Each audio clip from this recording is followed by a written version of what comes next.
Hello and welcome to game number one in a best of two series between we have Dragon Esports Club versus One Move. I'll be your caster for today. My name is Nick. Welcome to the stream, people. Please leave a like, subscribe, follow to the channel, all good stuff. And let's get right into it. So, regarding the series, this is the first series of the day. Let me go ahead and decrease the audio a little bit. Yeah, kind of annoying. Anywho's, let me just fix a couple of settings here. Yep, we are good to go. Right. So this is game number one in a best of two series. Again, this is the first series which we would be watching today. The rest of the two series which we would be watching is going to be between Navi Junior and T. That's the second series, and the third series of the day is going to be Next Up versus SIBE. So, that's about the games which would be taking place today. In terms of the draft, let's go ahead and have a look what we have from both the teams so far. For One Move, we have Gyrocopter as picked as the position 1 most probably, and Dragon Esports have decided to reveal their position 3 probably, which is going to be Darkseer. Right, so couple of heroes which are pretty noticeable when it comes to draft. Hoodwink is still left in the pool. Broodmother isn't. Hoodwink just gone banned.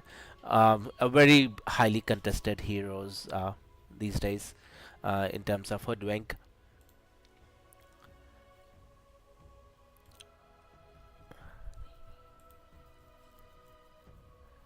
Right on.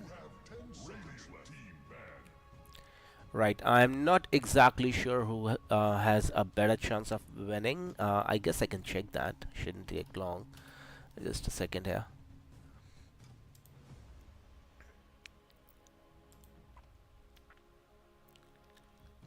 You have 10 seconds left.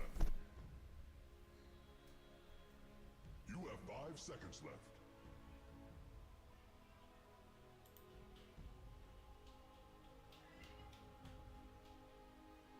Somehow this match is not showing up at all for some reason. Anyways, we'll look into it. Sprite Breaker, nice pickup from One Move. Again, a highly contested hero in that regard. What are the other good heroes we have left in the pool? CK is still left in the pool, who could be up for grabs. Other than that, Templar Assassin is still in the pool. So either of the teams, I'm not sure if One Move would like to go with Templar Assassin. Probably they can play it at mid. Not sure how much it synergizes with Gyrocopter, but again, a highly contested hero which is still left in the pool to be picked up. Dire team pick. Man stands ready.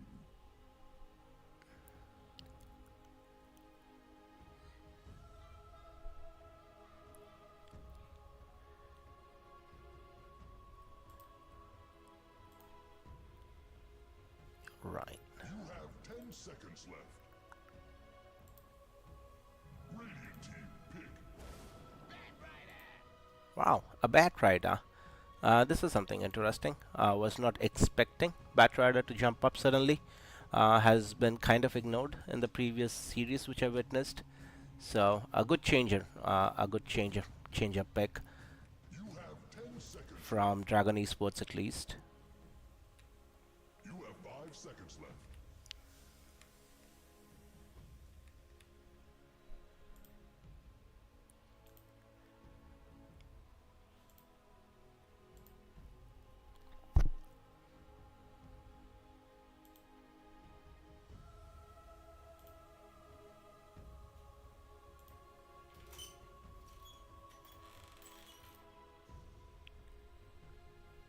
Radiant team pick. Shadow Fiend. Shadow Fiend, that's a nice pickup. Um, I don't, I really don't mind the pickup to be honest. So far, I like the draft from One Move. Dragon Esports Club have a decent enough draft. Is that really Jarax playing for them?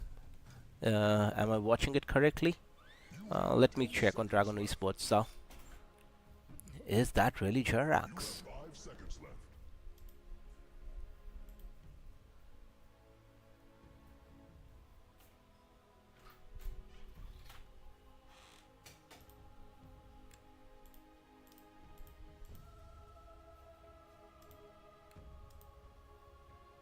No, we have no information whatsoever.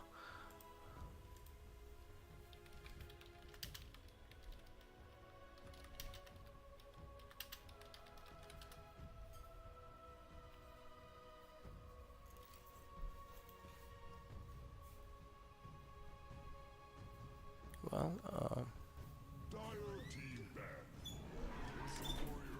alright, so Ursa comes into the fray. Suppose the Sven is going to go as support, laning with the Darkseer on the top lane, or Batrider can be moved You as have position 10 seconds 5. left. So it's basically between Sven and You have 5 seconds Batrider left.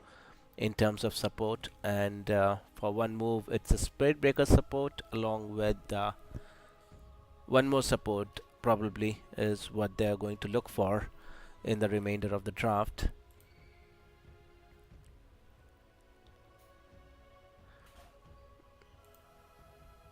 Radiant team ban.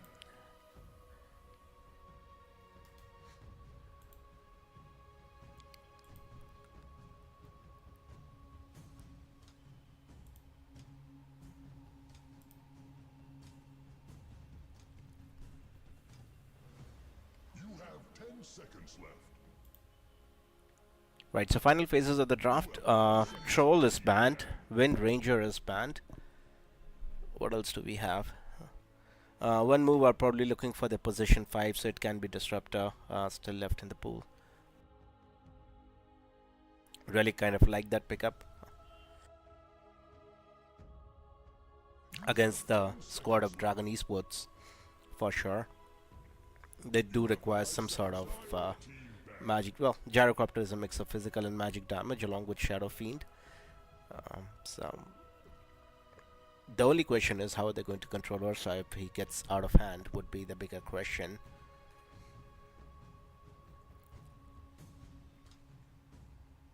You have 10 seconds left. So You Monkey have King 5 being banned. seconds left. Last ban coming out of Dragon Esports, and then we should be moving on to the final picks of the draft. For Dragon Esports, they are looking for a mid laner apparently, is what I'm guessing by looking at the draft so far. Who is in the pool? White Spirit is in the pool. Storm Spirit is in the pool. Ember, I'm pretty sure. No, Ember is still left in the pool. That's very interesting. So, Spirit heroes are still waiting to be picked up. I don't think it would be a mad move uh, for Dragon Dire Esports to go team for a win. Spirit hero for sure. They just require that extra bit of control, so I Radiant think team Ember win. fits the bill. They're going for a puck, so again, so fulfills the same purpose. Is able to get lockdown on multiple heroes. Um, Ember would have done the same job, so being comfortable in puck, most probably they would have gone for it You have with the 10 additional seconds left. silence as well to help them along. You have And 5 one move seconds left. are what position 5? Choose your hero. Ooh, okay, that's spicy. Right, rounding up the draft, people. One move's draft is Gyro, Spirit Breaker, Shadow Fiend, Doom, and Enigma. Not sure which order. And for Dragon, it's Dark Seer Sven. That's a support Sven. Batrider, Ursa, and Puck. So support Batrider, support Sven, position 3 Dark Seer, position 2 Puck, and position 1 Ursa is what I'm feeling like for Dragon Esports. A good draft overall. I really like the draft better. Um, from Dragon, You I don't have know, dude. 10 seconds It's left. just a 50-50 draft, I suppose. Um, You have if 5 Enigma is seconds taking left. position 4, he would probably going top with Doom. That could enable them to kindly harass Ursa out of the early game. So I really have high hopes for one move in the initial parts of the game. However, if the game goes to, a little later, maybe after 25-30 minutes, it's anyone games to take. So that's what my feeling is. Do let me know what you feel like, guys. That would be interesting to see.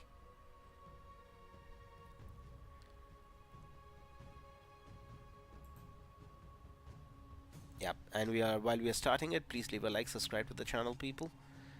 That would be helpful.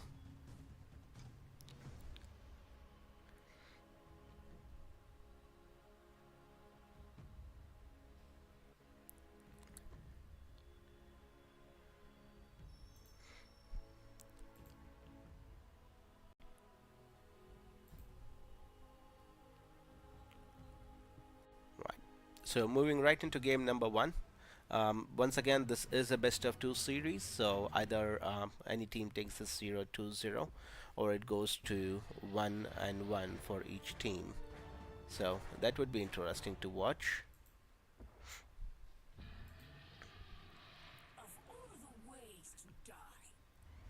Wonderful. Let's go, let's go. Smoke already been committed by one move. They are going to head towards higher ancient area, probably. Just searching for a kill if they are able to get any. In the meantime, Spirit Breaker is in the mid lane. I think he's just going on a warding mission, probably, accompanied by a couple of Eidolons right next to him.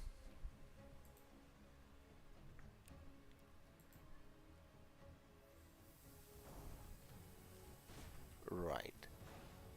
So, was trying to deny the orbs, but 100 gold goes in the pocket of Doom. So, in fact, yeah, it does go into the pocket of Doom. Did have to commit his sentry, but he would not mind that since he gets double the profit out of it. And a little bit of experience, I guess. How much experience did he get? 14 experience for killing Ob's Ward. Happy days for Doom, I suppose. Right, so both teams are kind of hugging their tier 1 towers. Dragon has decided to make a move. Let's see if they are able to catch anyone off guard here. They, excuse me,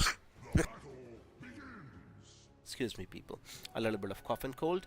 Anyways, yep. No aggression coming out though. We're not able to get the sight of Enigma. Hence, backed away from making any aggressive moves. So pretty peaceful away from making any aggressive moves. Pretty peaceful start. 2 runes for both of the teams. So equal in that context. No first blood being drawn so far. So it is going to be first blood, which we would be waiting for eventually in this game. If we talk about the lanes, it's going to be Shadow Fiend going against Puck. In the top lane, we are going to see Doom accompanied with the Enigma. So, and where in the hell is okay? He's with the Sven. Right on. So support Sven inventory looks a bit like this. In case if you guys are confused, why are Ursa and Sven in the same lane? No, this is not Herald. This is basically new Sven, which we are looking at. Well, that would probably go better in my pocket, in my bracket, I mean.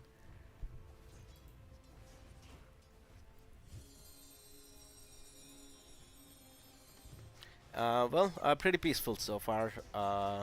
Last hits being enjoyed by Enigma currently, who is on top of the last hit charts with 8 last hits. Is Doom a freaking support? Yeah, Doom is a support and Enigma is position 3, so they just rotated that out. So yeah, Doom and Enigma should have a pretty okay lane. It would be difficult for Ursa or Sven to make any aggressive moves because they can just end up, trading a lot of HP away in case if they even try to make an attempt. Generally, Enigma and Doom should do pretty okay in the lane. Let's see if they are able to get a hold on to Doom. Oh, onto Sven. Doom, trying his best in order to chase him down, will have Infernal Blade available in another second. No, he just picks up the Water Rune and walks away. Just wasting time, but I think eventually, since Doom does not even have boots, how is he able to chase this one?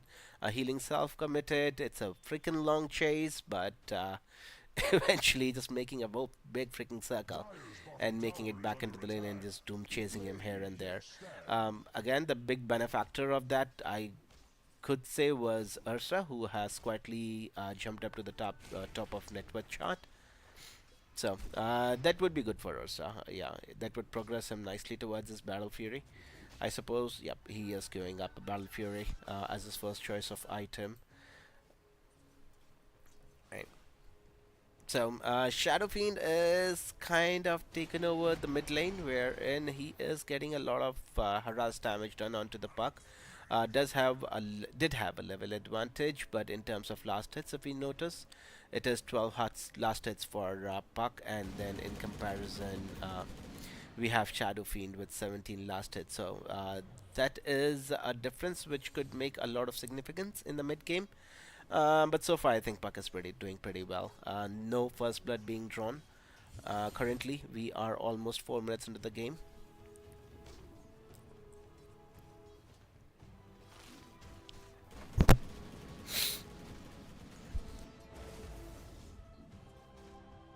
Darkseer was in lot of trouble. A lot of harass damage coming out from Gyrocopter. But eventually both the heroes should be okay. Gyro did consume the Water Rune, so is pretty much topped up in terms of health and mana, and is kind of bullying out both the bottom two heroes for the team of Dragon. So that's one thing that I'll have to be clear. Wary about how many last hits or how much farm do they even want to give away to this Gyrocopter at the beginning of the game.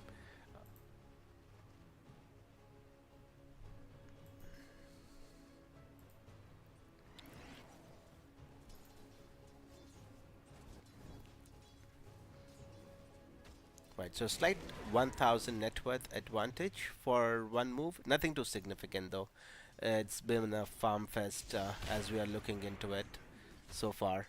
Both the teams are pretty much content in getting their last hits and farm up, prepping up for the mid game. A nice silence coming towards from the Puck, doing a lot of harass damage onto the Shadow Fiend, but since there was no backup available for either of the heroes, they would not be able to get any kills at least. Right, so let's see if Buck wants to know. Does not want to jump to his orb and make an aggressive move, realizing he could be in a little bit of trouble in case if he wants to do that. And in the meantime, yeah. Again, it's not much difference in between the two teams as we're looking at it. Batrider wanted to assist Puck in the mid lane, but as we see Batrider rotating to the mid lane, it is going to be Darkseer who ends up paying with his life for that attempt. In fact, we have multiple heroes coming from Dragon into the mid lane, and as those heroes approached, the game started lagging. That's good to see. Right, so, well, as we're looking at it, the poor Shadow Fiend looks in a lot of trouble, people. Let me just quickly try and reconnect. Yep, here goes the DC. My internet is okay. It's probably Steam, which is playing games with us, or Dota, I suppose. Internet is working just fine since I am able to continue the stream.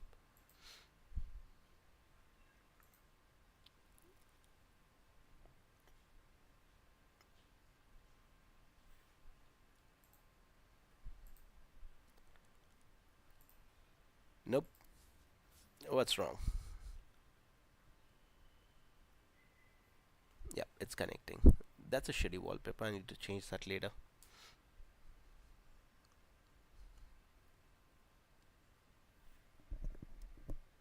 Right, we are back, right back in it. I think we did not miss much other than what? Couple of kills? 3, 4? Alright, so Gyrocopter is in fact going to die as we step right back into the game. 7 minutes, one Wisdom Rune has been taken by Sven, and the other Wisdom Rune would be taken by Batrider. So, even though one move have a slight 2000 net worth advantage over Dragon Esports, but them getting two Wisdom Runes actually helps their supports a lot in that context. Radiant's bottom tower is fading fast.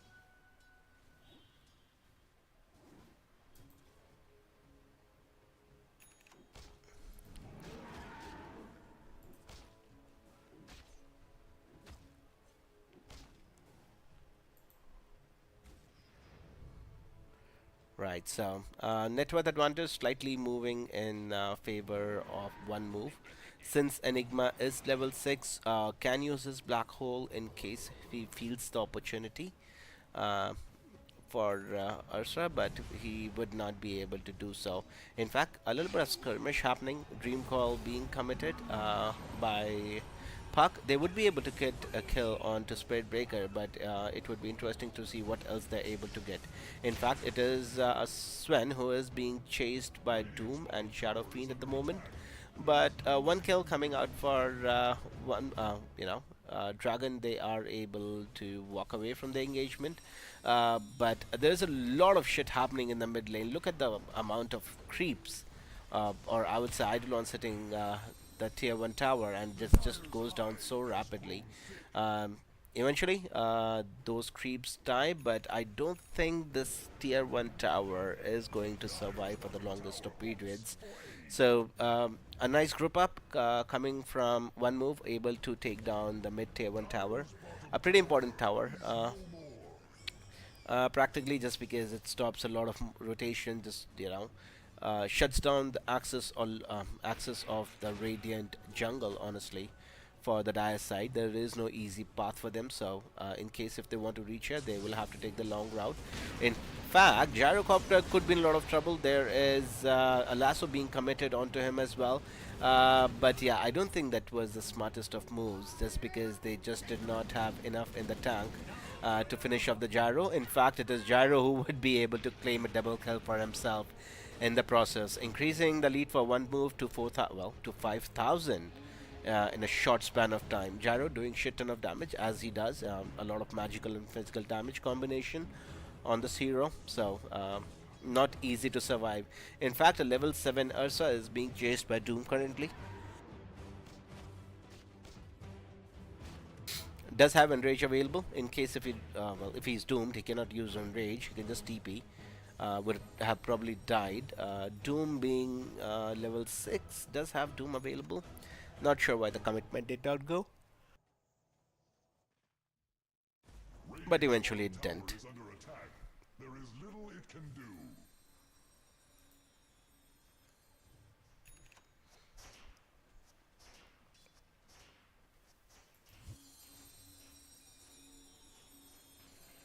Right on. No movement. Swen is still level 4. He's kind of struggling in levels though. Uh, what do one move supports look like? Doom is level 6, and we have Spirit Breaker who just reached level 6. So a little more aggression could come out of one move now, since they have their supports at level 6. But I'm just worried about the Sven dude. Just worried how much impact he would be able to have in this mid game scenario. Gyro, he has his Falcon bait completed. Is not going for Crystallis. In fact, the first choice of item for Gyro himself is going to be an Aghanim Scepter. So with the kind of farm he has, well, not really surprised that he was able to skip. Otherwise, Crystallis is again, just a farming boost item. Doom directly being committed onto the puck. Not exactly sure if they would have now with the Spirit Breaker charging in. They will be able to get enough damage done onto the puck. Now, one move are going to take this trade any day of the week. There is a level 4 Sven chasing a level 7 Spirit Breaker. Yep, a nice level coming out from Sven there. Kind of happy days. One move would be happy. Yeah, they just lost two supports, got a kill on the mid laner of Dragon Esports. So yeah, they're going to be very happy with it. Not going to mind losing out on two supports, since scaling on these supports are going to be pretty easy for one move.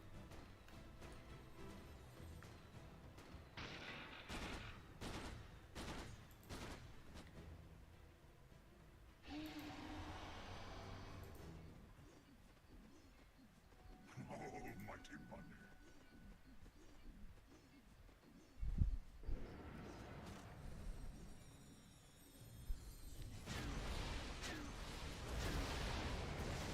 Right. So Dragon Knight. Oh well, it's the Bat Rider who ends up taking a tumble in the river area. Nothing much. A little bit of lag here and there. Radiant's bottom Does not really help, but got to live with it.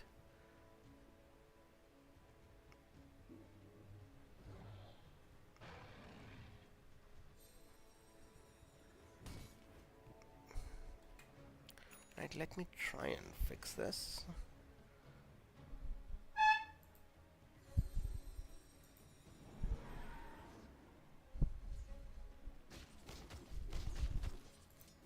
Right. So, how far is Ursa from his Battle Fury? Still about, say, 300 gold away from it. Would increase his farming capability to a large extent once the Battle Fury is completed, so should be a happy camper in that regard. And again, it's very similar to Gyro. He is not a muck himself after his Aghanim Scepter done, so should be pretty okay himself there in the lane too. In terms of farming as well.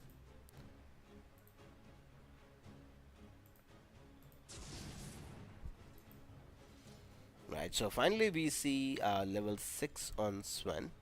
14-minute Wisdom Rune. Okay, so it is successfully snagged by the Spirit Breaker. He has just been a thorn in Dragon Esports as at the moment. Up again, a Dream Coil was committed onto him. There is a gyrocopter in the area, so it is time for one move to kind of hightail it out of the vicinity now. They were able to make it out on their puck, but Sven or level 6 did not have much opportunity to do so. In the meantime, there could be a move on to Enigma, not realizing there are two other heroes from his team in the vicinity.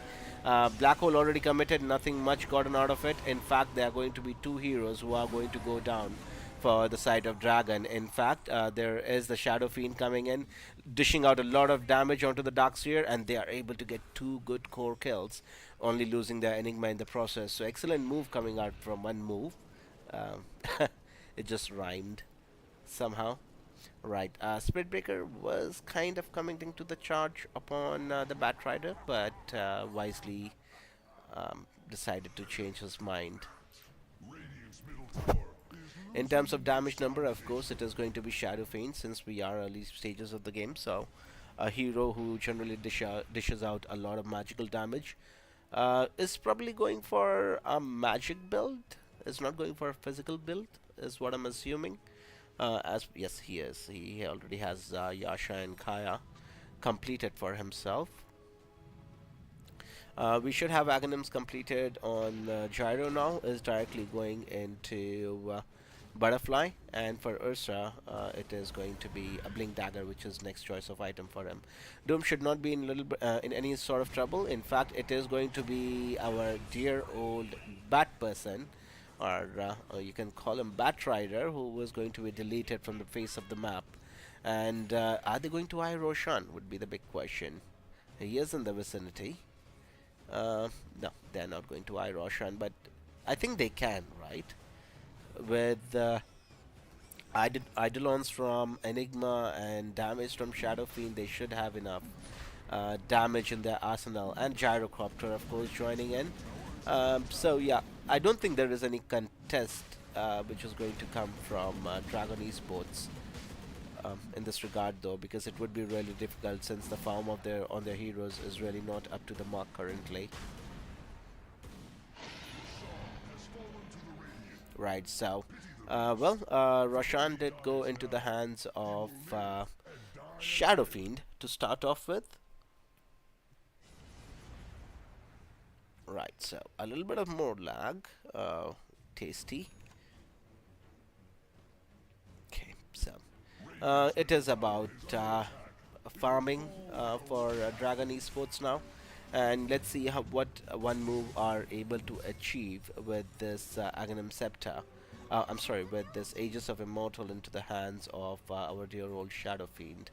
So that would be interesting to see how many tier 2 towers generally, because that is the progression for every team. Get Roshan close to say 18-19 minute mark, and then move since it is Radiant side who has Roshan, they would be able to move to the bottom area of the map. In fact, that's a lot of damage coming out of Shadow Fiend. Doom was able to catch Sven in the process. A surge being committed by Doom. That was a smart play, dude. Instead of Sven, he just goes ahead and dooms the Darkseer. So a large part of team fight from Dagon Esports is already down the drain. Now the only option they're left with is an Ursa who has a Battle Fury. Will have a Blink Dagger in under the 176 gold, but he will have to at least wait for his BKB before he can make any advancements onto the map. I foresee the Radiant's top tower falling short. Dire's bottom tower is under attack. Dire's Right structures on. are fortified. So it is going to be the bottom tier 2 tower as imagined, because they would also want to get their hands onto the Tormenta, which is going to spawn in the next a minute and a half.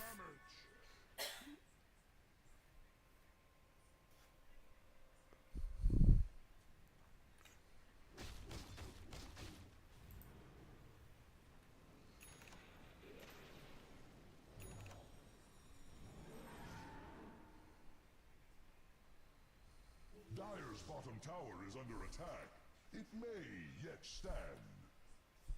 Right, huh? Okay, so I'm not a big supporter of Sven support. To be honest, none of the games I have seen he has actually worked, and as we are looking at it in this game as well, there is 11,000 net worth advantage in favor of one move, and in fact they are just bleeding out kills left and right in every area of the map. Apparently, it's going to be the Darkseer who might be charged onto next by Spirit Breaker, but is able to wisely walk away from that area. Tier 2 tower might be the next objective for one move. Yes, and I don't suppose there is any sort of defense which is going to come out of Dragon Esports. At least for tier 2 tower, understanding they really don't have many opportunities to win this engagement with Aegis of Immortal and Shadow Fiend. Uh, right, Tormentor, Dragon Esports are not willing to give that away to the Radiant side. So nice swift movement coming out of them before the Radiant side even comes close to that area of the map. Sven could be in a little bit of trouble. There is a charge onto Sven. No further engagement. In fact, a lot of damage from Nether Strike onto the Sven, and he just disappears. So still not liking the Sven support. I hope we really don't see it again in any of the games, because none of the games I've watched this hero works. This hero has not definitely worked for any of the teams, to be honest. Dire's middle tower is under attack. Right, so it's the bottom tier 2 tower, the only outside tower left on the map for Dragon Esports, and I'm pretty sure that would not be long for the world. Batrider, trying to be sneaky, was able to get his hands onto the Wisdom Rune, was able to successfully do so, and in fact the other Wisdom Rune goes into the pocket of Spirit Breakers. So 2 runes each in the match so far, because the first two Wisdom Runes were snagged by Dragon Esports, and one move did not manage to get even one of them. The 7 minute one. Oh, well, it is.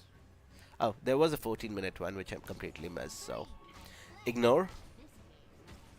Anyways, let's see how the farm is coming up now. We don't have Aegis of the Immortal, which just expired from Shadow Fiend. Let's see how aggressive they still want to be. They have their eyes set on Ursa.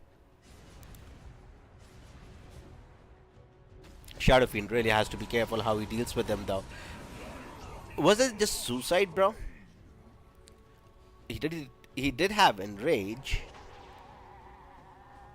Why did he use the enrage? I'm confused.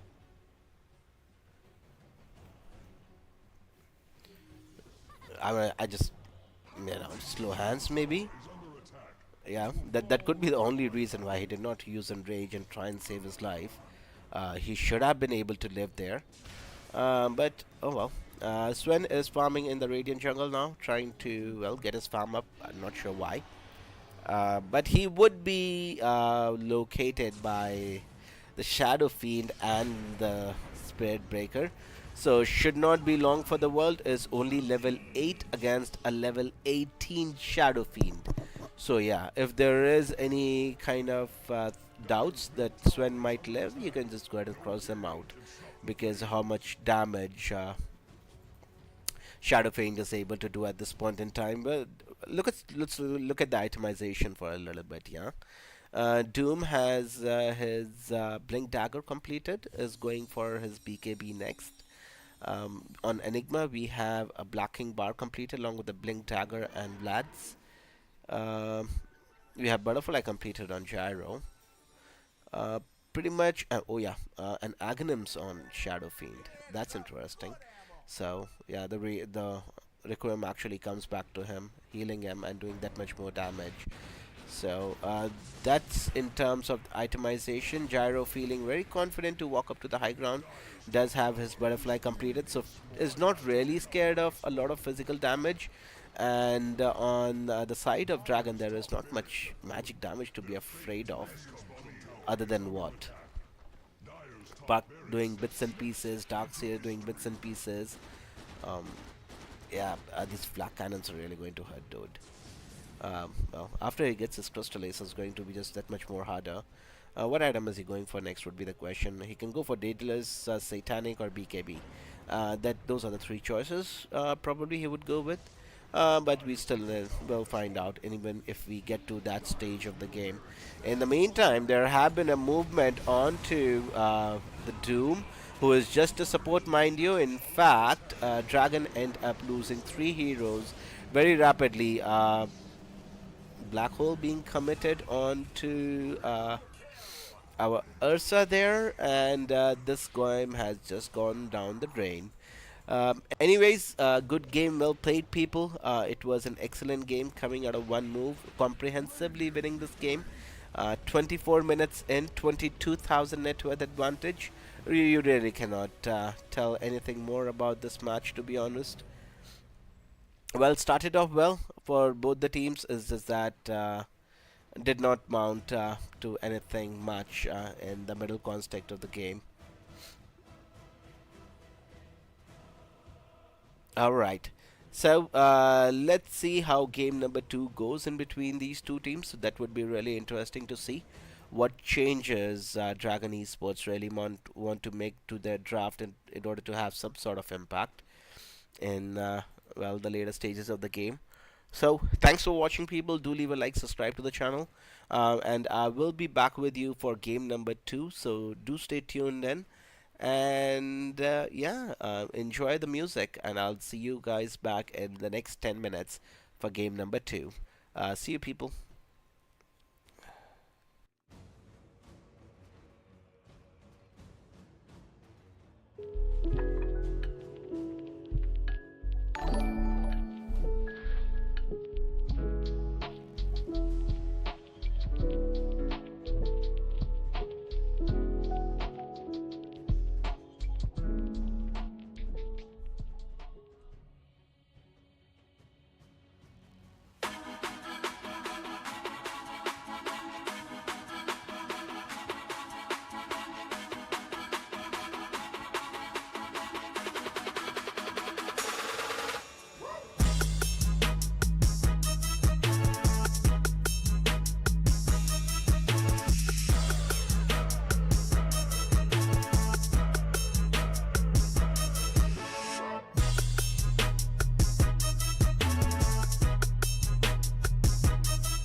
seconds left.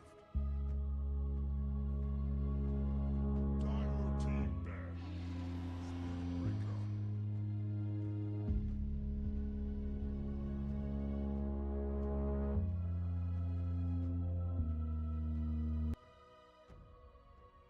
Hello and welcome to game number 2 in a best of 2 series between Dragon Esports and One Move. Last match we saw One Move actually whooping the ass out of Dragon Esports Club, wherein the match ended in mere 24 minutes. So it would be interesting to see what Dragon Esports Club do differently in game number 2, or they are able to just go ahead and give in, and the series is taken 2-0 in the favor of One Move. So this would be an interesting match, just because this is a game number 2, and we're just starting of the series. So this is going to be a pretty fun one, to be honest. You have 5 seconds left.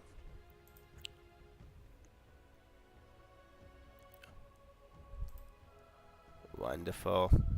Right, moving right into the draft, people. We have Spirit Breaker as a first choice of hero for Dragon Esports, and One Move have gone with their Gyrocopter, which again was very successful in game number 1. So there is no reason why they should not be taking picking up the Gyrocopter in game number 2 as well. Dire team pick. Right, and we see a Witch Doctor coming out. This is going to be fun. Dragon Esports Club coming in with a different kind of draft this time. What heroes are left in the pool to be picked up? One Move position 1 is done. They have literally all the 4 heroes. Hoodwink is still in the pool. You have 5 seconds left. That's one thing to watch. Are they going to pick up Hoodwink? Would be the question. Who else is left in the pool? Brood is banned. Shadow Fiend, Enigma, Doom is there to be picked up for One Move. Let's see, what else did they play last game in the mid? They have Shadow Fiend, that's not available anymore for them. Dire team pick. Okay. Oh, Master. Beastmaster, he was kind of ignored. I kind of missed him as well. So, not a bad pickup. Radiant team pick. Right, a Clockwork. So nice happening picks coming at the moment. Really liking what One Move is coming up with. Really nice aggressive heroes. Clockwork and Beastmaster. Beastmaster is just going to spam his axes in the starting bit of the game, and along with it, he would be rushing for his Aghanim Scepter probably as his first choice of item. But we will wait and see what he goes for eventually in the game.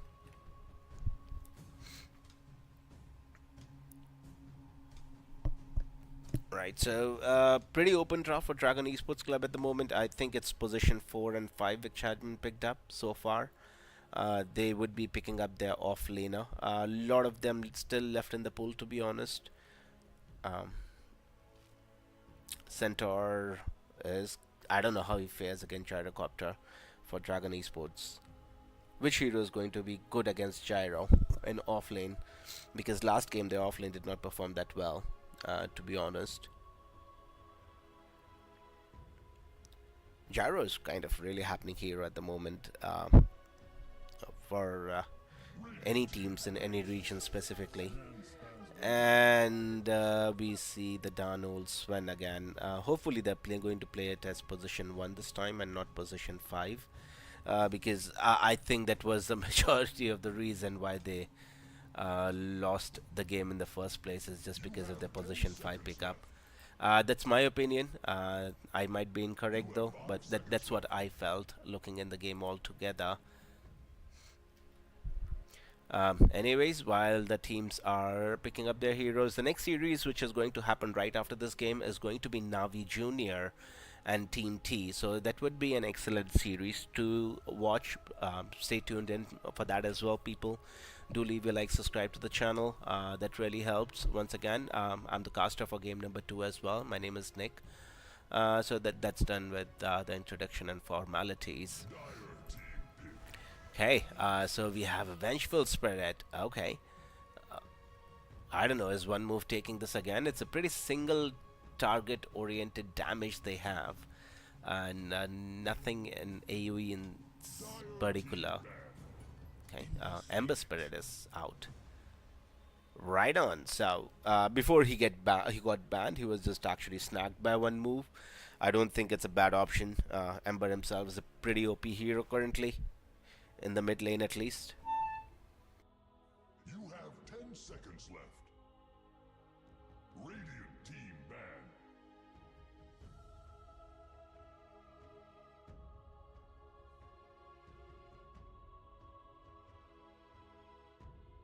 Just on to the last phases of the ban, I suppose.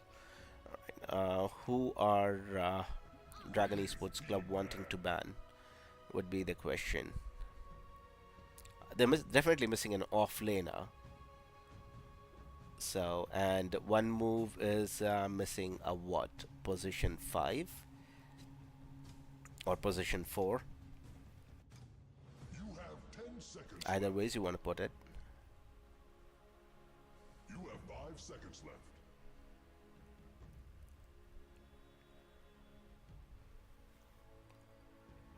Dire team ban. Right. So, Phoenix has been banned. Dragon Knight has been banned. Um, how about the Panda? Brewmaster. He's still left in the pool.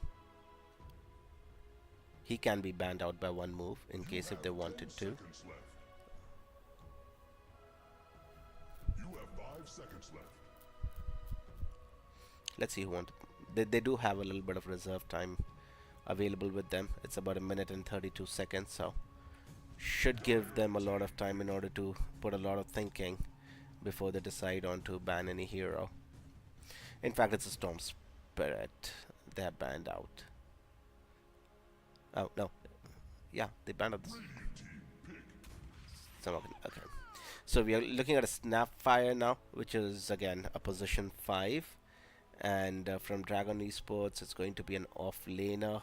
Let's see if they pick up the Brewmaster. I would be happy to see that hero.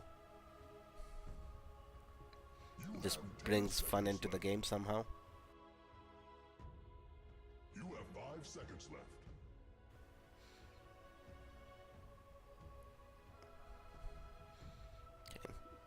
They can probably go for Centaur as well. Brewers, but again, Gyrocopter can clear out the Brewlings pretty easily. And they go for a Bat Rider. Okay. Looking at the draft, Dragon Esports have gone with Spirit Breaker, Witch Doctor, Sven, Vengeful Spirit, and Bat Rider. And one move have gone with Gyro, Beastmaster, Clockwork, Ember, and Snapfire. So it's pretty much all of the heroes on one move have some sort of AoE control and damage. And in terms of Dragon Esports, they have what the wave, which is sent out by Vengeful Spirit, Batrider with his magical damage. So yeah, I You have I'll be 10 very honest. seconds I left. favor the draft from one move, and I think they're going to take the series You 2-0. have 5 seconds left. That's my personal opinion. But again, it would be up to Dragon Esports to prove me wrong in this regard. I don't mind that. But again, yeah, one move definitely has a better draft to work with in terms of early game and mid game, because Gyro is going to pretty much do okay in the laning part of it. Can go towards any style of itemization, starting with Crystallis, or he goes directly into Aghanim Scepter on the Gyro. Beastmaster definitely is going to go into his Aghanim Scepter as his first choice of item. That's what we might see from one move. Two significant, items which would be eyed by them in early game.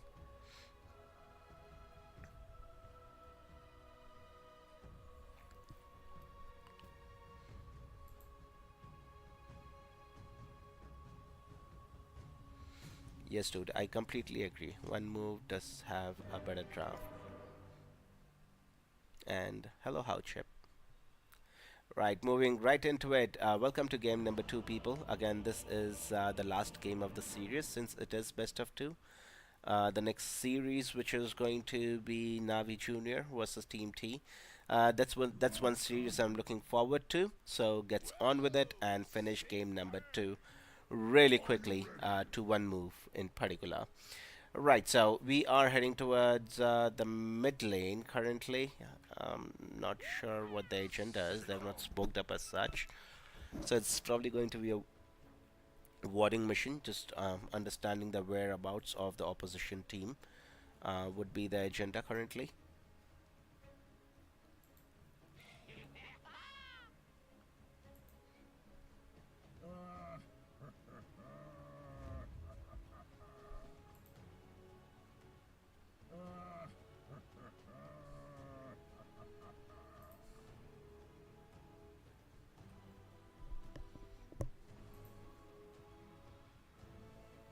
Right, a move by one move into the Radiant Ancient area.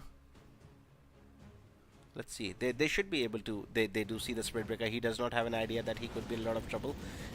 In fact, is successfully caught within the cogs of Clockwork, and First Blood going in favor of one move.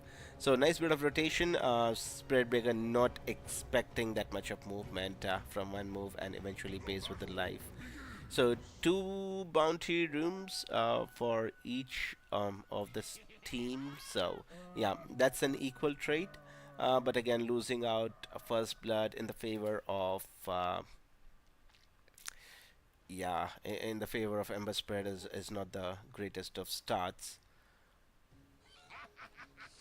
Right, so moving right into the game, people. Let's see how Batrider is able to perform against Ember Spirit. In the bottom, that's about the mid lane. The bottom lane is going to be Witch Doctor and Sven.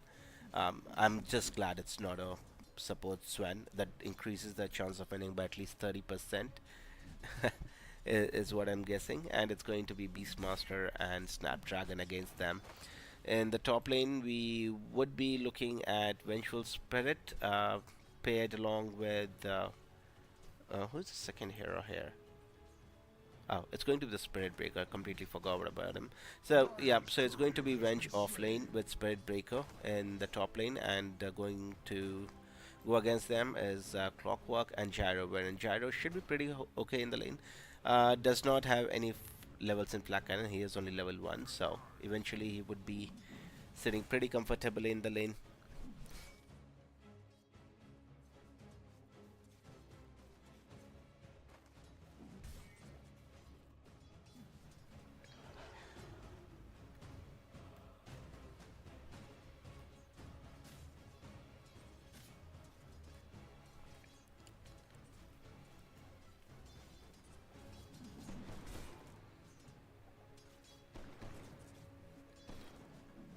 Well, so far so good for Gyrocopter at least, and it is good to see that Batrider is also doing kind of okay in his lane with 9 last hits and compared to Umber Spirit 7. So pretty much a good start for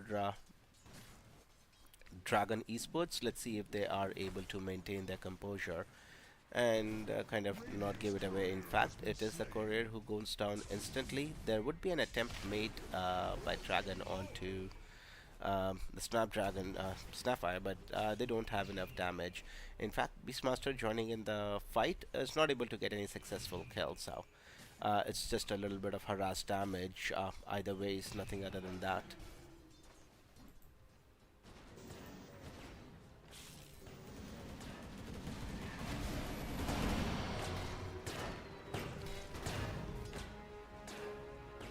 Not so fast.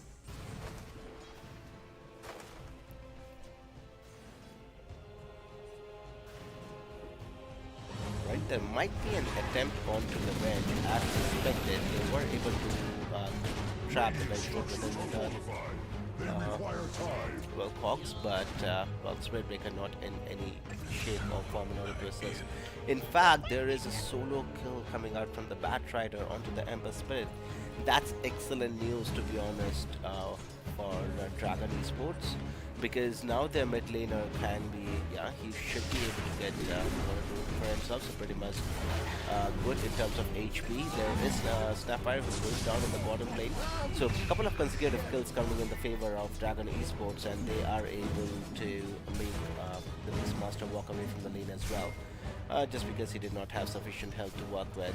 So all in all, couple of good moves coming out from Dragon. They were able to get couple of kills in their favor, and let's see how they're able to get this, a little bit of gold in order to help them with the farm.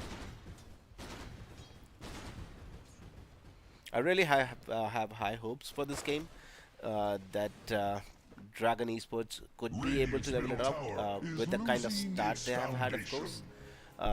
But again, it totally depends how the mid lane goes in total.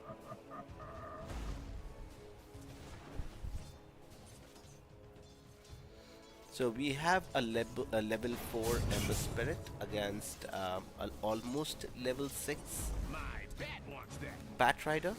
How far is he? Yeah, he's just reached level 4, so 5 I mean. Ember is not too far behind him. But again, in case a Batrider is able to get level 6 before the Ember, he could be in a really bad situation and could end up losing his life if there is any rotation made by any heroes, and Spreadbreaker, as we know, can rotate onto the map very easily. So that's definitely one thing which is going good for them. In terms of the draft, I feel Venge can have a very good impact later on in the game. Just because she can swap with Gyrocopter and put him in the middle of their base in case if he gets to that. In fact, it is going to be a Witch Doctor who could be in a little bit of trouble, but a nice connection from Paralyzing Cast, kind of slowing the other heroes down. Sven is in the area to help out as well. Throws out a stun onto the Beastmaster, but I don't think that's going to be any follow-up kills though, since both teams are lacking a little bit in terms of damage currently.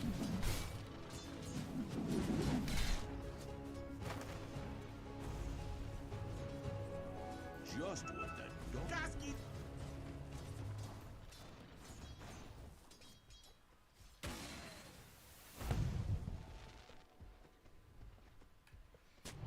Right, so there is a region rule on the Batrider, and there has been a charge committed onto Beast, but I think they should have enough damage. He's just one hit away. Pretty speedy, does have boots available, but again, there are boots available on all of these heroes, so let's see if he's able to deny, or he even attempts to deny. Still running in the trees, trying to get away. Sven will have his war cry available in another 16. Well, he has stun in one. Is he going to make it? He's actually juking them out. He is actually juking them out. I don't know. Ooh, dude, nice sneaky moves coming out from the Beastmaster, and is able to run around the roses or beat around the bushes, and able to TP away to the safety of his base. 7 minutes in, there is a fight for Wisdom Runes in the bottom area, wherein it is going to be Clockwork, who would eventually end up paying with his life. There is even a lasso committed, and a fucking neutral gets the deny. Why did he take him back? He just should have dragged him further. Just couple of nice moves coming out, but he did not get the Wisdom Rune, so they're not going to be very sad about it. But again, missing a kill onto an opposition hero always sucks, right? In fact, a lot of damage onto the Snapfire has to kind of walk away from the engagement, because it is a Witch Doctor, and Maledict does a shit ton of damage in case if you're caught within the vicinity of it.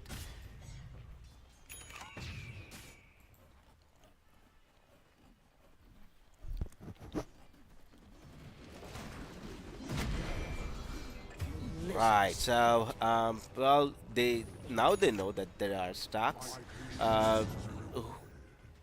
Batrider can clear the stacks if Venge in case if 4 heroes rotate from Dragon, I probably think they should be able to Dire's take that middle stack, tower is under but they will attack. have to win a big team Who can fight stop before the they do so. flames? Otherwise, Gyrocopter clearing that stack again puts a lot of gold in that hero's pocket, who is already 1,000, almost 1,000, about 900 net worth ahead of the Sven, which could spell disaster for Dragon if they are not playing it carefully. Okay, so Venge could be in a little bit of trouble. There is a chase coming out from the Gyrocopter, but in fact, Spirit Breaker joins the party, and now Clockwork, he's just stuck in no man's land between 3 Radiant heroes. Gyrocopter is also walking in, taking a lot of time in order to finish off the the Clockwork. But now there have multiple heroes who have arrived from one move side as well, and they are able to clean up the house. 2 supports already dead. There is there is a Bat Rider who is kind of styling on them currently and is able to get 2 core kills in their favor. So a lot of gold going into the pockets of this Bat Rider, who will have his witch bait completed within a very short period of time. Beastmaster is going for his Aghanim Scepter as his first choice of item. Has a couple of good stacks to work with. Did he clear the Radiant? This one already? No, he has not cleared this one. So one stack there. So he has what? Couple of more stacks to work with. Should give him at least another what? 1,500 gold to the minimum. Should him push a lot closer to his Aghanim Scepter. So that would be his next objective. We did miss a kill onto the Spirit Breaker. I apologize, but it is a support Spirit Breaker. Must have been charging towards a creep wave and ended up giving away his life. So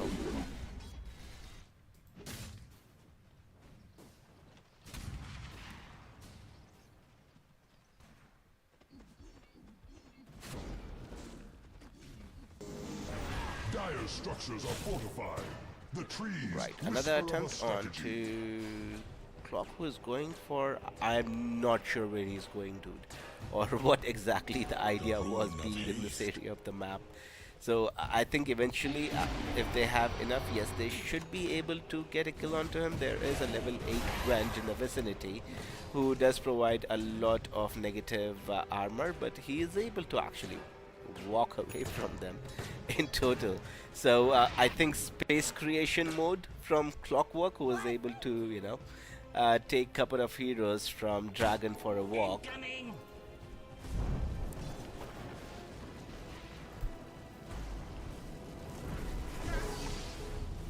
Right, so again, stacks being cleared at the moment. Gold going into the pocket of the Bat Rider, who is kind of still quite far away from his Witchblade. In terms of Beastmaster, he's still farming, dude. He did farm up a huge bit of gold from those stacks. Does not have any other stack to work with. No, he has already cleared out all the stacks in total. So is still about 1,500 shy from completing his Aghanim Scepter. That's when we'll probably see him getting active. In the meantime, couple of stuns coming on to Snapfire, who should be dead in the next minute. Anyways, Roar being committed onto this one, and there is the Clockwork follow-up. They should be able to successfully kill out the position one from Dragon. In fact, it is Witch Doctor who falls in next as well. So 2 laners going down together. Nice bit of movement coming in from one move, realizing that there could be a potential, and to be honest, making the best use of it. There is little it can do. Right, so I think both the teams will now wait for a couple of big items before we see any major team fight happening. A couple of skirmishes here and there is something we can expect, but not full-fledged team fights for sure.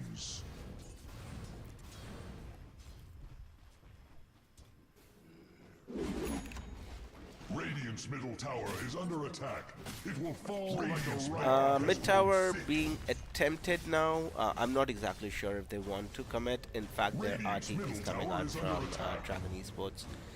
They want to defend their middle tier 1 tower. It is still far, it is quite heavy at 50%. Nice dodge from Ember Spirit. In fact, there is a successful call connection onto the Witch Doctor, onto Spirit Breaker, who should be eventually dying.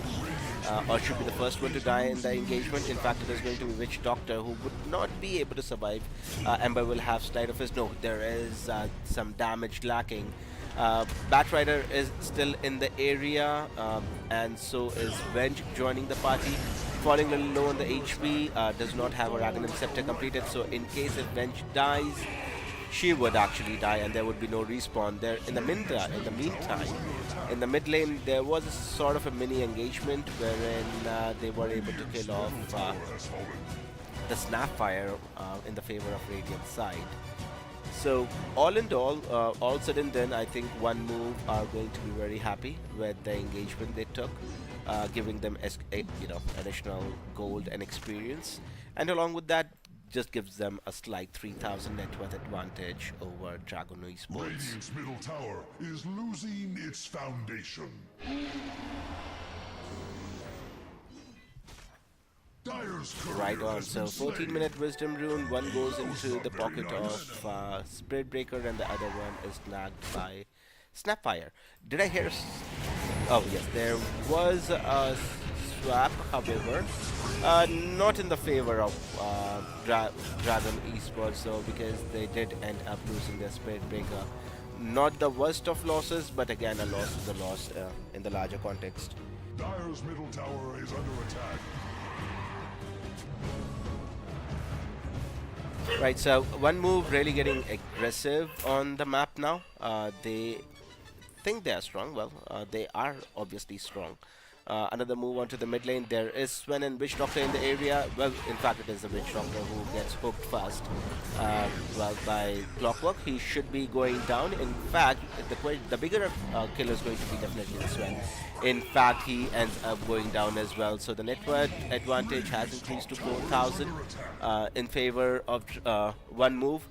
And as the draft looked in the initial phases of it, once One Move have their items, are Dragon Esports able to kind of reply in that same context, or with the same kind of aggressiveness which is coming out from One Move? Batrider has been doing really okay for himself. Wishblade completed. Next is queuing up his BKB. That would be one item he would definitely like to go with. Fong Mai, thank you for the subscribe. Really appreciate it. Helps a ton.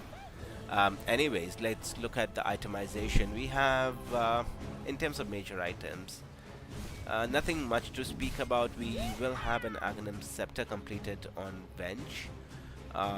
Witchblade on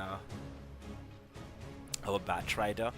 Ember decided to go with Mate's Clair with all the magical damage coming out from Dragon Esports. And yeah, Crystal is completed before the Aghanim Scepter, so that's the route Gyro went with. So yeah, pretty much normal items, nothing too significant. Majorly BKBs are what we're going to be waiting for. In the meantime, there is an attempt on Roshan from One Move. Don't think Dragon Esports are in any way capable of contesting this. They don't eventually. In fact, One Move had decided to put their ages in the hands of Beastmaster.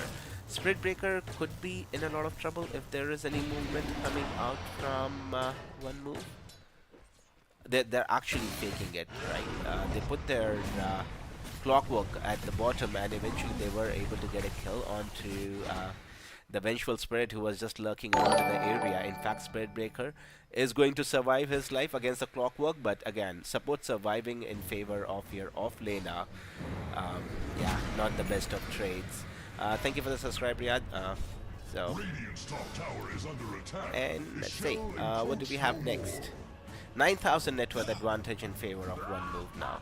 So yeah, numbers really going up pretty fast for them, and they have to be really careful how they go ahead and deal with this, to be honest, because if things continue in this way, they could be in a lot of trouble in the next 10 minutes or so. Radiant's middle tower is under Right, attack. it is a mid tier 2 tower being assaulted. Yeah, Glyph of Fortification was committed. but not sure how much it is going to help the tower though. Under attack. Okay, now it is the time to show the power of the draft for Dragon Esports. If they are able to, no, swap not being committed by the, this was, thinking of doing it, but would have definitely put herself shy of what 400 gold from Aghanim Scepter on the bench. So yeah, I think it was a wise move not to have gone for the swap on the Snapfire there. Radiant's top tower is under attack. Right, so we have Batrider farming away in a different area of the map. In fact, it's going to be the Witch Doctor who shows himself in the lane and gets immediately disposed of, to be honest, by one move. Yeah, they're just manhandling them at the moment.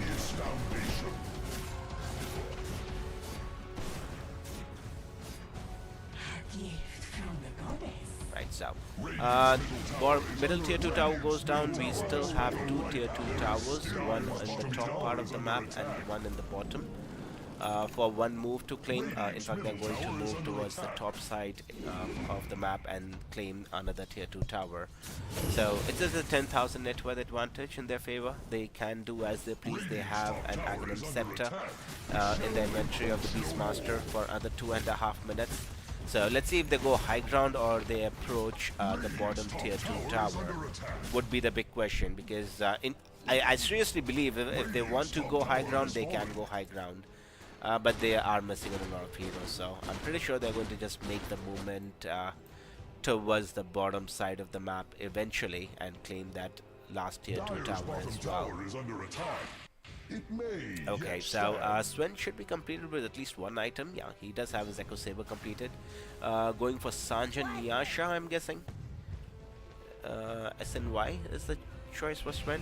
Not sure. He might actually go for just a second. Okay, we see a fight being started in the Radiant Jubilee again near the Tormentor. In fact, they were able to get a kill on the Snapfire, trading out their Vengeful Spirit, who ends up losing her life twice. So no Spirit Venge illusion available. Well, at least they did something. They were able to get a kill onto the Ember Spirit as well. I just saw the kill on Snapfire, so getting a kill on Ember was a really big deal for Dragon Esports. At least they are able to defend their base in a big manner. Who did damage to Ember though?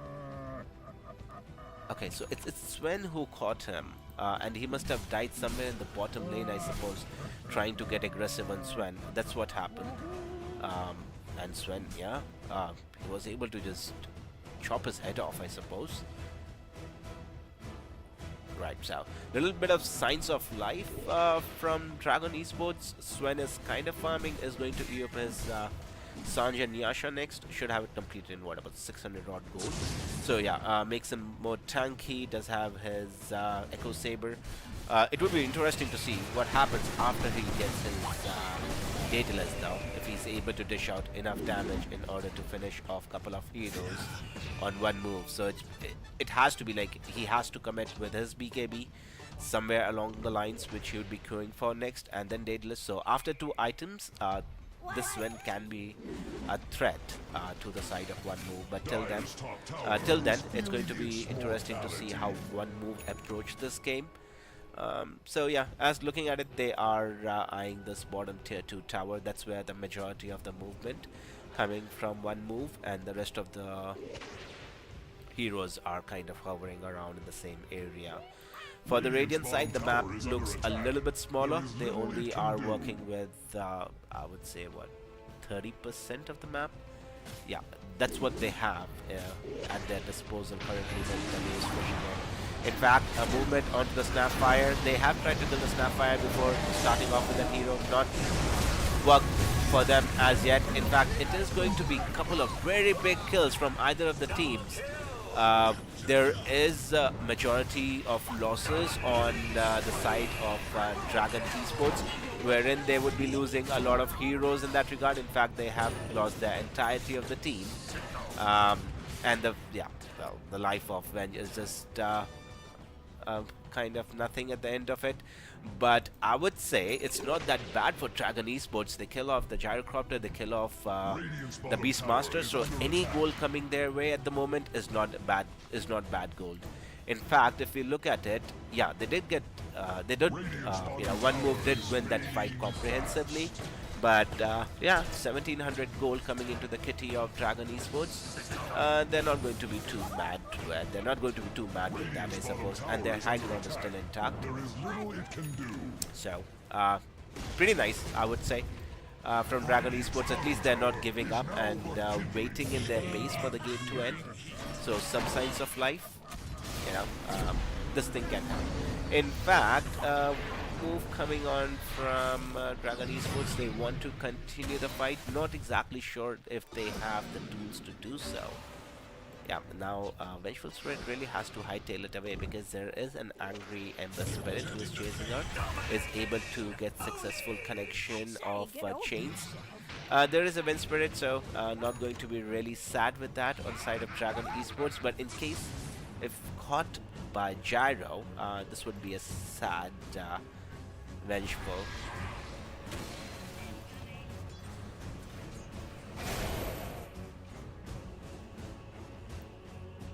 Alright, so we are 24 minutes into the game. This game has officially gone longer than game number 1, which ended at about this minute mark. So Dragon Esports have definitely done a lot of things right in compared to game number 1, where they have all the 3 racks standing. And yeah, the Sven is in a good position. In terms of net worth, we see Gyro right at the top there, followed by Beastmaster and Ember. But Sven is catching up. He's at 13,000. Another 3,000 gold, he would be right up there with the Gyrocopter, which can be deadly, right? Sven is, as a hero, can really wipe out complete teams in case if he has the items to work with. Next item of choice is going to be Satanic and Dateless, who does not care for BKB in this particular game. Well, I don't know. It might work. It definitely can work. There is Snapfire in the area. The smoke... No, the smoke is not going to break onto the Snapfire. I think the next fight we're going to see is going to be right around Roshan Pit, to be honest. So once Roshan spawns, that's where we actually might see some fights happening. Dire's top tower is under attack. Right, a roar coming on, a swap committed by Vengeful is able to successfully save the Sven in process. In fact, which Doctor goes down first. Batrider joining the party as well. They might be able to save this one. No, in fact, there is a homing missile which is chasing right after him. Let's see if he's able to get enough distance. No, there is the Granny who is able to catch up to the Sven, bring him down to his knees. So yeah, a great movement coming out of one move, making the right call. They did catch a roar onto the Sven to start the fight. So yeah, it becomes really easy if they're starting a fight onto Sven, where they are able to get a successful roar onto him. As we're looking at it, just a 5% win probability for Dragon Esports. That's rough, because they did the right things for quite some time. They were able to remain in this match, but certainly in the last 2 minutes, things have just fallen apart. They will not have their Sven for another 24 seconds. Okay, Glyph been committed. Tower is at what? Ooh, just about 480 health.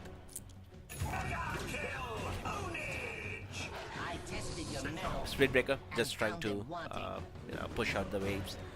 Saving his base from any assault, but I don't think high ground is going to be attempted from one move. There is Roshan in the vicinity.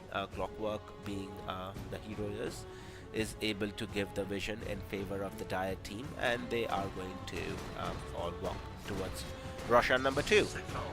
This should be, I think, the time when one move decides to go for the final push, and if Dragon Esports are able to kind of stop that push from happening, I think, yeah, they actually might stand a chance in this game. But yeah, looks like a very high a very difficult job for Dragon Esports.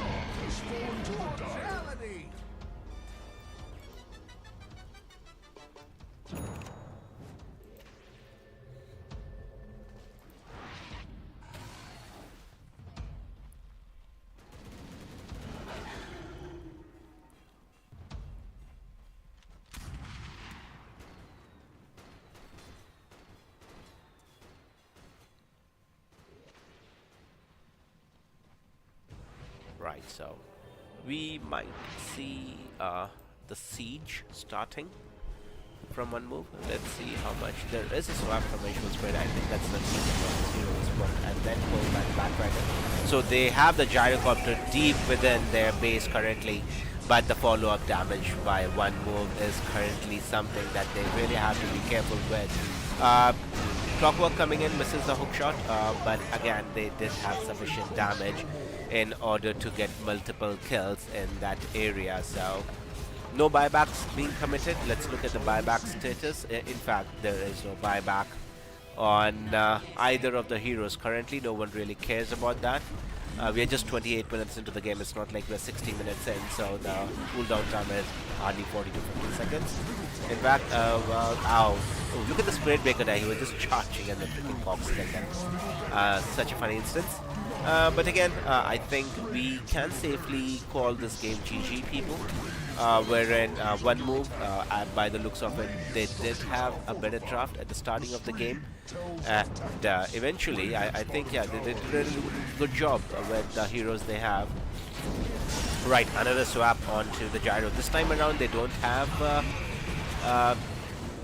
well, they did have the last, they did not have the pullback available to get him right into the fountain, so a nice attempt there, but I don't think to any avail since GG has already been called.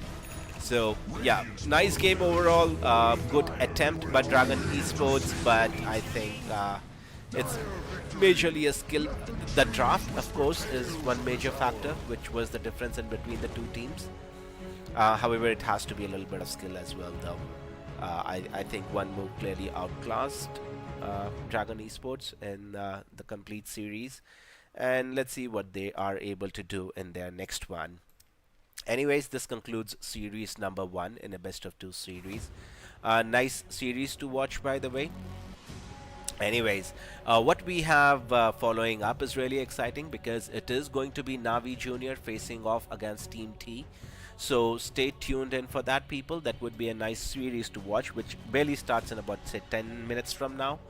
So yeah, I'm going to be taking a short breather. I will be back with you for game number 1 between Navi Junior and Team T. So yeah, stay tuned in for that, people.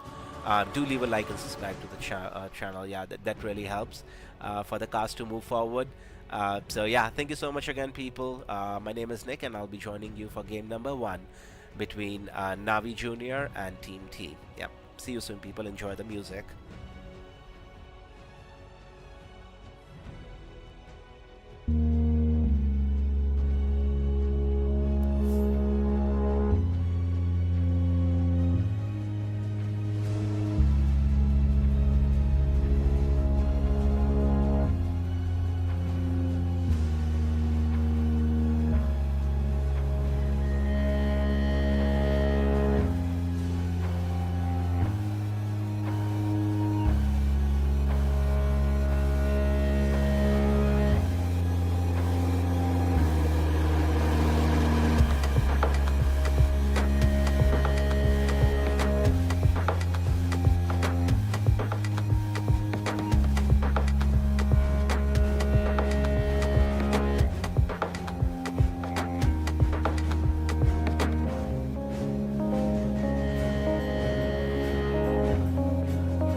Yo, what's up, people?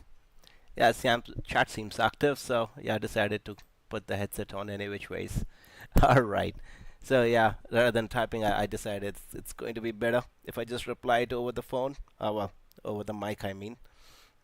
Yeah, I think both the teams are evenly matched, and the draft phase would definitely tell us what exactly will go on in the match. Because unlike the other teams, one team had definite advantage going into the game. But herein, pretty much seems like both teams have equal amount of favors or equal amount of chances of winning the game altogether. Right? It should be another 5 minutes before the game starts, people. I think, yeah. Let me check again. Yeah, in another 4 or 3.5 minutes, we should have the draft starting off.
Right on. Welcome back, people. This is going to be game number one in our best of two series between Navi Junior and Team T. Let me go ahead and pause the music as we have started off with the drafting phase of it. So let's see. Who do we have on Navi Junior? We have Dendi, 2009 to start off with. We have Raz, Bot Fan, and I'm with the worst as usual, and Delusional Thomas. On the side of Team T, we have a Rainy, Night, and is equals to Chinese name, and okay. So that's what we have. Getting right into the drafting phase, people. Well, before that, my name is Nick. I'll be caster for you today. Welcome to the channel, which is Nick's Dota. Please leave a like, subscribe to the channel. That would be appreciated. And yeah, that's done with the formalities. And moving right into the draft now. Let's look at what Navi Junior have decided to go with. Brewmaster and Phoenix being banned out, and for Team T, it's going to be Broodmother and let's say Hoodwink or Ember, two hot bans. Yeah, it's going to be Rubik who is going to be banned out by Team T.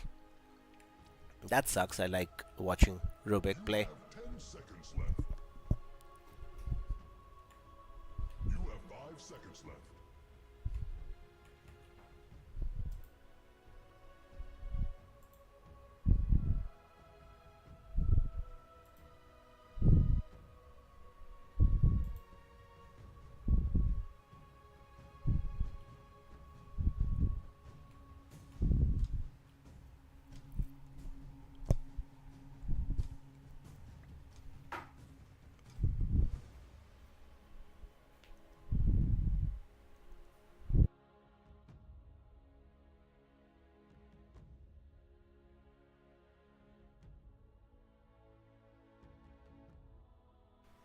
Now we're putting a little bit of too much thought into the starting phase of the banning part at least. They must have a lineup in their mind, or have an idea that they want to go with specific something. Wind Ranger is banned out, so not the usual bans which we look at in majority of the games, but we are at least looking at something different other than the Brood, I would say. Phoenix and Wind Ranger have been pretty much been able to make it out of the ban phase.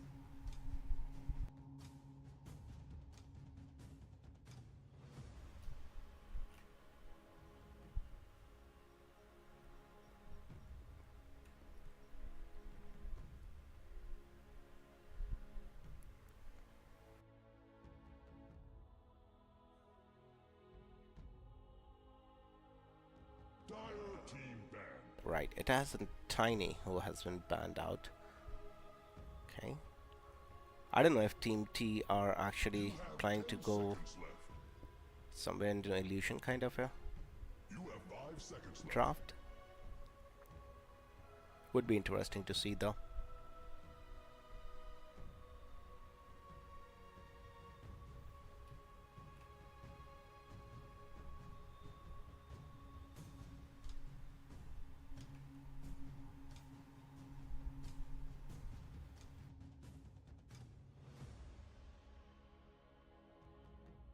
Dire team pick. Radiant team pick.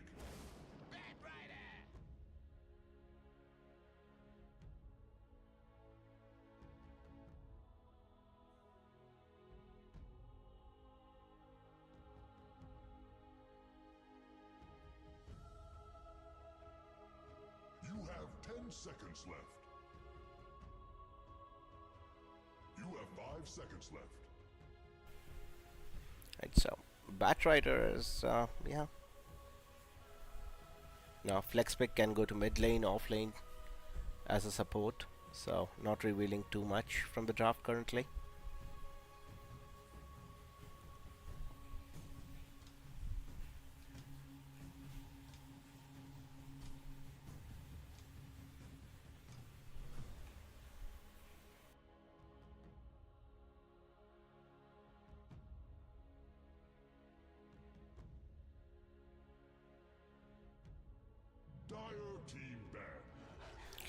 Yeah, it is the Beastmaster who's going to be the first pick for Navi Junior. Well, again, we're going to see an Aghanim Scepter Beastmaster for sure. That's the build which is hot and happening, famous currently. Couple of more bans and then we would be able to get a better idea how this drafting phase is going to go towards.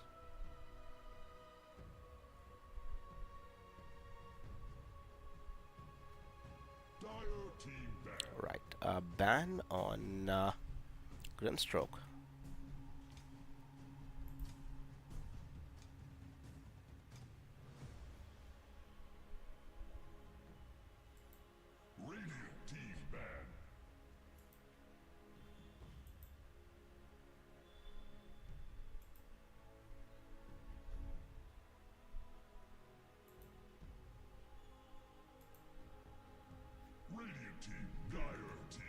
Alright, so it's going to be a lion. Yeah, that's a spicy pick. Always like lion. What's not to like about him, right? The right clicking as. He just looks like an annoying hero. Other than that, everything is good about lion. Okay, so we have Disruptor banned out as well. So a lot of support heroes being emphasized in terms of drafting phase from Team T. Right, it's Chen for Team T, followed by Monkey King. Okay, so yeah, this is very different from what we have seen in the past in terms of what teams are picking, and this seems to be a very aggressive kind of a lineup. Wherein Monkey King most probably is just going to be an annoying support, can be moved on to safe lane. I'm not exactly sure how well he does in safe lane in the current meta. Okay. Right, so what we are looking for another support for Navi Junior.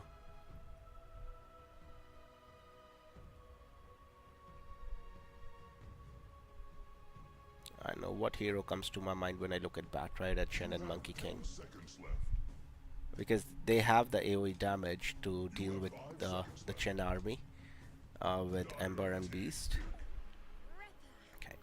Hoodwink eventually, as was able to make it out of the drafting phase, is being snagged by Navi Junior.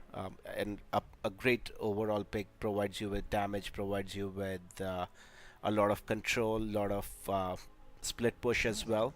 To go along with it is a very nice scaling hero who can do insane amount of damage in the later portion of the game in case if you're ever falling short on damage. So a great pick overall by Navi Junior, able to snag that hero in. And let's see which direction Team T is going to go towards, because Navi Junior, other than the carry pick, have revealed a majority of the draft. Gyro is still in the pool. Okay, so Underlord would be the off laner for Team T, so it's probably be Batrider going mid lane for Team T, is what I'm guessing, if they're not putting the Monkey King there, by the looks of it.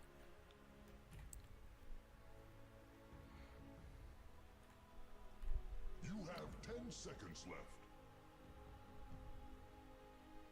You have 5 seconds left.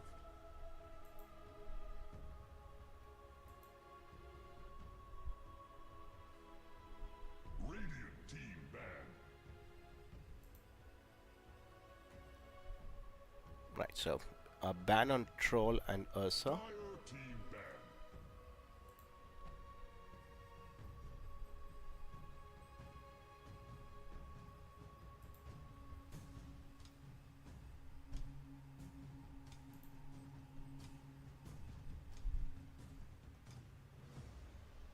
You have 10 seconds left. You have 5 seconds left.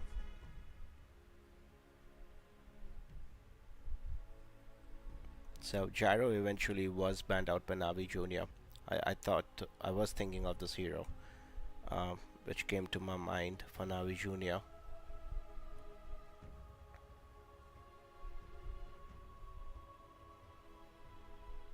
It's probably another carry who's going to be banned out Morphling is still in the pool as I see it. Yeah, Morphling is definitely still in the pool. Which are the good carry hero is left? Sven? Not sure. Yeah, I, it's the life stealer. Okay, completely skipped my mind. Right on. So, final phases of the draft. We are going to see. Okay, so it's going to be a Monkey King carry, so at least a new carry in terms of safe lane for Team T. And let's see what Navi Junior goes into as their safe lane pick.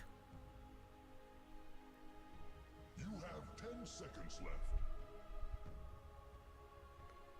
You have 5 seconds left. They have about 17 seconds of reserve time on Navi Junior to decide which direction. I don't know, Morphling seems okay against a Monkey King. Can be a difficult hero to control and kill, later stages of the game at least. And they don't have any specific disables, and it is a Morphling. Bang on, dude. Seriously, if there was a way we could bet on draft, right? Anyways, alright, so excellent draft from both the teams. It is Beastmaster, uh, Lion, Ember Spirit, Hoodwink, and Morphling for Navi Junior.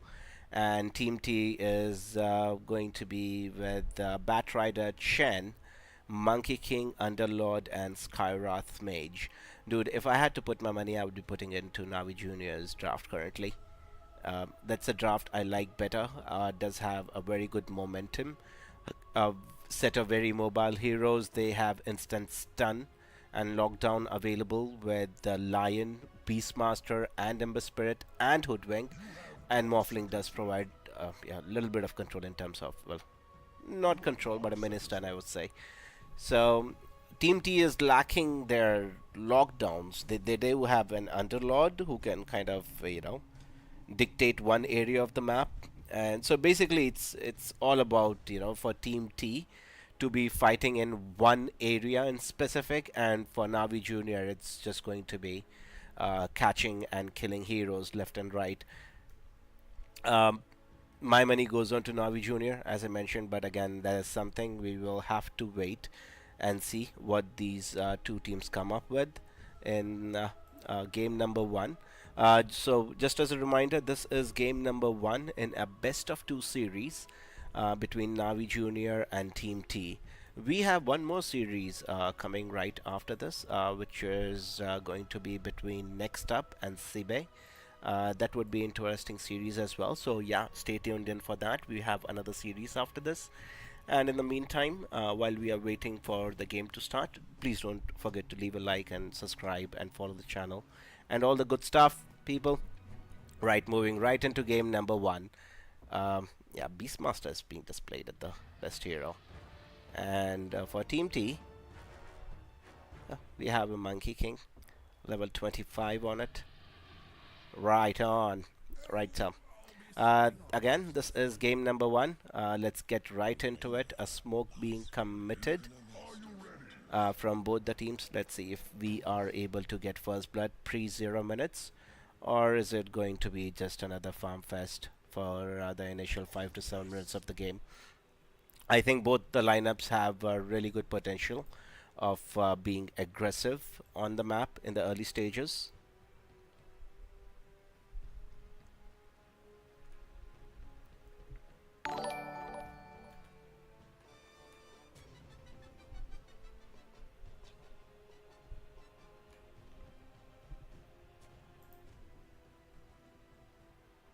Right, so Team T have captured the bottom area of the map in the Radiant Jungle, where they have their vision set up in case if there is any movement by Navi Junior, but Navi Junior themselves have gone ahead and taken over the dire area of the map, wherein Morphling is just kind of far away, is going to not think about it too much, get to his tier 1 tower, where his home is going to be for the next, say, 6 to 7 minutes, I suppose. Let's say, is this bounty rune going to be stolen? Alright, just a last hit, 20 gold going into the pocket. Alright, who got the last 10 out? Someone did. Anyways, so well, Ember did get the last hit. Right, so starting of the game, no first blood drawn, two runes going to each side, so an equal start altogether. Ember a little happy though, but again, he's going to be against a Bat Rider in the mid lane, and in the bottom lane, we are going to see Morphling paired up with Lion going against Underlord and Skywrath Mage. And in the top lane, we would be witnessing Hoodwink paired with the Beastmaster going against Monkey King and Shen. So I think all the lanes have the potential to be aggressive and get kills. That would be interesting to see. So we'll have to keep our eyes and ears open for any sort of aggression coming out from either of the teams for potential first blood.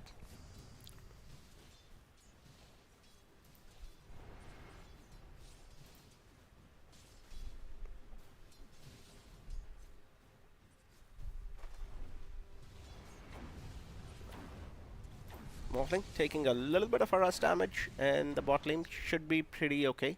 In return, there is some damage dealt to the Skywrath Mage by Lion, but Morphling should be good to go. Just the nature of the hero, he can survive a little bit of damage taken since he's able to regen his HP pretty fast in that regard. Right, so Beastmaster and Ember, I would say, are the real big winners in the starting minute and a half, with 9 last hits on Ember and 7 on the Beastmaster. So as suspected, well, not as suspected, but it's a pretty peaceful laning phase so far.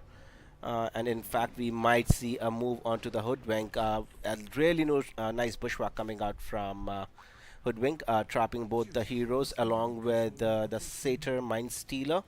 Uh, and any further aggression coming onto Hoodwink is just halted then and there. So yeah, I really had hopes for first blood, but eventually it was not to be. Right, so we are, in fact, Lion could be in a little bit of trouble. Skywrath Mage does not have, did have Arcane Bolt available in case if we did want to shoot it out on the Lion, but decides against it for some reason.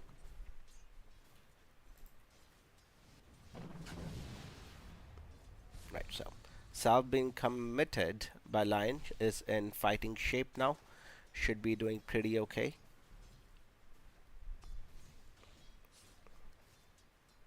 Right, just 5 sticks charges onto the Morphling currently. A little low on in the HP department, does have a shared tango which is available for another 23 seconds. And yes, that damn thing that does expire when it is shared. So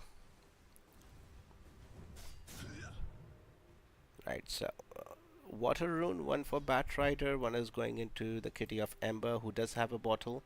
Bat has a bottle? No, Bat does not have a bottle, is in fact going for Bracer as his first choice of item. In fact, a lot of movement, and I think Ember Spirit could be in a lot of trouble. There is 3 stack of sticky Napal onto him, 4 stacks, and he should burn out now. He's surviving with literally you know, with the slightest of HP, but is able to recover. Thank you to the bottle, he says. And it is going to be Bat Rider who would be. He still has what? 4 stick charges, another tango to work with. So Bat Rider against any melee hero in the mid lane is going to be a nuisance. It is an Ember Spirit who is actually surviving so far and doing a great job at it. But again, any other hero could have been a lot of trouble. In fact, it is the Ember Spirit who might be, who might end up giving away first blood in favor of Bat Rider by the moment coming out from Skywrath Mage. So I think he was caught with a Spans down in the mid lane, thought he had enough HP to survive, but just that Arcane Bolt coming out from Skywrath Mage was too much damage for him to handle. In the meantime, since Skywrath Mage had made an attempt towards the top part of the map, well, Lion does take a lot of chip damage coming out from Underlord, but is in no danger of dying. So should be pretty okay. In fact, Hoodwink is a little low on HP. but it is Chen who ends up going down to the hands of Beastmaster.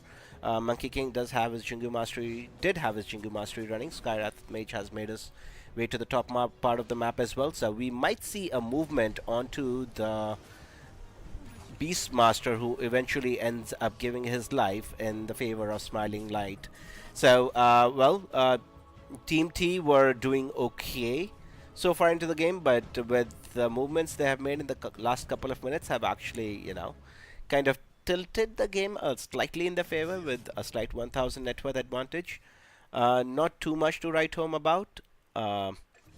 But again, something to work with. In the meantime, we see Underlong going down since he was left alone in the bottom area of the map. There is Morphling and Lion who were able to clean up the kill.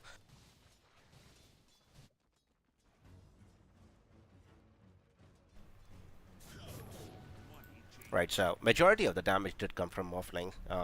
Lion did assist, but again, going in terms of last hits, Morphling is kind of gaining a lot of advantage on the map. Eventually, we did see a Hoodwink going down, but really, a rotation by what, 3 odd heroes to the top area of the map, getting a kill onto Hoodwink. Navi Junior are not going to be too sad about it, I would say. Right. What about the levels though? How does that look like? Right. We have 6 on Ember, 6 on Bat, 5 on Morphling. So the ones really suffering are Chen and Hoodwink, who are at 3. We are approaching 7 minutes. Wisdom root timing. Let's see if Lion is able to. In fact, he does not decide to do so. One wisdom rune is going to be snagged by Hoodwink. One nice pull as well onto the ancient creeps. And on the bottom side of the map for the Dire team, it's going to be Underlord who snags his wisdom rune for his team.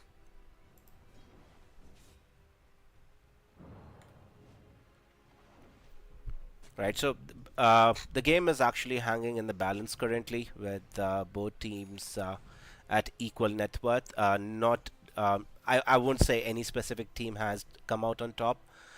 It has been equal distribution of farm amongst all the cores in the starting phases of the game. In fact, we might see a movement onto Chen. Beastmaster dealing with a lot of crap in the vicinity is making an attempt onto the Chen. In fact, it is going to be Hoodwink who could be in a little bit of danger. Chen goes down first. Hoodwink needs one more attack from Monkey King. Yes, is able to finish the hero down. So one kill each for both the teams, both supports falling. Nothing too much happening for all the commotion created. So a lot of commotion for 2 support kills. Not the best way to end it, but we'll take it. Right, so let's see what these 2 supports along with Batrider are able to do. We have a we have Lasso available on our dear old Batrider. Let's see if he wants to commit it onto. Well, there is a line in the vicinity. We might have some lag though.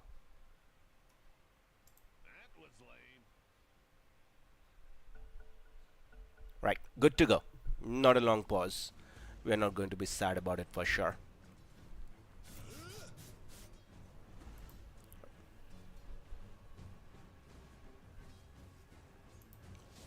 So, quietly, Morphling has been keeping his net worth on top of the net worth table currently. Is going with Yasha, I suppose, as his first choice of item. In the meantime, we see Batrider going down in the mid lane. I think he was making an aggressive move onto the Lion using his lasso was not even committed. How in the hell did he die? Well, while we were looking at Morphling, Batrider did go down in the mid lane, giving a little bit of gold back to Navi Junior. So what we have currently is 46-54 in the favor of Team T. I'll take it. I'll take that as Navi Junior. Wherein we are about, say, 10 minutes into the game. So we can consider this game as even Steven at 10-minute mark. Right. So there are a couple of heroes from the Dire side against the Morphling. There is level 4 on the Skyrath Mage. I don't think by any means they had enough damage in order to finish off the Morphling there. by just these two heroes. They would need another help, um, as in one more body in order to finish off that kill. Otherwise, the attempts are just going to be futile, and Morphling would be able to shift into strength attribute and walk away from any danger. Right, in the mid lane, we might see a little bit of action happening. We are 10-minute rune is going to go in the favor of Batrider, who has snagged an invisibility rune. And I hope that Morphling is communicated that there is a Batrider missing on the map. Um, Otherwise, Morphling could be, even if he shows here somewhere near the creep wave. In fact, did they have vision? Oh, they had vision. That's so unlucky for the Batrider, dude. Now the Morphling exactly knows where the Batrider is, and since his gank attempt turned out to be unsuccessful, he just had to walk away. In the meantime, it is going to be a Hoodwink who is going to be killed off by 3 dire heroes. I don't think Navi Jr. are going to be too sad about it. The gank coming out from Batrider was the more important one. In fact, it is going to be the Batrider who goes down, so a much bigger kill coming in the favor of Navi Jr. They did lose their Hoodwink, but in the bigger picture, they got a kill onto the Batrider, who has died, kind of, in, in quite a good succession, wherein giving a lot of gold in the advantage of Navi Jr.'s team. In fact, another smoke, Monkey King might be the receiver of this gank if they're not careful. He is suspecting that a lot of Navi Junior heroes are missing from the map. So, in fact, Hoodwink is going to have vision onto the Skywrath Mage being on the high ground, but does not know where the Monkey King is. In fact, Monkey King giving all the information to his team, just signaling them to be careful, not to get in the radius of Navi Junior. So they would just go ahead and walk away from the vicinity. Don't think they're going to be defending. Well, in fact, Navi Junior themselves are not going to put any further aggression onto the tier 1 tower. So yeah, a lot of big movements made by Navi Junior, not getting anything out of it. Just going to move their way back into the jungle, finish the stacks which they had created. Most probably they were just there for the Monkey King. In fact, Team T have decided to smoke themselves. They are heading towards the Radiant Ancient area. They would be able to see the Lion. Boundless Strike does miss on Lion, but I don't think that's going to make much of a difference, just because there is a Skywrath Mage nearby who is pumping out a lot of damage onto the poor Lion. And since the smoke has broken, they were able to get a kill on Lion, but yeah, Navi Junior are going to be May. Take it. It's a Lion, right? Radiant's bottom tower is under attack.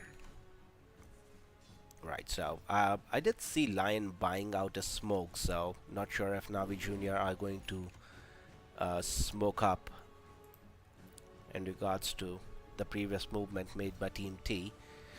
In fact, what I believe is the Farm Fest is going to begin right at the 13-minute mark, wherein net worth Monkey King is having a really gaga time in this match so far. It's 6,700 net worth in comparison to Morphling, who's at 5,900. Not a big difference, just about, say, 800 odd gold. So, Smoke did break onto the Ember Spirit. I don't think that Radiant team is ready for that movement. In fact, it is a blink reveal coming from the Batrider. Boundless Strike missing twice in a row now. Let's see what they are able to follow up in this regard. Though they were able to get a kill onto the Lion. In fact, they are able to get a kill onto the Hoodwink as well. This is a five-man movement coming out of Team T, and they should be able to successfully take down this tier 1 tower as a reward. So a really nice movement, just an item which they had acquired recently, showing that off to Navi Junior, and to be honest, they do it in style. A lot of damage being done by Skywrath Mage, so let's promote him, dude. At least give him fine priority of number a core, well, an off laner, since he is dealing the majority of the damage at the stages of the game, at least. So, it would be a little sad for Team T. They would have been, extremely happy if they would have got a core kill out of it. But yeah, getting 2 supports, not bad. But the only worry has to, has to be this morphling for them. How are they going to control the morphling? In fact, he is making his move onto Skyrat Mage, an attempt going there. He is able to survive. In fact, both the heroes doing a shit ton of damage to each other, eventually just walking away. Skyrat Mage does survive that attempt coming out from the morphling. So just early stages of aggression shown by morphling there, just showing what he can do in case if he gets sufficient farm. And on the other side we'll be seeing the Monkey King with the item progression of, let's see, what does Monkey King have? He has Rod of Atos completed as first choice of item along with his Maelstrom. So yeah, is going into disable heavy lineup. Well, they are lacking kind of disables, so that would be really handy for them in team fights.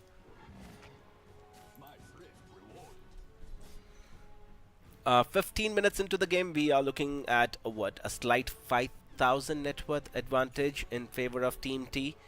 And in terms of graphs, win probability is going at 82%.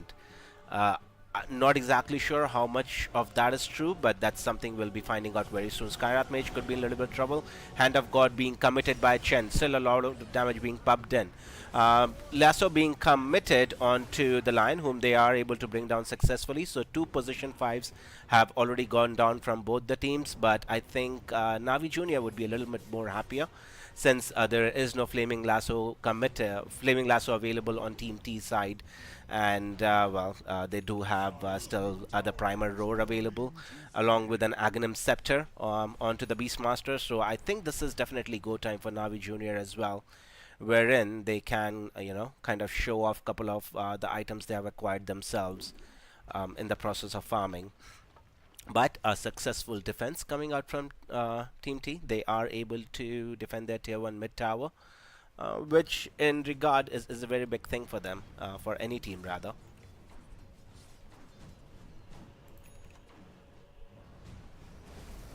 Right, now a movement on to this is going to be a big kill. So yeah, Navi Junior kind of losing out on a little bit of momentum in the last couple of minutes, wherein they were doing pretty well in the starting 15 minutes of the game, but all of a sudden you're giving a kill away on your Ember Spirit, losing out on tier 1 tower. Roar being still available, not being committed so far into the game is kind of weird for me to see, because I really thought they would use a smoke, Roar being available. They can easily go out and kill a couple of heroes. In fact, there is a Roar committed onto the Skyrat Mage, who is able to go down. In fact, it is Lion and Hoodwink in congestion able to bring down the Bat Rider. Nice bit of movement coming out from Navi Jr. I thought they should be aggressive with Roar being available in the arsenal, which eventually they are able to do. And again, just the power of Beastmaster in the early stages of the game is able to get a lot done. As a reward, they would be able to claim the top tier 1 tower in their favor, and in fact it is the Morphling who does have his Manta style completed.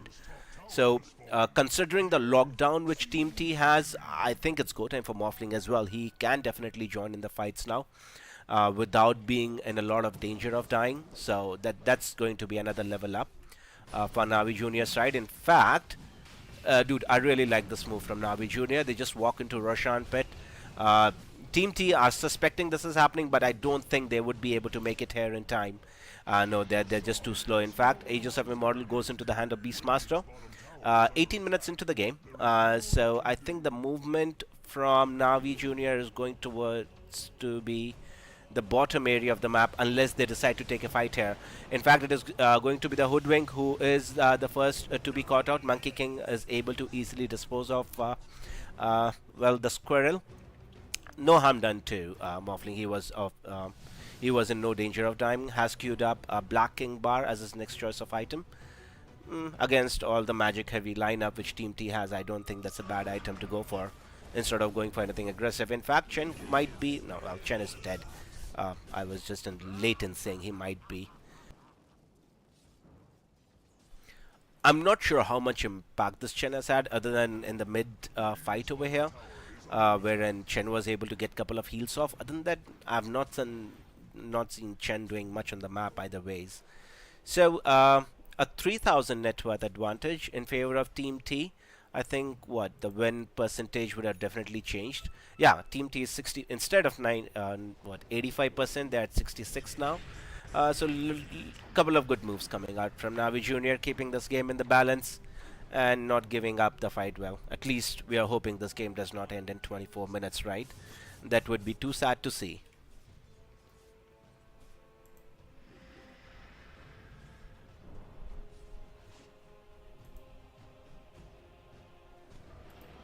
Right. We might see a little bit of movement. Ember Spirit might be in a little bit of trouble. If it should eventually end up dying, yes, a damage coming out of Team T is more than enough in order to dispose of the Ember Spirit. Uh, well, this Ember Spirit has to be playing a little bit more carefully, right? He needs some sort of defensive mechanism where he can get rid of that silence. What item is he going for next? Okay, Blink Dagger on Lion completed. That's a big upgrade for Lion. Well, that is the biggest upgrade for Lion, I suppose. Um, what sort of dispel is Ember getting? He's getting into a BKB, but he's literally quite, quite a distance away from it. Um, Alright, so let's see how Ember is actually approaching these fights and moving forward.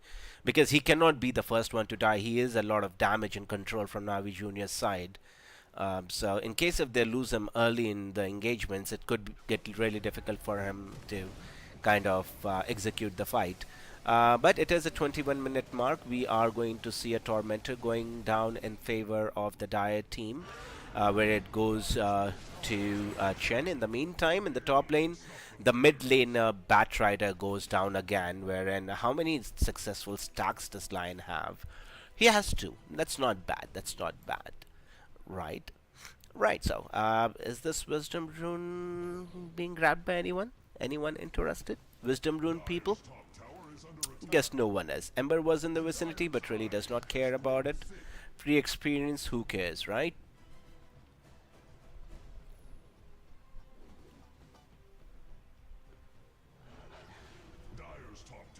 Alright, so, Ages of Immortal still in the hands of Navi Junior. I think, they could have been a bit more aggressive, at least get the middle tier 1 and the bottom tier 1 tower, but yeah, the movement has just not been sufficient from Navi Junior.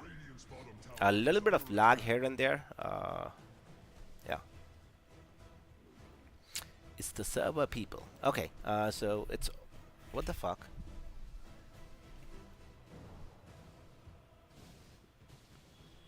Yeah, that's so funny. Right, we're back in it. Alrighty, so it's a slight 4,000 net worth advantage now. Not too much to write home about. And in terms of net worth, what we are going to look at is Monkey King still on the top with 12,000, but is very close to the Beastmaster and Morphling now. There is nothing much separating both of these teams. In fact, smoke coming out from both the teams. The fight is going to happen right here.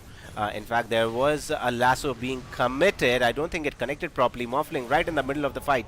Wukong's command being committed by the Monkey King as well, but Morphling able to use his BKB, get off the engagement. In fact, it is going to be the Beastmaster who ends up losing his life twice in the favor of Team T. So nice bit of movement coming from them. Execution was in line and getting two good kills. In fact, they will be chasing after the Morphling as well. Does not have waveform available for the next 6 seconds. In fact, couple of really big kills coming for Team T, and they are able to get right back the net worth advantage to 6,000. In terms of damage numbers, most of the damage done by Monkey King. Dude, he really is showing off the items here. I'm surprised that he's the one doing the most of the damage, but yeah. That's the proper usage of net worth which you have acquired so far in the game. 3,300 compared to the next highest is at 1,100, so 3 times as much as his complete team did.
lost to war. Radiant's bottom tower is under attack. Radiant's bottom tower has fallen. The pace of battle quickens.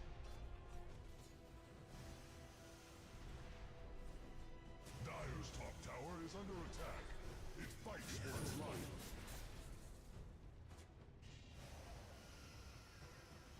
Dire's middle tower is under attack. Regeneration!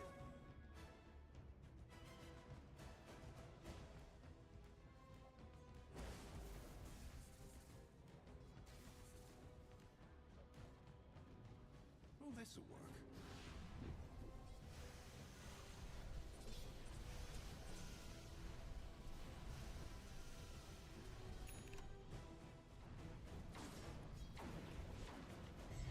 Radiant's middle tower is under attack. It will fall like a ripe apple.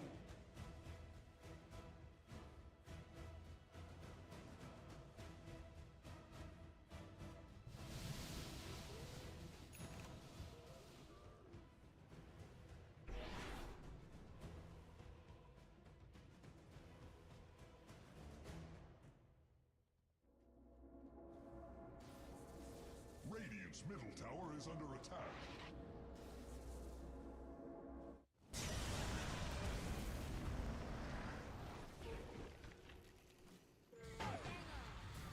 Dire's bottom tower is under attack.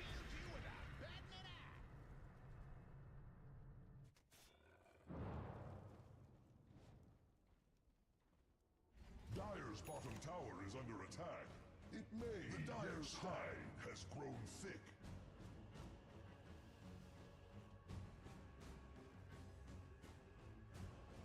Radiant's middle tower is losing its foundation.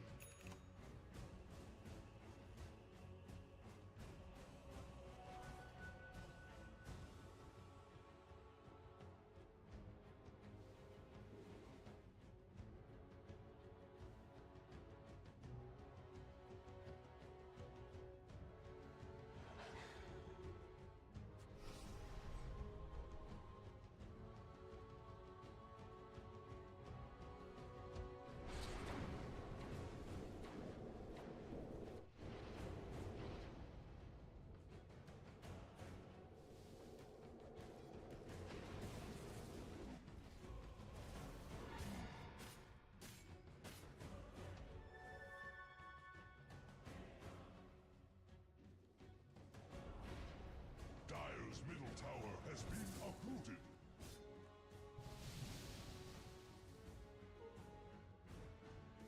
Dire's middle tower is learning to fear.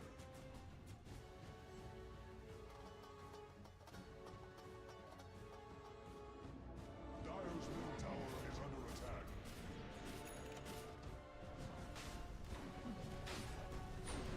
Dire's bottom tower hopes away. Dire's bottom tower has fallen.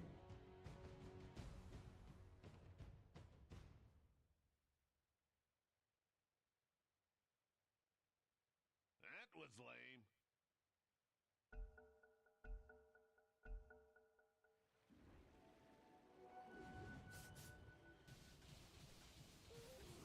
Dire's middle tower is learning to fear.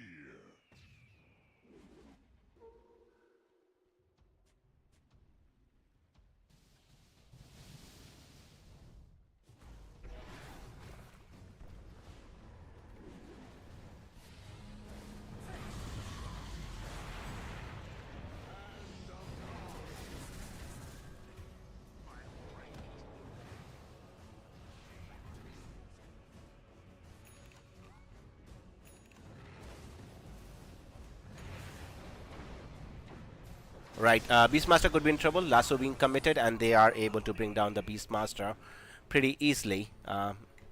So, 2 kills going in the favor of Team T. 9,000 net worth advantage. Now we Junior really have to execute the fight really well in case if they want to come out on top.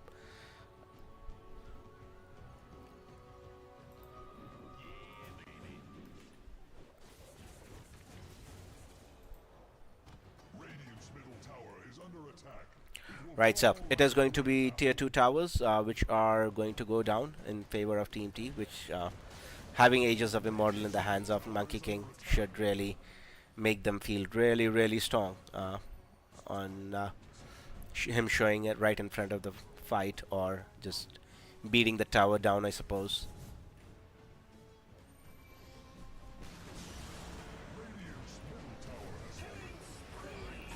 Right on. So we see another kill onto the lion who just had respawned, and other than that, we are going to see a kill onto the hoodwink as well. So game has really kind of fallen away from Navi Junior in the last say 5 minutes.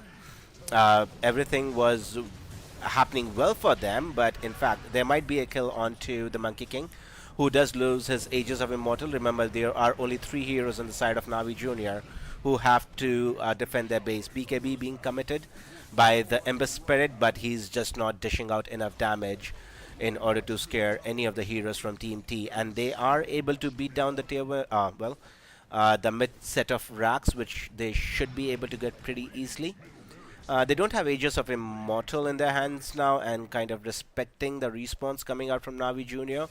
Um, and they are able to kind of no, they are actually faking it.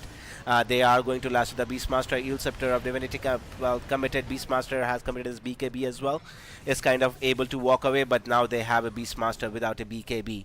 And Lion could be... No, Lion is pretty okay to go with.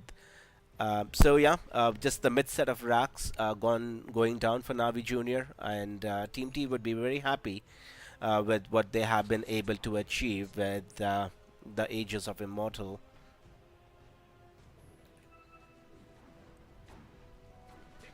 Right. So okay. So what they have another tier 2 tower on Team T, which they can look to bring down. Other than that, the map is pretty much open for them. They don't have to worry about the other lanes much. In fact, we actually might see the final fight of the match here, in case if they are able to. Skyrath Mage is in the area. In case if they are able to catch the Beastmaster, that could get difficult. In terms of buyback, we have a buyback on Morphling and the Ember. Right. So a movement onto the Beastmaster. Yes, I suspected Beastmaster could go down in case he was found. Eventually he was caught out, and then going down, and it is going to be the bottom set of racks which is going to be aimed by Team T now, since the offlaner on the side of Navi Junior is not going to be available for another 47 seconds. I'm not exactly sure if they are wary that he does not have a buyback. But they are definitely going to test out the theory. Morphling committed his BKB and is pumping the damage onto the Monkey King, but is able to use the cheese and able to kind of shrug off all the damage being done. Now Hoodwink is dead as well. Does have a buyback available in case if he wants to commit it. But unfortunately, the tier 3 tower does not have any way to survive this assault coming out from Team T. 32 minutes before Hoodwink spawns, 10 minutes before the Beastmaster. So I'm pretty sure Hoodwink would buy back once the Beastmaster is back into the fight. But nah, the racks are not going to survive for another 10 seconds or so before he makes it back. 16 seconds before Hoodwink spawns, and Morphling has already made his way towards the top area of the map, just pushing out the lanes to get as much distance between them and the tier 3 tower. Nothing will stand in my way.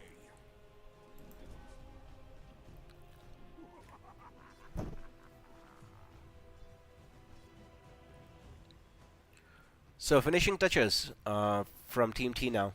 Let's see if they are able to close out this game. They have an 18,000 net worth advantage. It is their game to lose now. Navi Junior will have to really, well, Team T will have to be playing bad in order to lose from here. In fact, I seriously don't think that's going to happen, wherein we have a Monkey King who did get a double kill and is godlike currently. They don't have their Ember Spirit for 60 seconds and their Beastmaster for the next 62 seconds. In fact, GG, well played, has been called, and it is going to be Team T taking game number 1 in this best of 2 series. Yeah, I think Navi Junior really well till about say 25 minutes into the game, wherein the win probability was like at 45, 55. Yeah, I can take that any day of the week. But what Team T brought to the table post the 25-minute mark is really something commendable. So yeah, that concludes game number one, people. We would be watching game number two as well, which would be starting in the next 10 minutes. So yeah, stay tuned in for that. Do leave a like, subscribe, and follow the channel, people. That would be greatly appreciated. And yeah, I'll be seeing you guys for game number two. Stay tuned in, enjoy the music, and we'll be watching game two together. Thanks a lot for joining in, people. See you soon.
Just listen. That's the way computers talk to each other.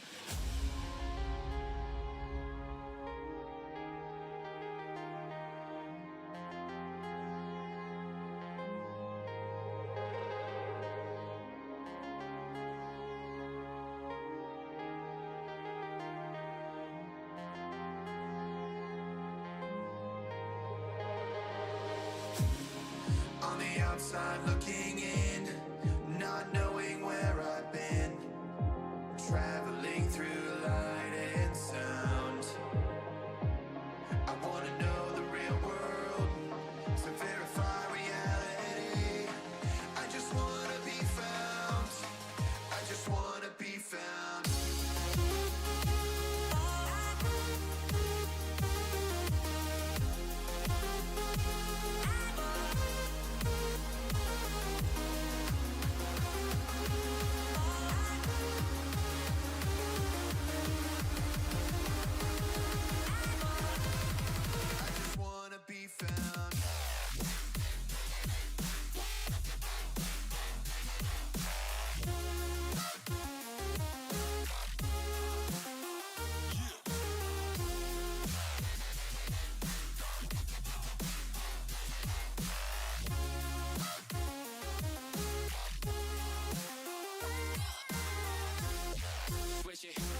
Hello and welcome to game number 2 in a best of 2 series between Team T and Navi Junior.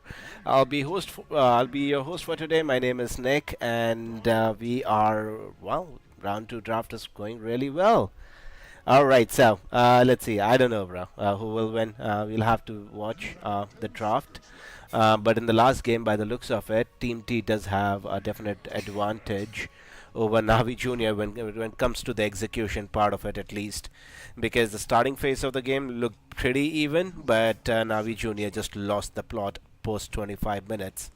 And as soon as that happened, we just saw things falling apart for Navi Junior.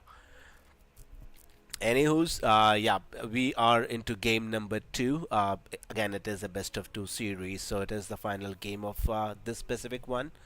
The next one we are going to watch, which is the last series of the day, um, of uh, of RES regional series, and that's going to be between NextUp and SIBE. So do stay tuned in for that one as well.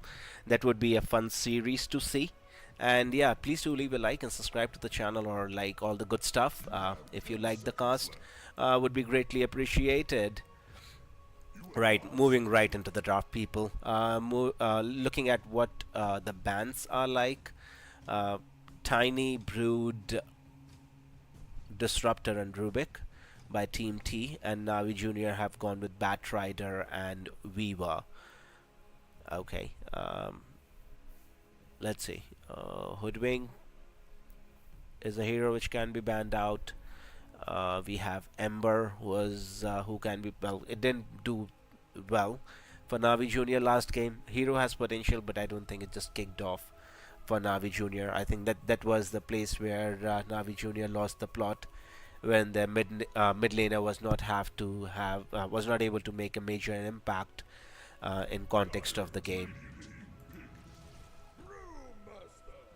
Right, we see the Brewmaster going through. Yeah, this is going to be interesting. Navi Junior have picked up a very nice hero for themselves in the offlane. Are able to snag it through from the draft phase at least. You have 10 seconds left. You have 5 seconds left. Going into the reserve time for Team T now. Let's see how they want to progress with their draft, or which hero do they want to go ahead and pick for the starting part of it. Most probably an offlaner themselves. Yeah, it's the Beastmaster. Okay, so we have a Beastmaster and a Brewmaster, two masters who would be patrolling the off lanes for their respective teams. And then it would be interesting to see how the rest of the draft goes through for both of these teams, to be honest. You have 5 seconds left. Dire team ban.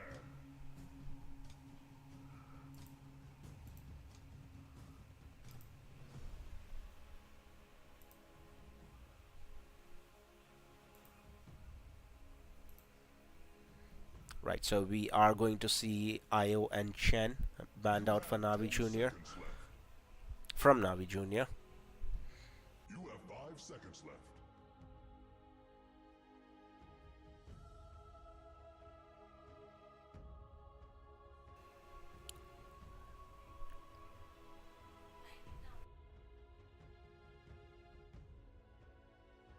Radiant team ban. Right, so Wind Ranger has been banned out. Chen is someone I'm not used to seeing being banned in the drafting phase a lot in the recent times, but well, good to see that respects are being paid to Chen as well. You have 10 seconds left. You have 5 seconds left. Radiant team. Okay, Medusa is being banned out. Alright. Not sure how much Team T were worried about the Medusa. I think it's just the laning part, wherein Brewmaster could have been in a lot of difficulties in the laning phase. Just to give him a better laning phase, I suppose, would be the idea going behind banning the Medusa. But they were able to get their hands onto the Enigma, which is going to probably go as position 4 support for our dear old Beastmaster. You have 5 seconds left.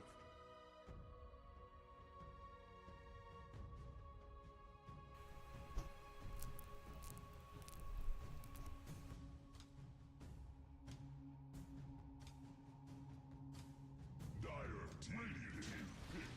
Alright, so Gyro followed by Venge is going to be picked for Vengeful Spirit. I already like the draft much better for Navi Junior compared to game number 1. But again, it will all come down to the execution part of it, and of course the rest of the draft, 10 seconds. which we will be witnessing happening very soon. You have 5 seconds left. So most probably another support, which would be picked by Team T now.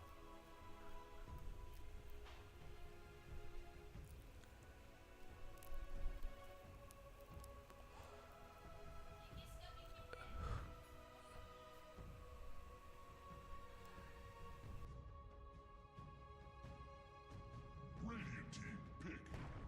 Elder Titan.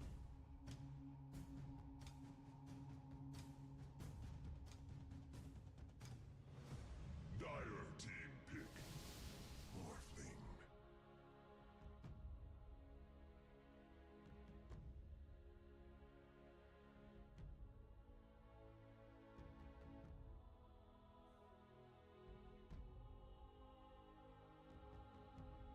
You have 10 seconds left. You have 5 seconds left. The question is, who is the better gyro? Is it the Morphling or is it the Gyrocopter? Which is waiting to be answered in the course of this game.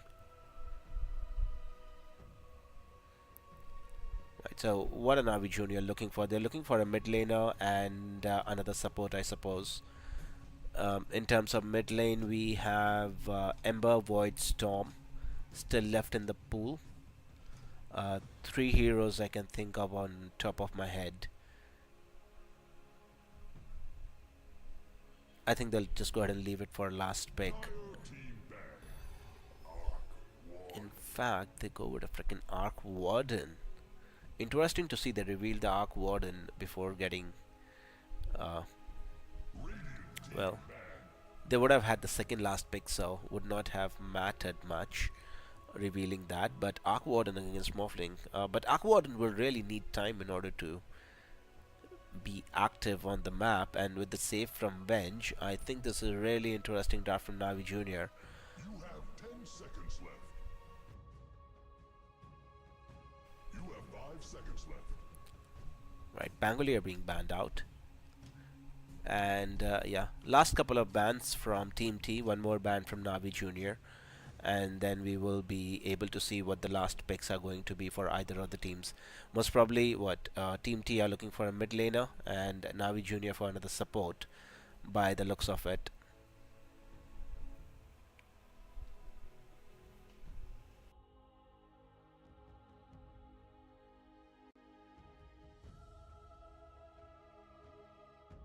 Radiant team ban.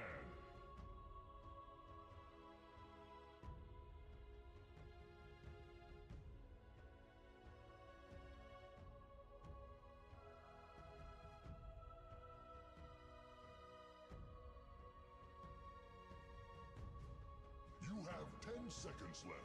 Right, so yeah, most probably it's going to be the supports which are going to be focused down from either of the teams.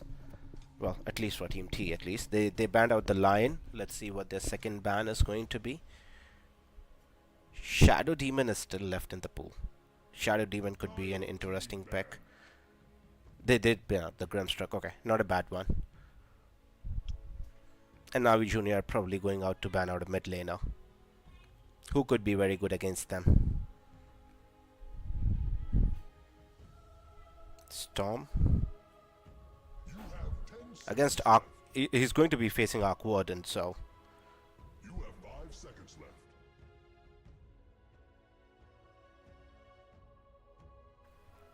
Storm could be a potential ban for Navi Junior against Arc Warden.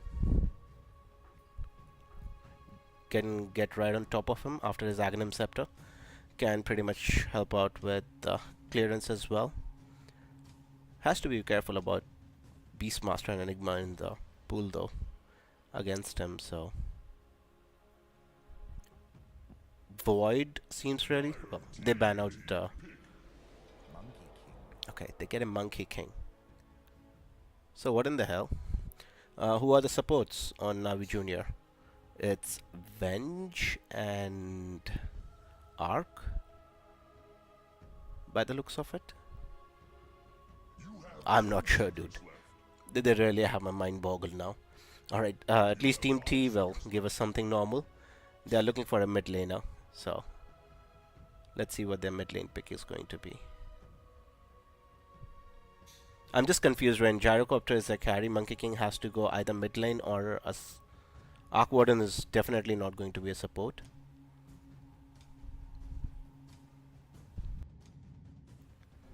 Okay, it's an Invoker game, people. Woot, really excited.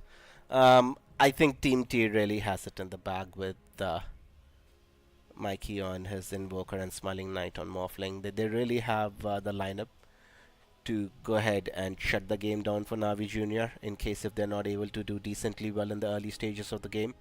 I think they have enough to do in the early stages of the game on Navi Junior as well, though. So I would say 65-70% in the favor of Team T compared to Navi Junior.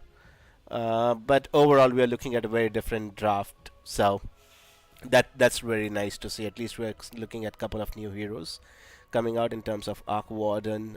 Invoker is something we don't usually see, but since we are going to witness an Invoker game, this would be really fun to watch. So finalizing or the final overlook on the draft would be we have Beastmaster, Enigma, Elder Titan, Morphling, and Invoker. For Team T, and for Navi Junior, we are going to have Brewmaster, Gyrocopter, Vengeful Spirit, Arc Warden, and Monkey King. So yeah, this is going to be a fun game, though.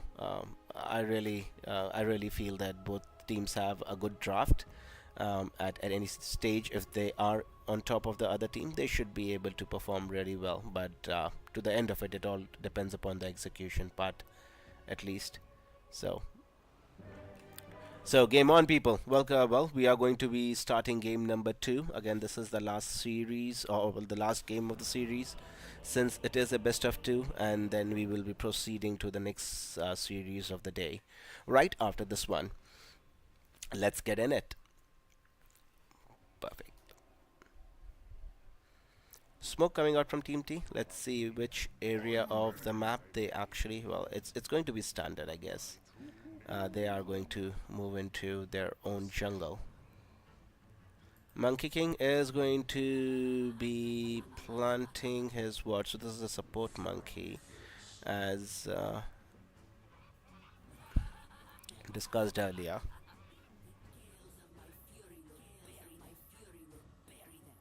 Right, so I've seen a couple of places Monkey King. This is a nice place where Monkey King put their wards out. Right in front of the tier 2 tower is another area where Navi Junior have placed their wards. This is basically for no courier should be able to make it to the designated team and would be slaughtered by the Monkey King. In fact, we are going to see First Blood being missed on to Enigma, wherein Navi Junior did smoke up, find their way right to the bottom area of the map where Enigma was just standing there, maybe. Anyways, First Blood out of the way already. Did not get to witness it. Sucks. But yeah, life goes on. Right on. We might see a little bit of aggression onto... Well, Elder Titan just does a lot of damage, right? So it is going to be, what, 2 bounty runes for both the teams there. So yeah, equal distribution of bounty runes, only the First Blood going in the favor of Navi Junior. Navi Junior would be really happy with the outcome of that, at least. They have a little bit of extra gold to work with at the starting phase of the game. And well, who did the First Blood go to? It went to the Vengeful Spirit. Okay. So let's look at the laning phase. We are going to have a position 3 Brewmaster accompanied by Monkey King going against Elder Titan and Morphling. So yeah, a lot of damage would be pumped on to the Brewmaster, who has already lost about, what, 70% of his HP along with the Monkey King. Uh, Dude, how is this balanced? I am not even sure how this is balanced. He was able to just walk in, get couple of heroes, to what 40-30% health, single-handedly without any contribution from the Morphling whatsoever. Right, so, well, Monkey King would be jumping around in trees for quite some time now, when Elder Titan is not allowing them to just step anywhere near the creep wave altogether. It's a pretty interesting stuff happening from Team T. Uh, Pretty convincing, to be honest. In fact, there is a move made by the Monkey King onto the Morphling and Elder Titan. They do end up losing a little bit of HP, but all in all, they should be pretty okay there. Just a little bit of harass damage from either teams. Alrighty. In the top lane, it is going to be Enigma plus the Beastmaster going against the Vengeful Spirit and Gyro. Gyro, just heavy nuke damage at the starting of the game with 111 in Flak Cannon and 111 in Rocket Barrage. So any hero trying to come near Gyrocopter is going to be in shitload of trouble, at least in the starting phase of the game. Right, a little bit of pause going around. Not too bad, I suppose.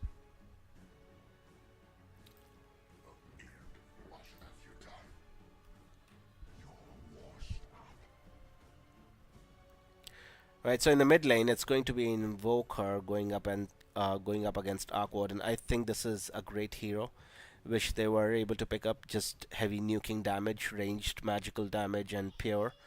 Um, can be really handy against Arc Warden because he would be eventually summoning his illusion army. Alright, not a long pause. We are already good to go, people. Looking at the laning phase so far, Gyrocopter is leading the net with the last hit chart with 11 last hits compared to any other hero on the map. So good times for Navi Junior currently. Right.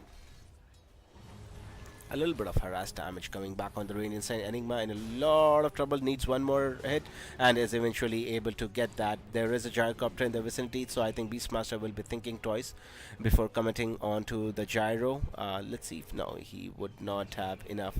In fact, he's slowing down the Venge, but no, they do not definitely have enough damage in order to finish off the kill there. There would be, well, a salve committed by the Vengeful Spirit on herself just back to get back right into the fighting shape. I would not have to step away from the lane too far anyways. Right, so starting of the game pretty well done by Navi Junior. They have 2 kill advantage over Team T currently.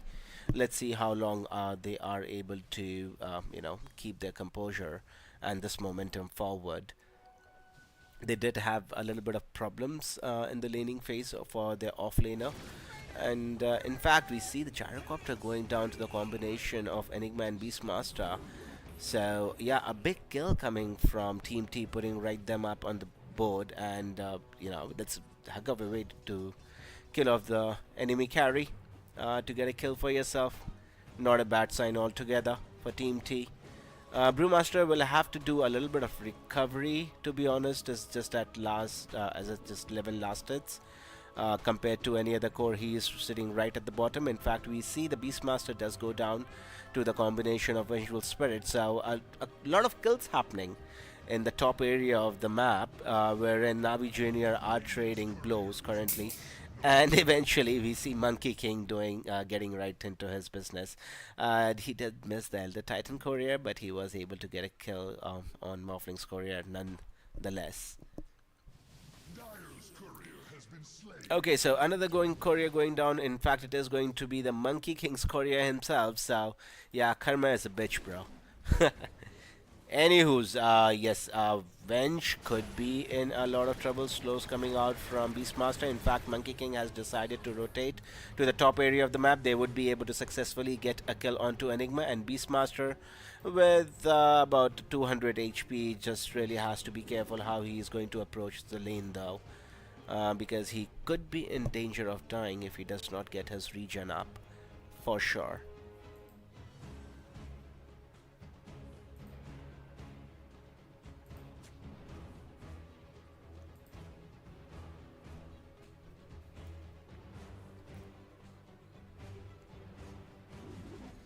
All right, so we have hit the 5 minute mark. Net worth slightly in advantage of Navi Junior. They have about 3 kill advantage over Team T at the moment, 5 kills and 2. In fact, a movement onto the Arc Warden in the mid lane. Enigma has made the rotation. They should be able to get a kill onto the Arc Warden, which goes in the favor of Enigma. In fact, it was a 3-man rotation in order to kill off the Arc Warden. So, great bit of movement coming out from Team T, shutting down the Arc Warden before he becomes a threat onto the map. I think that's a very wise decision made by them. Yeah, and as a reward, they should be able to do quite bit of damage onto, well, at least 25% health should be is what they should be able to achieve from the mid tier 1 tower. Right, so no stacks as such currently on the map. Elder Titan is visible. The tree being successfully cut down by Elder Titan, and he would be able to get a kill on the pesky Monkey King. So yeah, taking down the right tree, bringing down the Monkey King from the tree, and then he just becomes too vulnerable to survive. And we saw the punches coming out from Elder Titan. Yeah, that was funny, dude. I found it really funny. Okay. The positive for them is going to be the top lane again. Monkey, Gyrocopter is doing really well for himself. Is sitting right at the top of the last hit chart as at 52 last hits compared to Morphling, who is only at 34. So yeah, it has to be Gyrocopter who is leading the chart at the moment. In fact, in the meantime, the middle tier 1 tower for Navi Junior was taken down by Invoker. So yeah, this could be a little problematic for Navi Junior's team, because Invoker has decided to join his comrades in the top area of the map. They do have vision onto the Venge. Not exactly sure if they are going to commit onto her though. Gyrocopter is pretty strong. Okay, what is he going for? Falcon? Falcon Blade first? Most probably he's going for Falcon Blade first. Right, is able to clear off a lot of illusions. In fact, since there is an Invoker in the area and another pause, Invoker saying fight me, Gyrocopter would not be able to oblige, since he would be falling down pretty shortly, counting the number of heroes from Team T surrounding him. So yeah, that could get really difficult for him moving forward. And yeah, how much curses he would be throwing out at the moment on the Gyro would be an interesting thing to see. Right, so we have in Hand of Midas queued up on Arc Warden. Since we have a pause, a great time to look at the items which the players have been able to get so far. Okay. Yep, Gyrocopter eventually does end up dying. No major damage done onto the Radiant heroes, since there are 4 of them in the vicinity. Monkey King is level 3, so really has to be careful if he wants to show his face, because there is still an Invoker who is lurking around in the area, and Vengeful Spirit, in fact, is going to be the receiver of that gank. Monkey King will not try and help the Venge, who is level 5, and eventually does end up going down. So,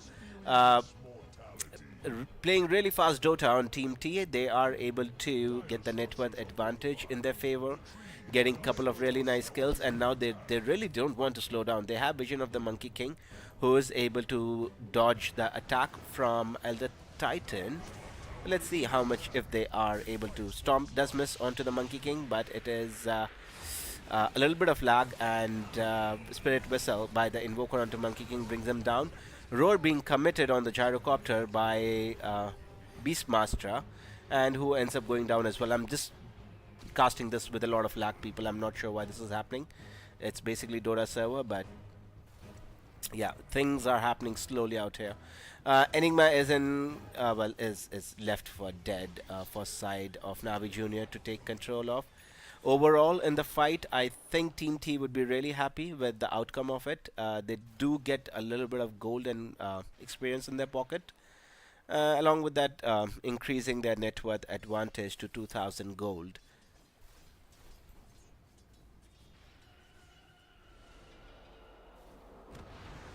Right. There has been commitment by a level 3 Monkey King onto the Invoker, who eventually ends up giving his life away to Elder Titan.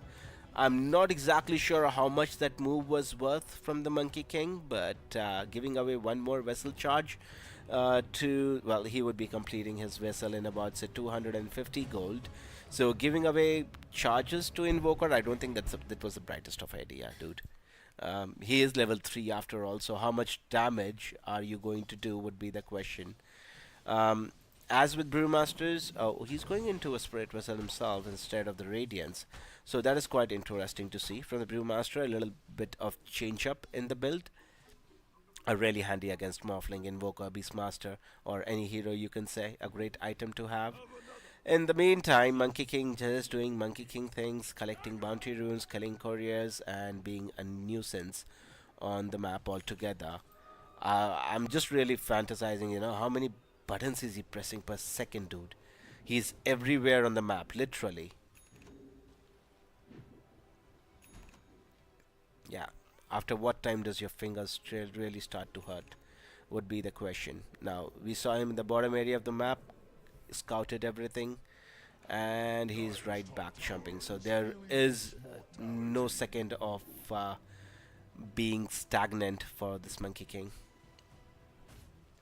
Right on. Big stack being taken by Team T, who they are able to successfully do so.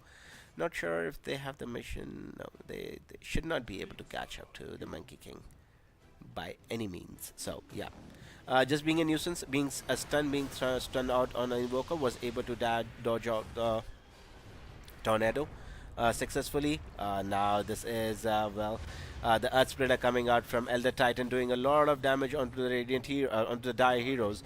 It is the illusion which goes down first. In fact, it is going to be the Vengeful Spirit. No, Vengeful Spirit does survive with what, 70 HP. Just nuked down by the Beastmaster. So yeah, should have gone back to the base. Did not happen. In fact, Brewmaster has joined and used the split. There is a big black hole committed by Enigma, and since the black hole is not stopped, most of the Brewlings are already dead. Yeah, there was one Brewling which was eventually left. Invoker dying in the meantime for Navi Junior actually makes it worth the fight for Navi Junior. They did lose their Monkey King and Venge in the process, but really they don't care about those two heroes at the moment if they are able to bring down Invoker, who was kind of walking away with this game pretty handsomely. Right, so again, it is a 3000 net worth advantage in favor of Team T.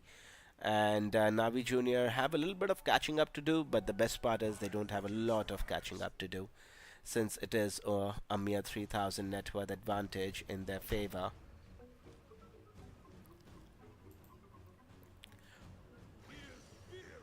Okay, so what is the next item? Well, he's still in the process of finishing the Spirit Vessel on the Brewmaster. In the meantime, we see a little bit of aggression onto Venge, who decides to use the swap on the Invoker, but not able to get anything substantial done. So, yeah, yeah, it's just Venge doing some warding mission, I suppose. A suicide mission, pretty common in Dota scenes. Dire's top tower is feeling its mortality.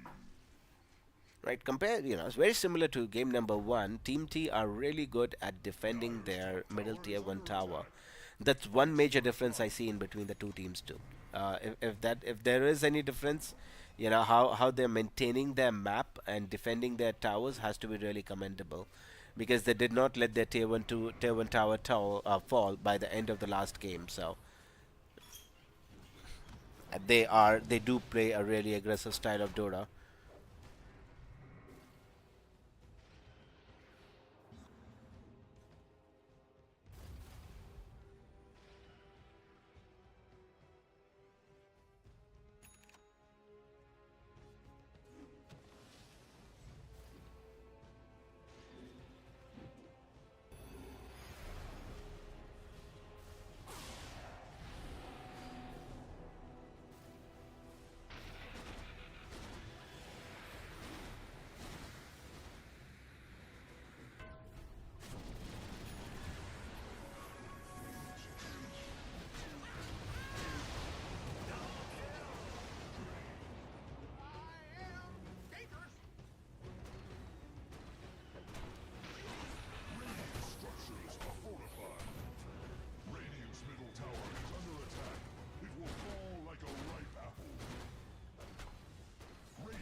Right on. So, Black Hole being committed by Enigma onto the Brewlings, who are definitely taken down simultaneously. So, no Brewmaster left for the fight, and in fact, it is going to be Team T who definitely come out of top in that engagement. Right. So, a little bit of moves coming from Navi Junior onto the Radiant side. At least they were getting braver in order to step to the other side of the map, but in the longer run, it just didn't pay off because they did end up losing their gyro. I don't think this gyro can actually show up in fights before his BKB since he's going up against an invoker. So playing without BKB against an invoker, that too with the farm he has with the Spirit Vessel and Hand of Midas completed, yeah, he's a menace in early stages of the game and becomes a really big threat in the later stages of the game. So that's what the news for Navi Junior is going to be. They really have to be careful how they are approaching this game. And one job for Enigma, to be honest, in this game is as soon as he sees the blue split, he just black holes them. He really does not care about any of the other heroes from Navi Junior.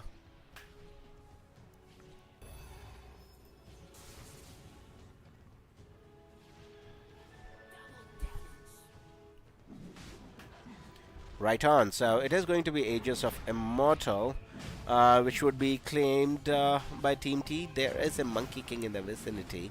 They are able to catch him. Not sure if they are able to chase after him though. No. Just a little bit of cutting out the trees. So there are no trees nearby for the Monkey King to hop onto, with the help of Beastmaster. And Monkey King is still just killing off couriers. He's still level 6 in the game, so yeah, I understand the concept of cheese, but how's it handy though? Would be my question. How does it help you in the longer run? Yes, it can be annoying in the starting phase of the game, but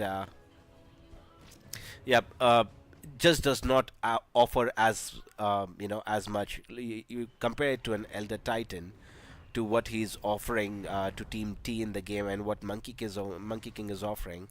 There's a big difference of day and night, I suppose. And yeah, we can look at the supports.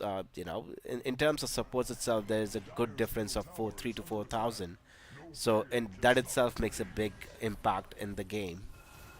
Right, so a 5,000 net worth advantage for Team T, Aegis of Immortal in the hands of Beastmaster. Let's see if Navi Junior really want to mount up a defense. By the looks of it, they really want to defend their tier 2 tower. Smoke being committed by Navi Junior and Team T. Let's see who runs into whom first. By the looks of it, it might be Arc Warden who breaks the smoke onto the Elder Titan. And yeah, they're just going to maintain their vision and their position on the high ground, wherein it is really, really difficult for Navi Junior to approach it. Eventually, they are actually kind of backing away from that area, not feeling comfortable to take that engagement. Yeah, I'm quite surprised actually. Team T backed down from that specific area. They must have thought of some kind of threat coming out from Navi Junior, because they did have the vision in the vicinity to take that fight. Well, to their wisest of judgment, they did not decide to do so. I think it's most probably because of the buybacks, which could have been committed by Navi Junior, specifically on the Beastmaster, and really, if you count Monkey King, 1.5 buyback. Right on. So net worth, there is Beastmaster right at the top, closely followed by Arc Warden. Gyro's actually at the top of the net worth currently. So the cores from Navi Junior are doing really well. It's only the Monkey King who is kind of suffering at the moment.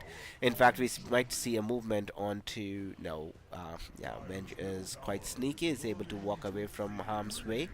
And they're still struggling to bring down even one tier 1 tower. They have already used up what, 2.5 minutes of Aegis. Yeah, this is the first tier 2 tower being brought down by Team T. So I think Navi Junior have done a great job as yet in order to stop the bleeding, a lot of bleeding from happening. Losing out on Venge in the bottom lane, yeah, that's fine. They're looking at the Gyro, who's happily farming, does have a, well, Aghanim Scepter completed. Is going into a BKB next, so that is one timing they would be definitely waiting for, so that he can show his face on the map against an Invoker, and a Morphling, and a Beastmaster. So yeah, a lot of threats against this Gyrocopter in this game, and really he'll have to play his ass off in order to win this game for his team, though, by the looks of it. Okay, so Tormentor does go down in the favor of Team T. They are able to get it onto their Enigma. Alright, so it basically an upgraded Maleficent.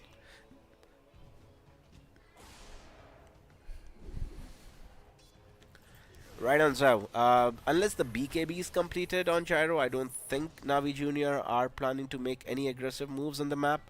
What's okay? It's a Radiance. Okay, 20 minutes, 21 minutes in. Let's see who gets the Wisdom Rune. Is there going to be a contest? No, there's no going to. There's not going to be any contest for Wisdom Rune. Team T has already backed away from the area.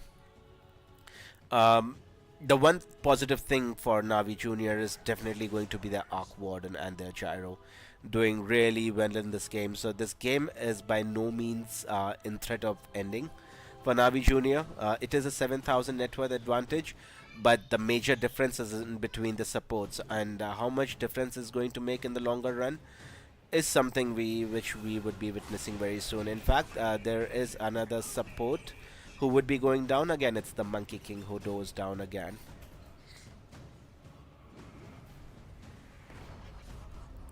Alrighty, so again, we will see it's just a clone going down.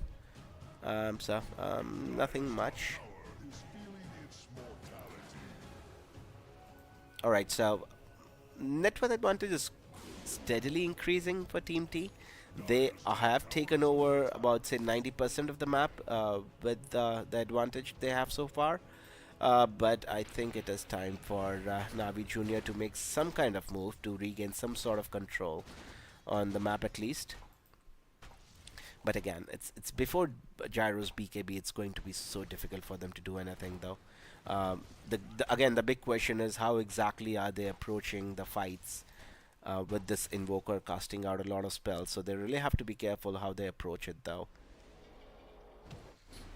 Right, so another Tormentor going in the favor of Team T. Let's see whom it goes to. Most probably, I would say Elder Titan. No, it goes to Invoker, who is the top net worth in the game, if it's surprising you.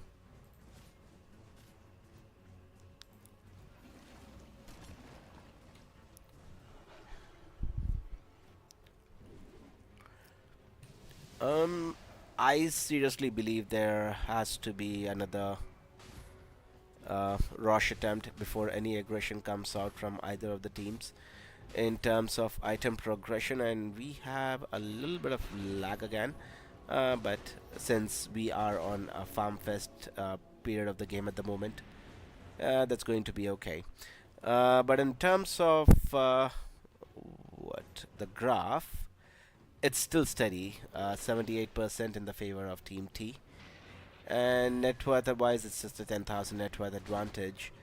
Nothing which cannot be overcome by Navi Junior is what I feel, because they just need one good swap to work in their favor, or this Arc Warden going out of going out of control. His Hands of Midas is already being worked upon greatly.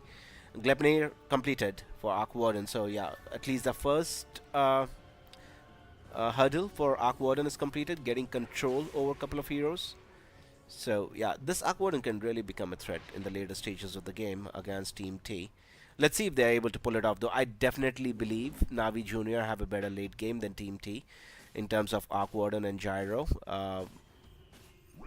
But the main question is, again, and that comes after 35-40 minutes of the game, and by the looks of it, Team T are in a mood to finish that game, in that area itself, close to, say, 35-minute mark is what I'm assuming, when Team T would like to close out this game in their favor.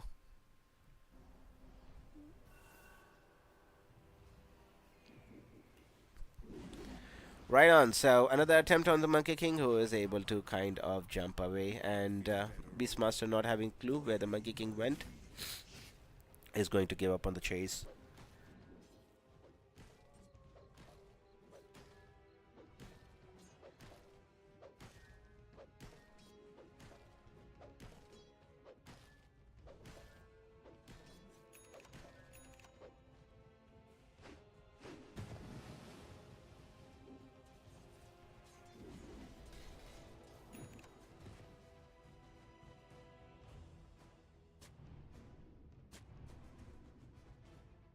Radiant's bottom tower Right, so 11,000 net worth advantage now for Team T. Let's see what they are able to achieve with this.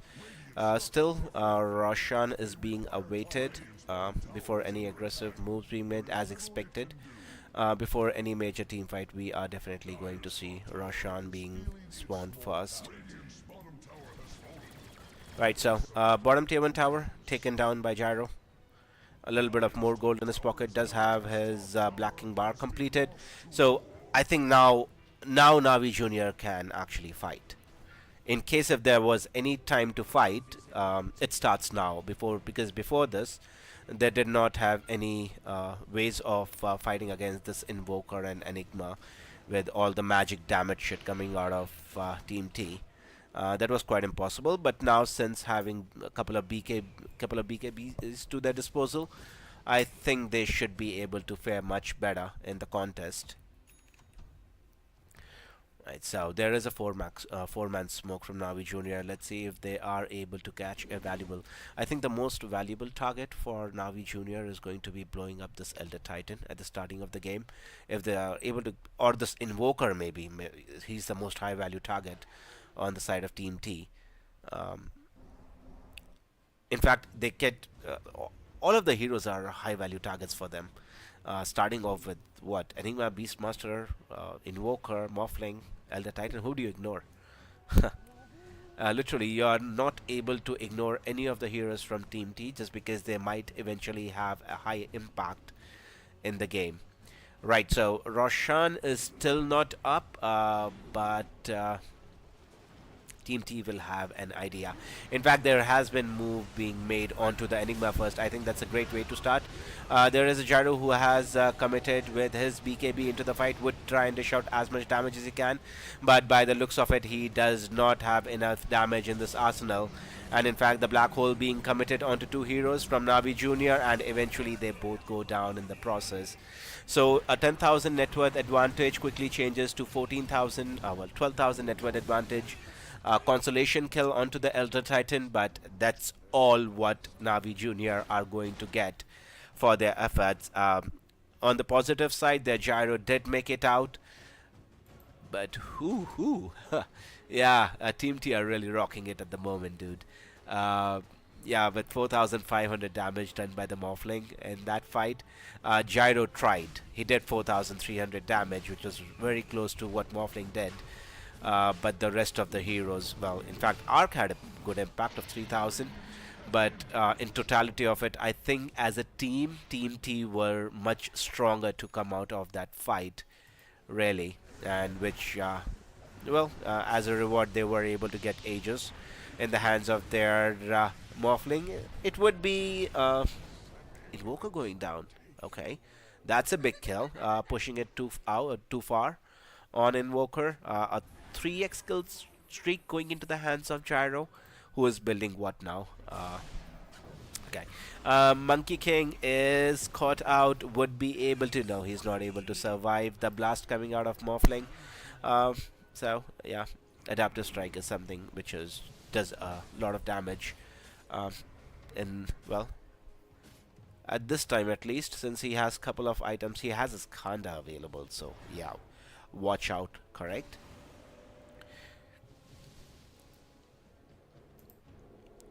Right, still a lot of vision for the Radiant team in the top area of the map. Let's see who they are able to find. Arc Warden Illusion, 240 gold in the pockets of Beastmaster, not a bad way.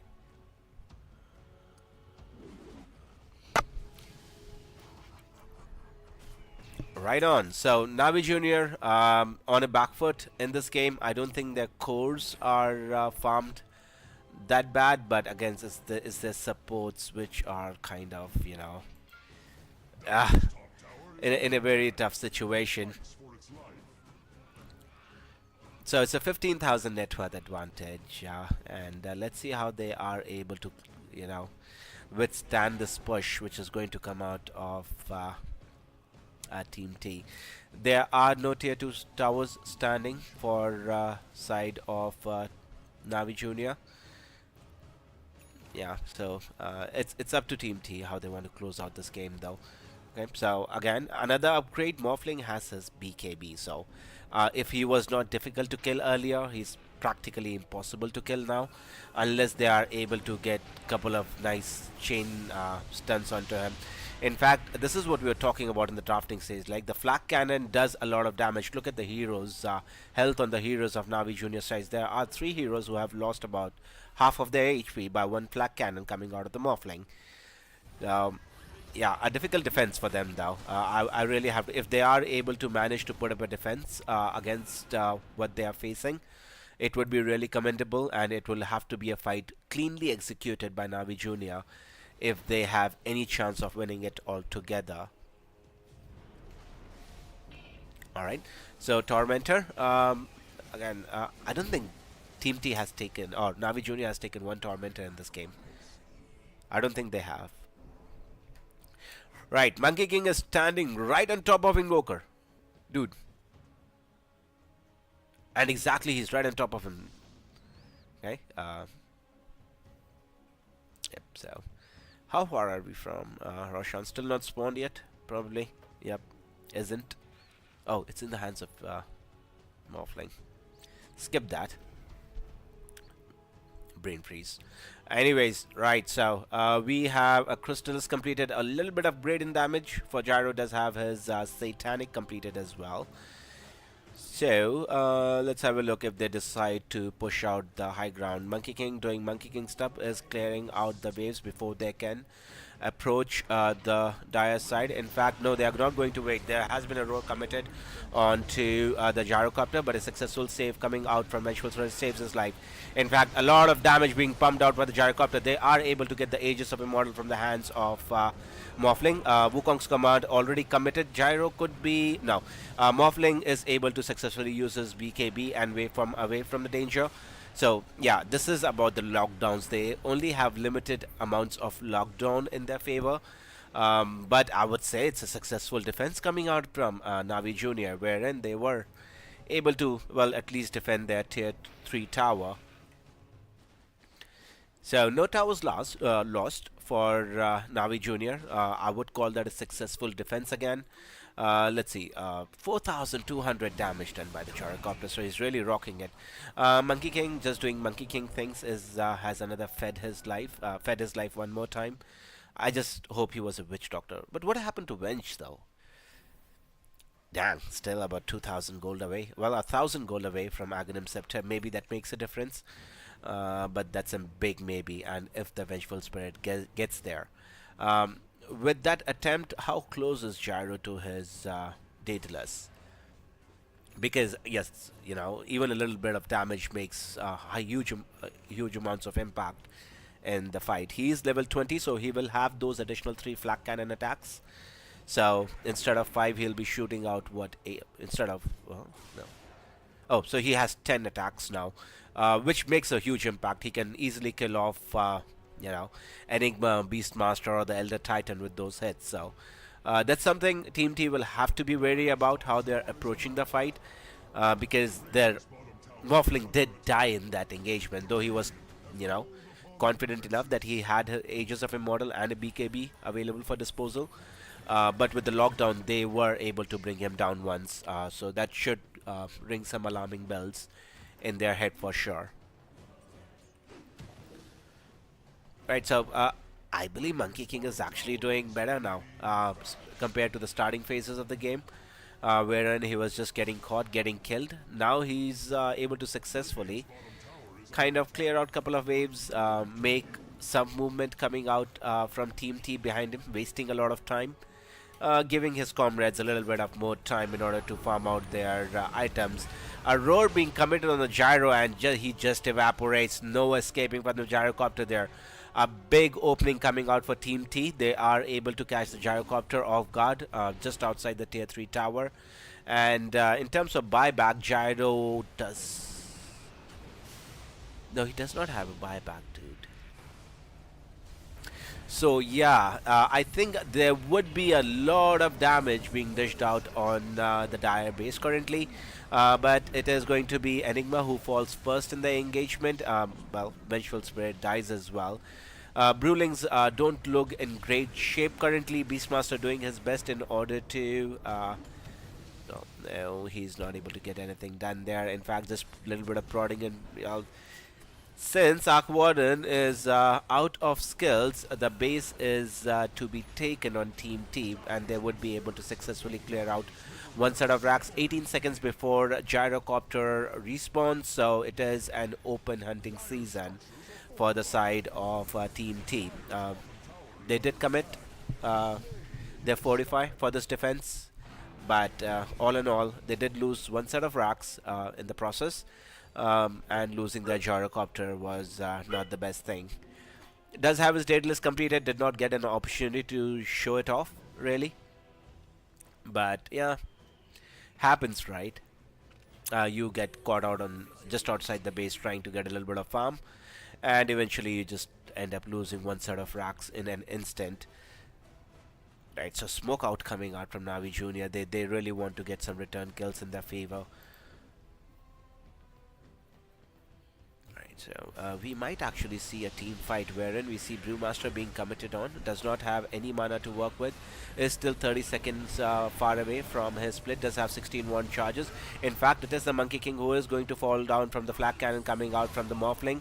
And yeah, it is retreat time for Navi Junior. Both their supports are already dead.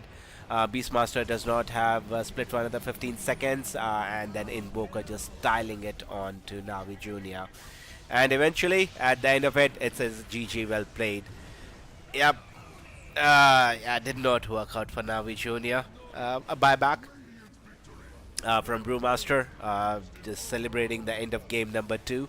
A good series, I would say. Navi Junior did show some glimpses of,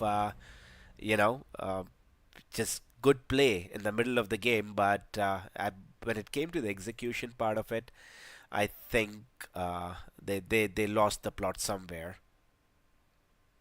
Anyways, that concludes game number 2 in a best of 2 series, people. That was a fun series to watch. The next series which we are going to watch is going to be NextUp versus SIBE. That's going to start in, say, about 4 minutes from now. Let me see the status of that game. Yeah, and thank you so much for watching the game, people. Do leave a like and subscribe to the channel and follow as well while we are waiting for the next series to start. Again, just to repeat, the next series we are watching is NextUp versus SIBE. So stay tuned for that. Again, it is going to be a best of 2 series, and I'll be seeing you in the next, say, 7 minutes when the match starts. And yeah, leave a like, subscribe, people, and enjoy the music. I'll be meeting you guys in the next, say, 5 minutes or so.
10 seconds left. You have 5 seconds left. Dire team ban.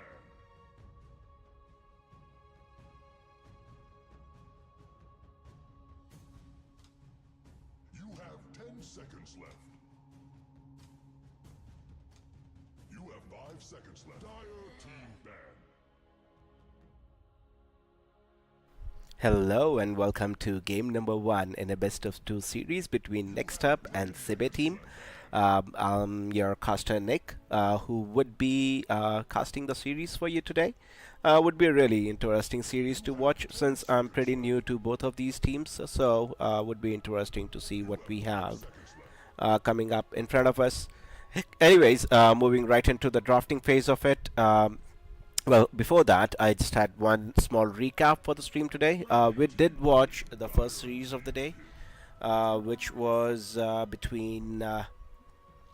which was between Dragon and One Move were able to comprehensively win the series 2-0. Second series of the day was between Navi Junior and Team T, wherein Team T really outclassed Navi Junior, though Navi Junior did show some sign of good plays in the middle there, but eventually they turned out to be short.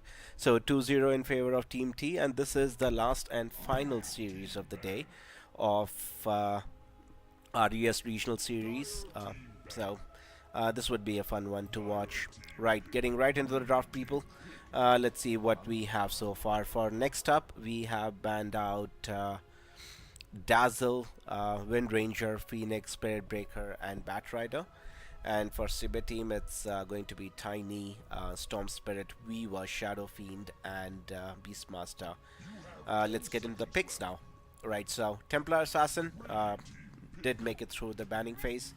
And Hoodwink as well, two highly contested heroes were able to make it out of the banning phase, and then followed by Elder Titan. So nice mix of damage coming from next up, and from SIBE team we have Darkseer and Monkey King to start off the drafting phase. You have 5 seconds left.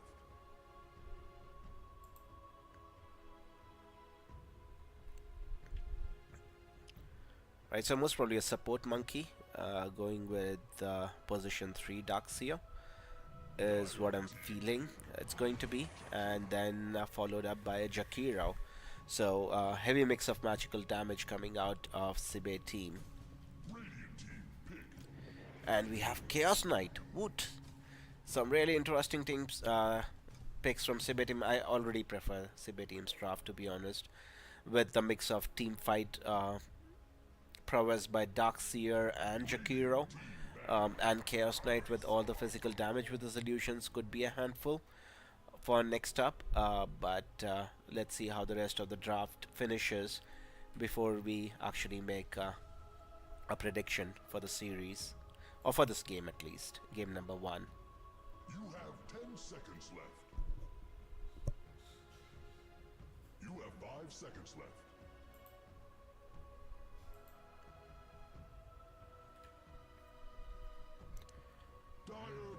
We are just going to be looking at bans. Pangolier, kind of a counter to Chaos Knight, has been banned, and from SIBE team it's going to be Ursa, who could kind of chop down a Chaos Knight pretty easily, and a Lifestealer being banned out by them. On next up, it is the last ban. Most probably they are going to ban out a mid laner. Who is good against? I don't know. How do you feel about Ember? Oh, Dragon Knight has been banned out by next up. So it's a position 1 Templar Assassin, can be rotated to position 2 as well. So this pick will let us know. So Sven. Okay, so it is a position 2 Templar Assassin and position 1 Sven, which would be accompanied by Underlord, Elder Titan, and Hoodwink for next up. And for SIBE team, it's going to be Rubik, Darkseer, Monkey King, Chaos Knight, and Jakiro. Let's get to the prediction part of it. Next up's draft is definitely rocking at the moment in my eyes, and SIBE team don't have a bad of a draft themselves, to be honest. So I would say I would leave it at 50-50 this game, dude. I'm not really confident which team could take away this game. I'm kind of stuck in between both these teams currently, which might end up being better. So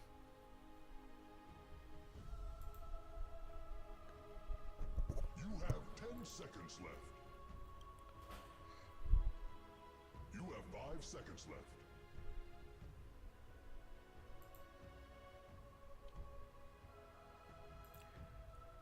perfect.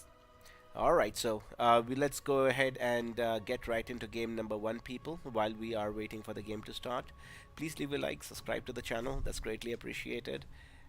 For a lot more Dota coming up. In fact, there is another series which I'm kind of planning on right after this one, which is the EPL World America Season 12.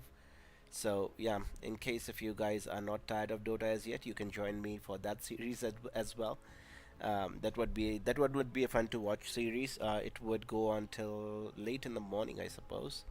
So yeah, do stay tuned in for that as well, people.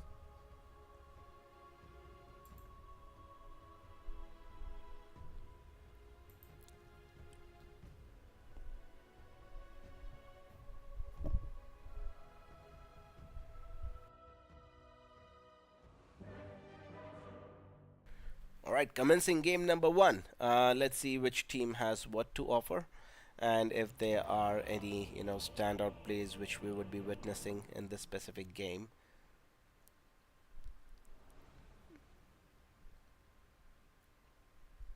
Perfect.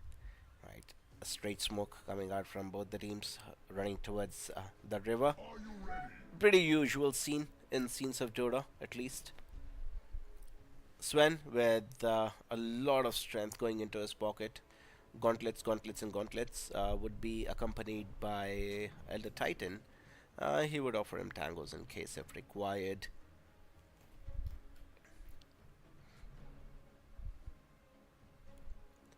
Right, I just think Monkey King is a mobile ward which is present in the starting of the game, and later on he just becomes a split pusher. That's what Monkey King is the way being played in terms of support role.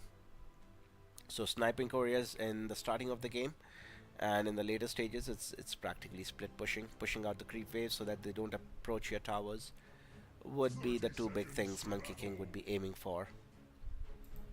And as we discussed, is a really mobile ward, is able to provide vision to his entire team to the whereabouts of the Radiant side. Nice ward up here though. Does have a ward at the bottom side of the river as well, so they exactly know where the entire team is. Let's see how many runes goes to who.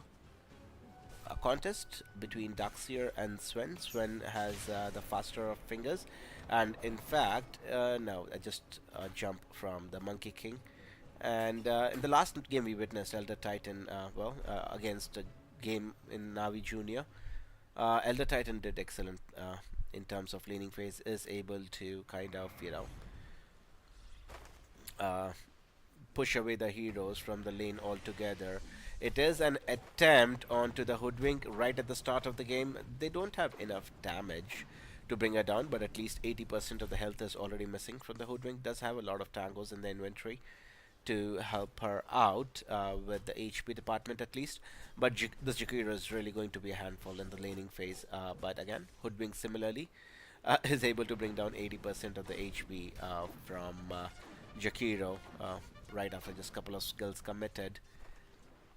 So two great heroes. I think Underlord and Hoodwink should be able to do okay for themselves in the laning phase, at least after they get a couple of levels. And Underlord just kind of zoning the heroes away so that there is no further attempt made onto the Hoodwink.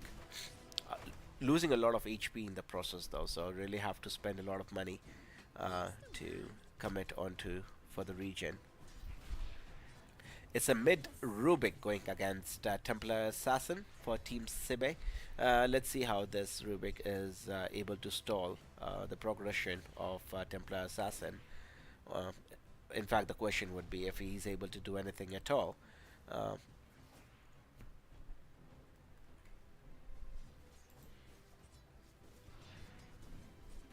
Radiant's courier is with us right, so in the meantime, Monkey King still sniping out the couriers while we were watching Templar Assassin and Rubik. So yeah, we would see this, you know, notification very often.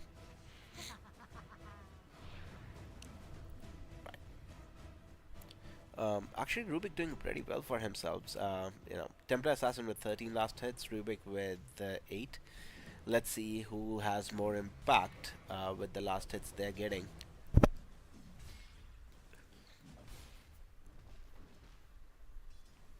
First blood still available to be taken by both of the teams, so a little bit of gold still pending to be claimed. Right, and it is at the Titan who might actually want to get a little aggressive. Can zone out both of these heroes pretty successfully as they are retreating towards their tower. In the meantime, as discussed, Hoodwink and Underlord are actually doing pretty well for themselves. Both of those heroes are quite of on low HP majority of the time just because of the skill spam both these heroes are able to bring to the table. Bushwhack not connecting, they might have had a chance on Jakiro in case if that was connected. In fact, it is going to be Hoodwink who could be in trouble, and in fact the first blood goes in the favor of Chaos Knight, who's able to chop down the Hoodwink and get that gold in his pocket. So does not have a stun available, so the water rune would be successfully snagged by Underlord. And Chaos Knight would stop his assault there and then.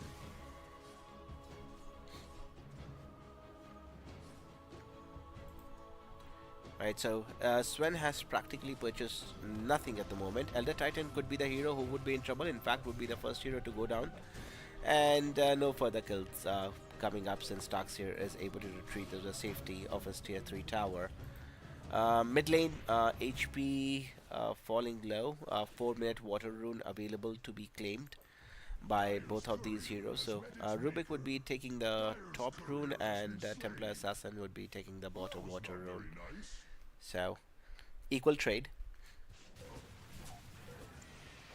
Right, so Jakura still in being a lot of annoyance for Hoodwink, but is able to successfully snag the bounty rune, and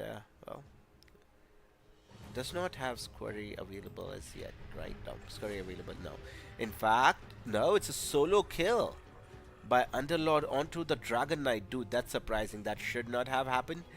But as we witnessed, it did happen, and a little bit of gold going back into the pocket of Underlord. So good signs for him. Would feel really comfortable after that has happened. Would be able to complete his arcane boots as well on the Underlord. So in terms of mana, they should be doing okay in the laning phase from now onwards. Excuse me. 5 minutes into the game, Sven has been basically left untouched so far, along with Templar Assassin with the Rubik. Rubik has decided to go back to the base. Does have a couple of bracers available in the inventory. I don't know if there are more bracers he's going to look for. How much is enough would be the question. In fact, a little bit of aggression shown by, as we were speaking volumes about Underlord, it is Chaos Knight and Jakiro who were able to find a kill. In fact, it is Hoodwink who's going to be dead. One more swipe? No. It is going to be Jakiro who's going to take the last hit onto Hoodwink, bring that gold into his own pocket.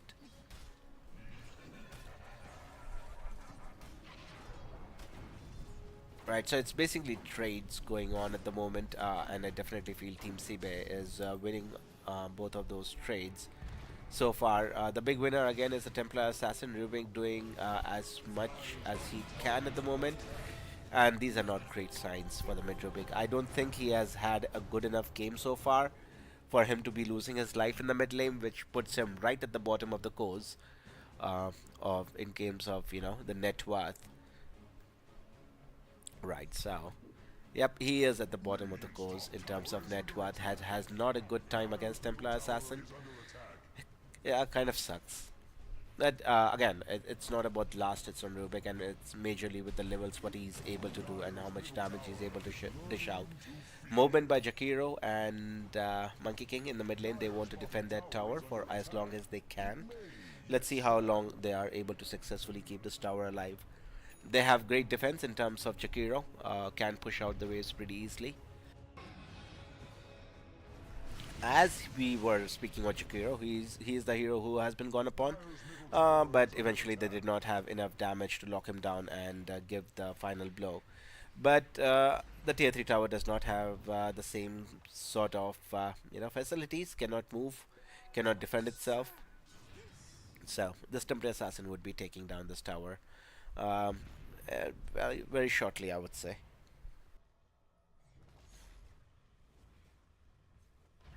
Right, so 7 minutes Wisdom Runes did spawn. 30 seconds earlier, one was taken by Hoodwink and one was taken by Monkey King. So both teams getting one Wisdom Rune each, so equal distribution of extra experience of the map.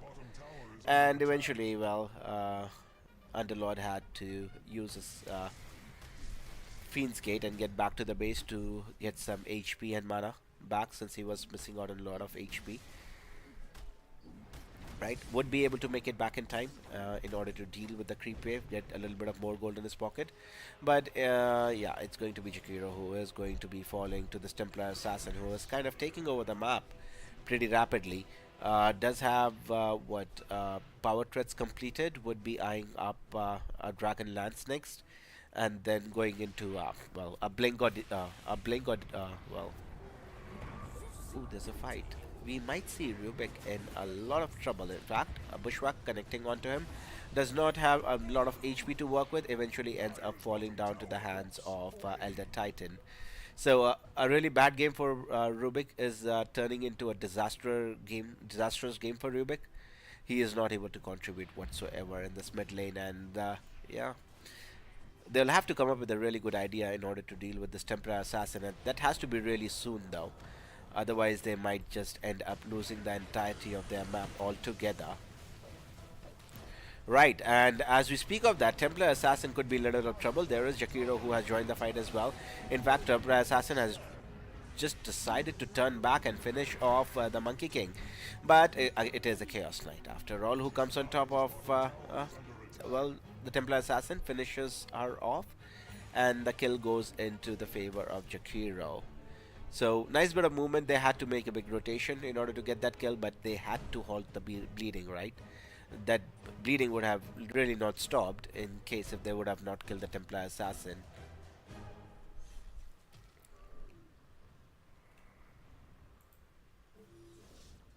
Dire's bottom tower hopes for aid. So a little bit of stacks going on for the ancient creeps.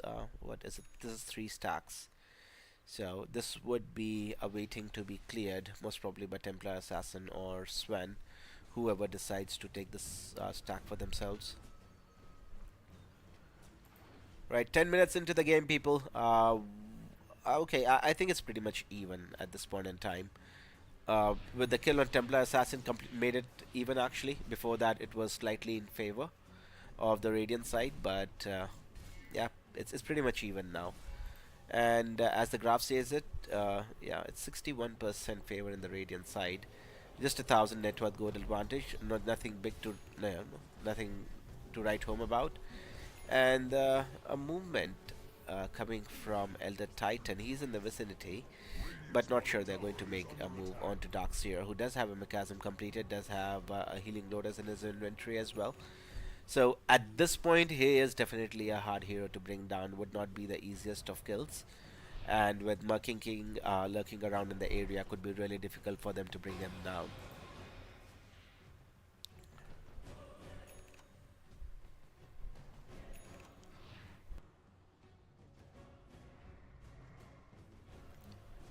Armlet is completed on Chaos Knight, so yeah, his farming, well, it does increase his farming potential a little bit, but he's going up against a Sven, who has a built-in Battle Fury for some reason. Yeah, so it would be difficult for Chaos Knight to keep up the pace with the Sven, wherein after 10 minutes we might just see the Sven being at least 3000 ahead of the Chaos Knight, at least an item up, just because of the nature of the hero and how quickly he can farm the jungle creeps.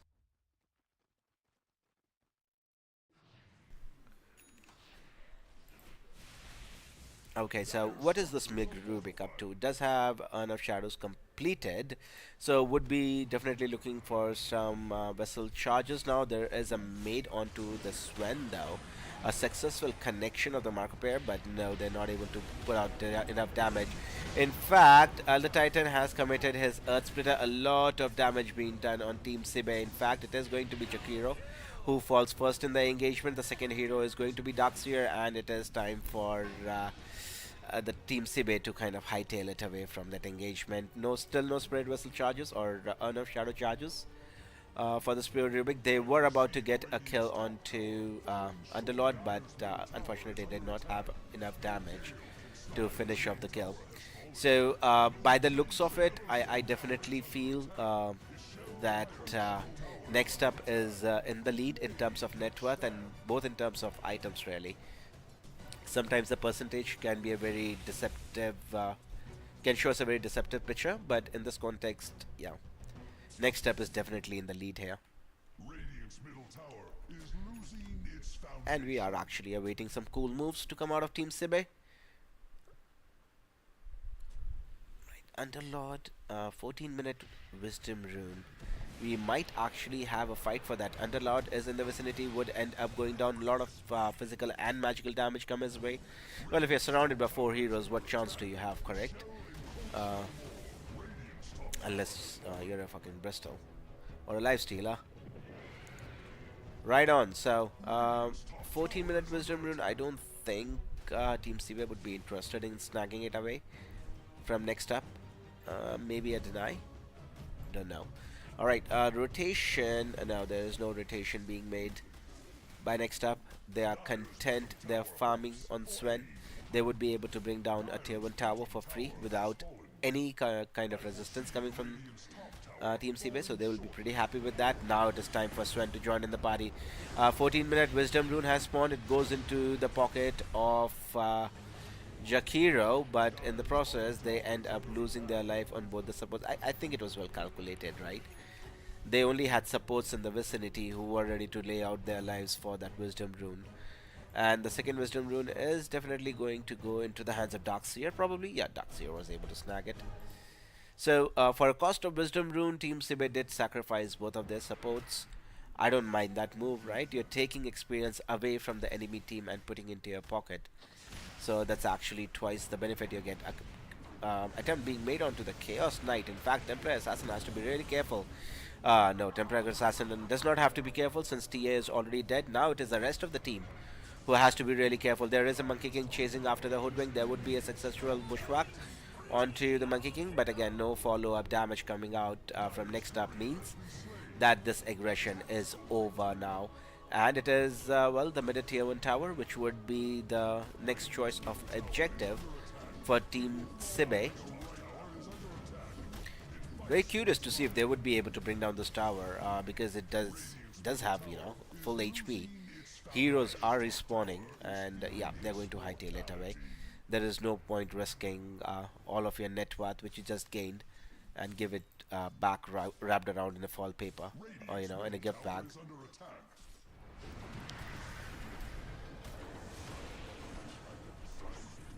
Right on, so we see another kill by Team SIBE on the Underlord. So they are really picking up the pace now, how they're playing this draft. In fact, there has been a vacuum, and RTZ onto the Elder Titan, who ends up giving his life away. And this Rubik is actually doing a lot in the mid game for Team SIBE. Laning phase was not so hot.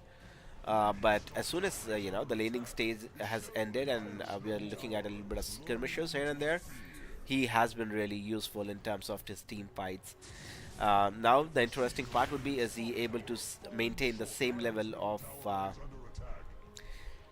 you know, intensity in the middle stages of the game?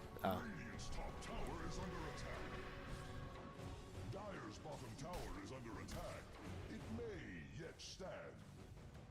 Right, so Sven is still not shown up to majority of the flights. In fact, it is going to be Rubik who we were just preaching and would eventually give his life away to Elder Titan with the Earth Splitter. Sven has decided to join in the fight, did commit his God Strength as well, is able to bring down Jakiro. So bringing down two heroes, yeah, it's like getting some more gold into the pocket of Sven is the name of the game for next up, I suppose. Right. And Sven, with his God Strength, was not able to do as much damage as the Hoodwink did. So that just shows you what this hero can do in right hands. So if that's the reason I think Hoodwink is one of the most contested heroes, uh, be it in any region, be it North America, be it Europe, be it Asia, whatever matches I've seen, Hoodwink and Broodmother as in specific contested heroes. In the meantime, we see a kill onto the Elder Titan. Sven does have a BKB, so they have to be really careful how much they want to commit on the Sven. In fact, Sven is the hero who commits his BKB and is kind of hightailing it away. So a BKB down, 2 kills in favor of Team SIBE. They're going to be really happy with the outcome. In fact, they are able to get a follow-up kill onto the Underlord as well.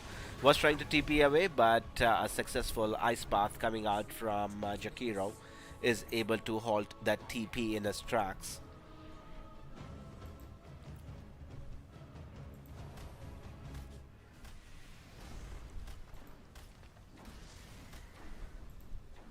Radiant's middle tower is losing its Right, foundation. so net worth, it's practically even for both of the teams now. The middle tier 1 tower is being attempted by Monkey King, who decided to jump in, was trying to get something done. But nice vacuum wall coming out from Darkseer onto a couple of heroes. That should mean the end of the Templar Assassin and the Elder Titan. In the meantime, Sven was able to wrap around, get a follow-up kill on 2 supports, but now let's see how they want to progress with this fight. Sven still wants to fight. Don't think he has his BKB. He does not have a BKB for another 27 seconds. So has to be really careful how he's approaching it, and no, he's able to successfully walk away from any further harm coming his way. All in all, Chaos Knight deadly with the slightest of health is going for his Manta Style as his next choice of item, and Darkseer has completed his Crimson Guard along with Guardian Creeps. So a nice fight coming out from I think the winners has to be Team SIBE, right? They were able to get a kill onto Templar Assassin, which is a big core, and all the next up team was able to get away with this couple of support kills. So a very well, a very evenly matched game, I would say. Even as we are into like right into 20 minutes mark at the moment, and yeah, this Chaos Knight is actually catching up. Actually, does have his Orchid completed to go along with his armlet. Next is his Manta Style. So a couple of great items coming out from Chaos Knight, which could be really handy against Templar Assassin Silence, with the Elder Titan Stomp, against what Underlord as well. So yeah, a couple of great items. In fact, it is going to be Underlord, who could be in a lot of trouble, is trying to TP out. And yes, they have enough lockdown in order to stop the TP coming away. Now the question would be, do they have enough damage? Yes, they do. They definitely have enough damage with this Rubik in the vicinity. Does have a couple of Spirit Vessel charges as well, which he could have committed, but does not commit to do so. Does have a Blink Dagger completed as well, so nice couple of items for him. 21-minute Wisdom Rune spawning, I think. Yeah. Team SIBE would be obliged to take the Tormentor, eventually waiting. Are they going to wait for the Wisdom Rune? I don't think they are, no. Tower is under attack. Have they left? They have left Rubik and Darkseer in the area. So, yeah. Dire's middle tower Sven is in the area. They did catch Jakiro.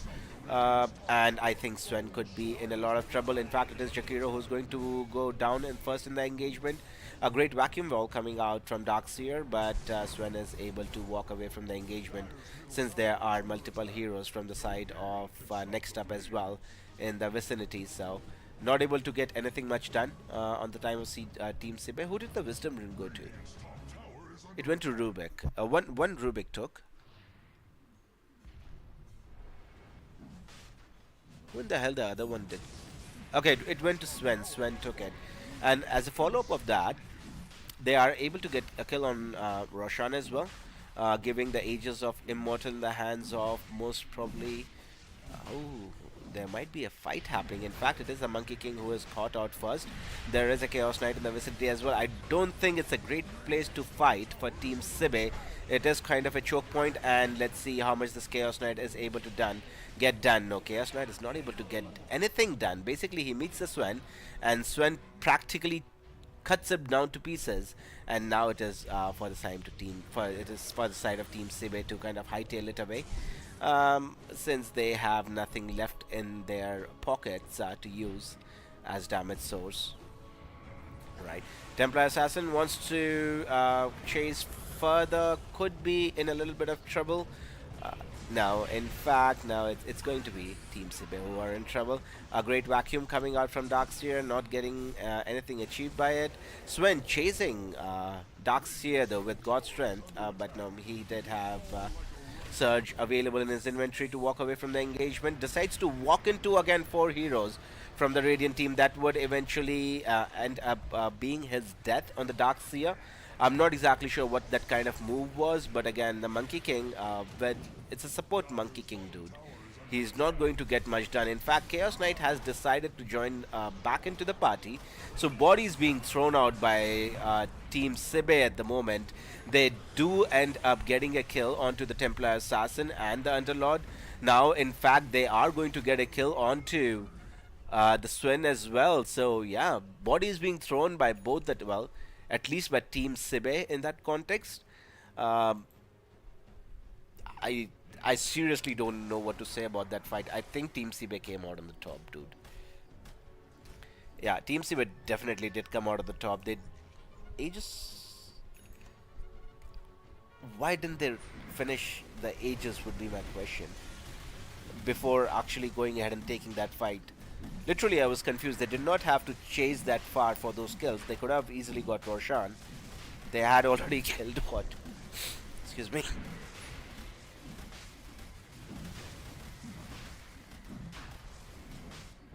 I'm sure that they must be regretting their decision, definitely. In fact, Underlord is going to jump in, join the party. There is about 20% HP left on to Roshan, but let's see. Yes, there is Underlord who has thrown out his pet. Roshan at 10% HP. Sven has respawned. He would be TPing right back into the party. And Chaos Knight is not looking great in terms of HP though. He really would need some sort of assistance. Now Monkey King has committed his Wukong's command. They really don't want to get back into that choke point again, wherein they are kind of pinned down. Superman flight coming out from Sven. They were able to get Aegis of Immortal in the hands of NextUp. I don't know what kind of fight, what Team SIBE trying to do there. They were kind of stuck in between two minds, wherein should we or shouldn't we? Either you commit, either you don't commit, right? You cannot be in the middle space, but I just think they were caught in that middle space there, and eventually lost Aegis of Immortal and a Life of the Jakiro. Life of the Jakiro really does not matter that much, but again, the Aegis of Immortal is really going to impact what happens in the next, say, 5 to 6 minutes of this game.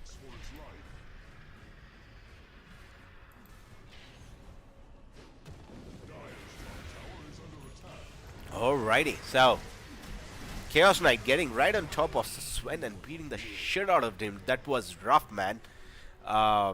Okay, so yeah, apparently Chaos Knight, in case if he's able to get on top of Sven, he can make a farm Sven look like paper. Literally a paper. And realizing the Aegis of Immortal in the hands of Templar Assassin, yeah. Really cool moves out of Team SIBE. So both teams are actually not wanting to give up any kind of advantage in this map. They are playing really aggressive, not letting the other team breathe whatsoever. So in that context, I seriously feel this is an evenly matched game. More so than any other series I've seen today, to be honest. Much higher than the first two series. which we witnessed. Okay, so this is the second tier 2 tower, which would be bought down by Team SIBE. There is only one tier 2 tower left in the favor of NextUp. Okay. In fact, there might be an attempt onto the Hoodwink, and this Rubik is just doing too much now, and they really have lost control, as in how they want to approach on the side of NextUp. Remind you, they still have Ages of Immortal in their at their disposal, but again, it's Team SIBE. They're just playing too aggressively. They are playing in every area of the map wherever they are able to cover, hence just making the right moves, dude. And they are up by 2000 net worth advantage. So that speaks volumes of the way they have approached this game and kind of stopped the bleeding at a certain context of it. Let's look at the win probability. Yeah, SIBE at 58, NextUp at 42. Net worth is pretty much nothing at the moment. So Chaos Knight right at the top, even on top of Sven at the moment. Just the solo kill on Sven by Chaos Knight made such a huge impact on this game, wherein Sven will have to be careful how he approaches. Is going to queue up his Daedalus. Eventually, I think he would want to go into a Satanic, because he would require that to survive the assault coming out from this Chaos Knight, who would be eventually dishing out a lot of damage. Let's see what item he has picked up. He has upgraded his Orchid to a Bloodthorn, is going into a Silver Edge next. That's going to be for what? Underlord? Probably. But I don't think he has lacking damage by any means now.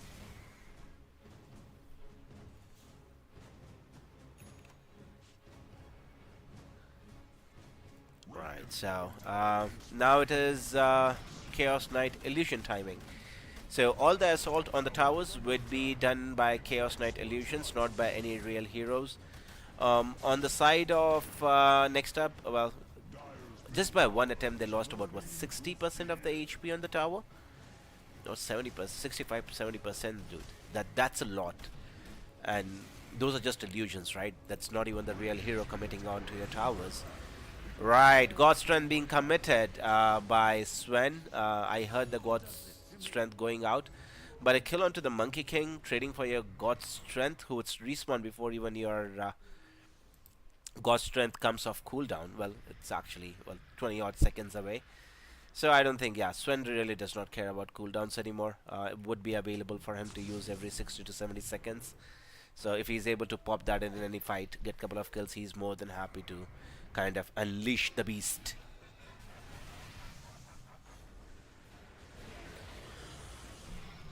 Let's see, Superman Sven, is he? No, right in the... Oh, Chaos Knight was able to grab his hands onto Hoodwink, and in fact Sven is going to be in a lot of trouble. In fact, Sven has decided to use his BKB and is punching down onto the Chaos Knight, but Chaos Knight is not wanting to give away. Bloodthorn being committed onto the Sven. He could be in a lot of trouble, a lot of damage being dealt onto him, and eventually they have enough damage in order to bring down the big old carry from NextUp. Now it is the turn of NextUp to kind of run away. Templar Assassin does have to commit the BKB in order to TP away from the engagement, but Elder Titan does not have such conveniences for his disposal and would eventually end up paying with his life. So 3 kills going in the favor of Team SIBE. In fact, make it 4 kills, wherein Chaos Knight was able to catch up to the Underlord as well. So 4 heroes down in succession. Well, Hoodwink has already respawned because it's a Hoodwink. It's a support Hoodwink. Did not have much of a timer in terms of death, but it is 2 versus 5 at the moment. Templar Assassin would be doing her best in order to dish out the damage, but eventually does not have enough. Alright, so the question is going to be, how much are they able to achieve in the next, I would say, 18 seconds? Wukong's command has been committed by Monkey King, just, zoning sort of a skill, and they would be eventually able to clear off the mid set of racks in their favor. Now with the 7,000 advantage for Team SIBE, Monkey King could be in a lot of trouble. In fact, now a 4-stop and then the Boundless Strike upgraded is able to get him away from danger. Jakiro could be in a lot of trouble. Sven is able to kind of harpoon him, and then Templar Assassin comes in with the final blow to finish off Jakiro. All in all, 8,000 net worth advantage for Team SIBE. They're not going to be very sad about the Jakiro dying for next 30 odd seconds.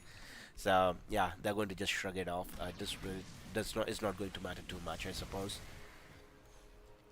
Okay, so next is BKB for Chaos Knight. Most probably it's going to be the Bracer, which he's going to swap it out with.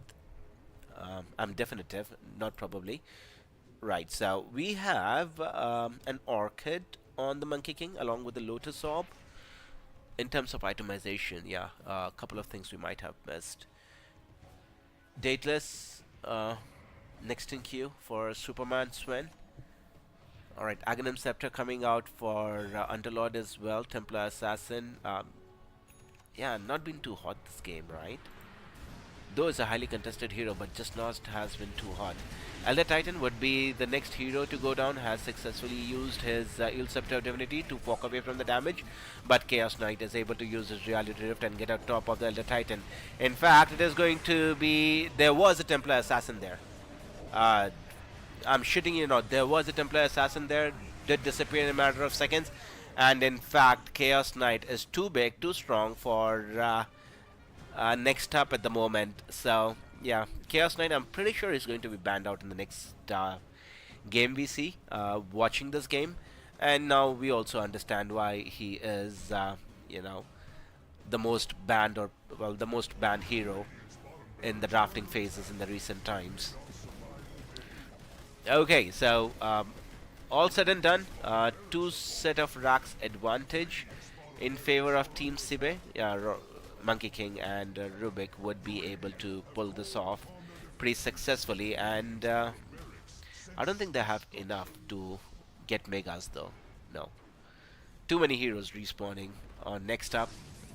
Monkey King is still lurking around in the vicinity. That upgraded boundless tag is just so annoying, dude. Yeah.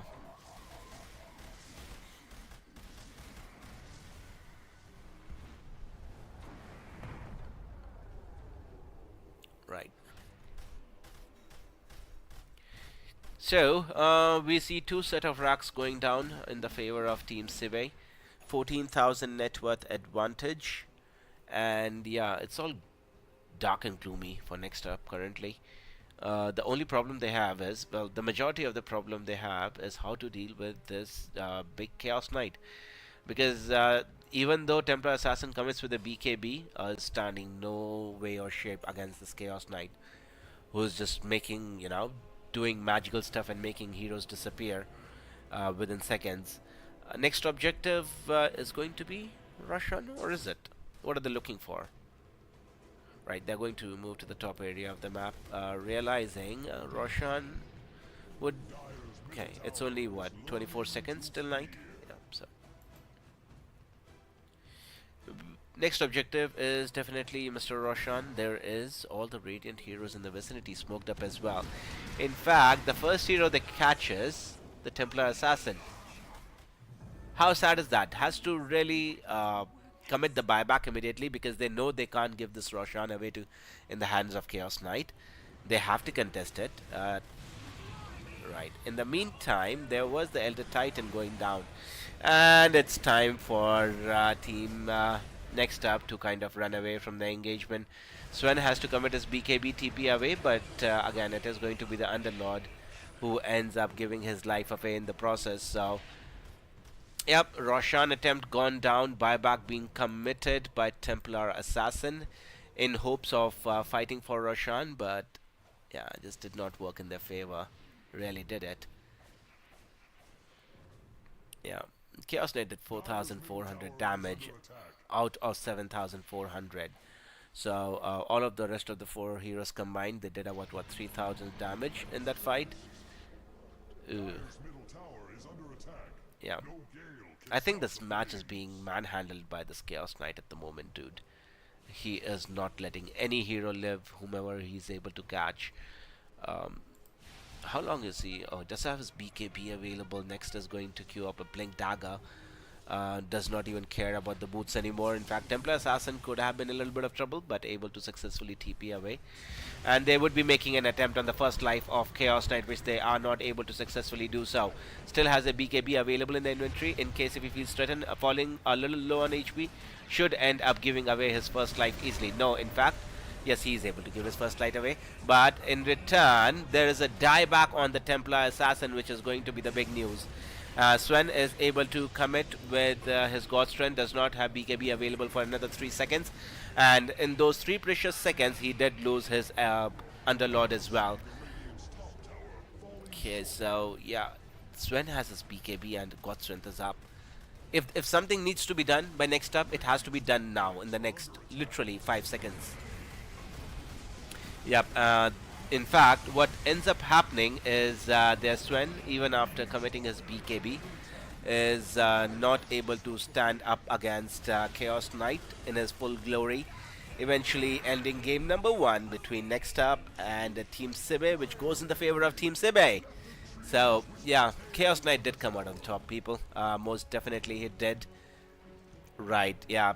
Thank you so much for watching, people. This ends game number 1. We will be watching game number 2 as well, so stay tuned in.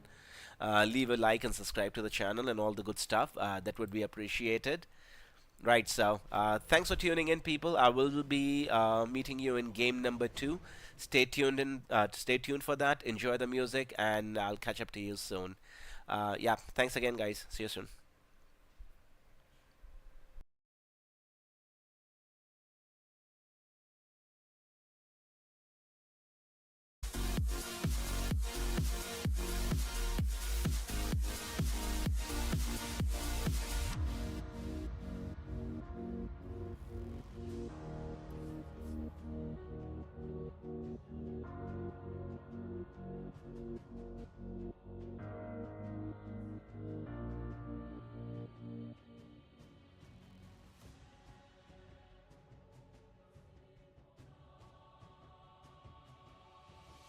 Everybody's stuck in the moment.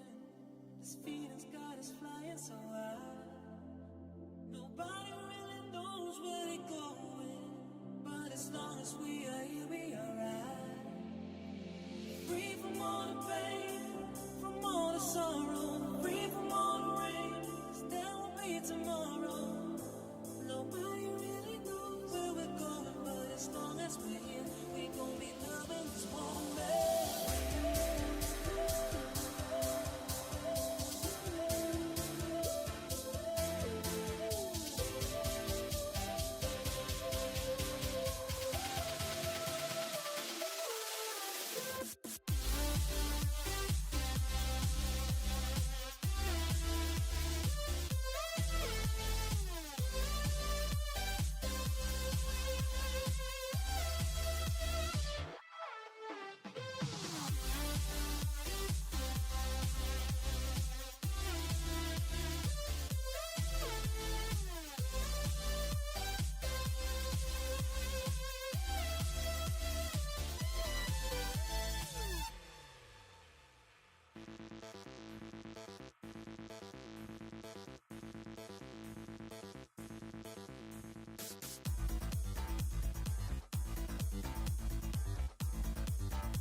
Everybody's stuck in the moment. This feeling's got us flying so high. Nobody really knows where they're going, but as long as we are here, we are right. Free from all the pain, from all the sorrow, free from all the rain. 'Cause there will be tomorrow. Nobody really knows where we're going, but as long as we're here, we gon' be loving this moment.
gonna start tonight.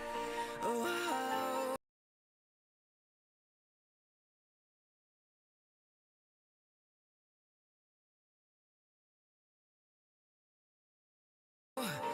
yeah, you're light.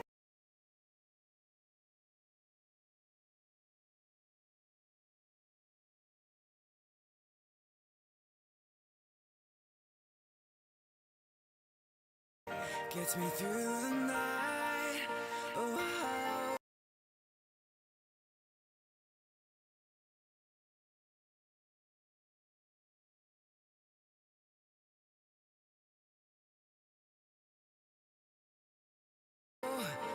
yeah, we fly.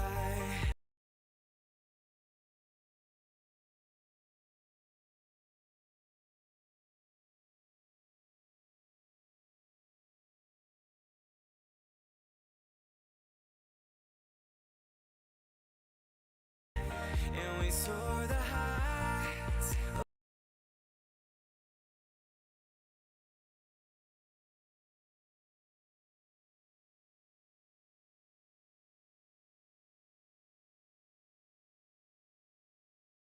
Oh, yeah, the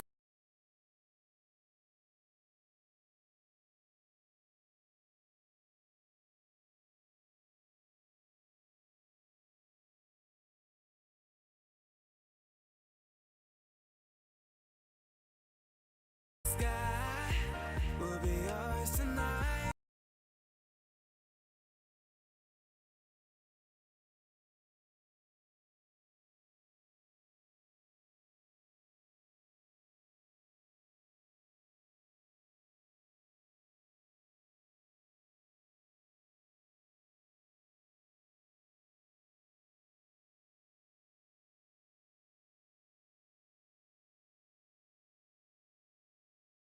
When we collide,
Dire team banned. Hello guys, welcome to game number 2 in between NextUp and SIBE team. Once again, it's me, Nick. We will be watching this game together.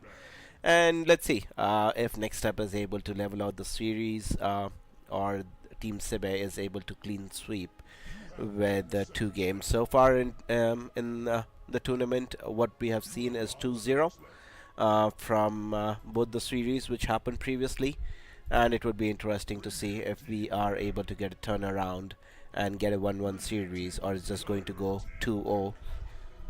I seriously think NextUp did wonderful in the starting 25 minutes of the game. It's just that Team SIBE, once they had their farm up on their Chaos Knight, was a force to be reckoned with in the longer context of the game. Alright, so getting right into the drafting phase, what we have in bans from NextUp is Dazzle, Wind Ranger, we have Templar, Assassin, Monkey King, and the rest is yet to be found out. And for Team SIBE, it's going to be Tiny and Storm Spirit Weaver and Shadow Fiend. Right, so Broodmother is still left in the pool. One hero which is very noticeable. Hoodwink is still in the pool. 2 heroes which I can think of on top of my head.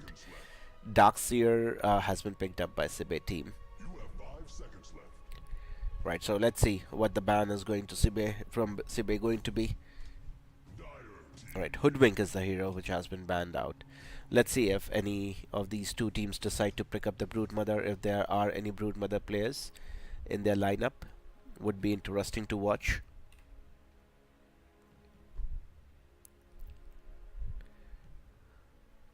You have 10 seconds left. Right, so Sven is what Team SIBE is going to go with. And let's see what NextUp wants to come up as a reply.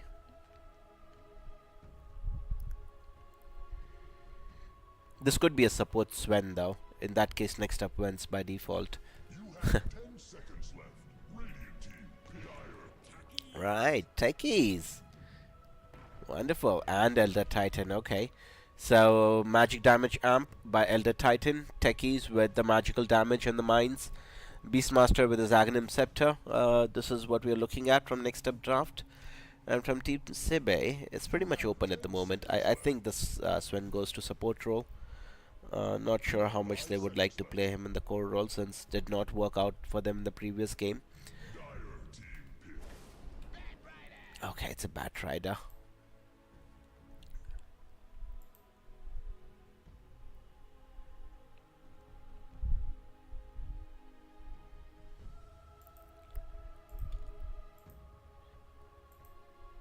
You have 10 seconds left. You have 5 seconds left.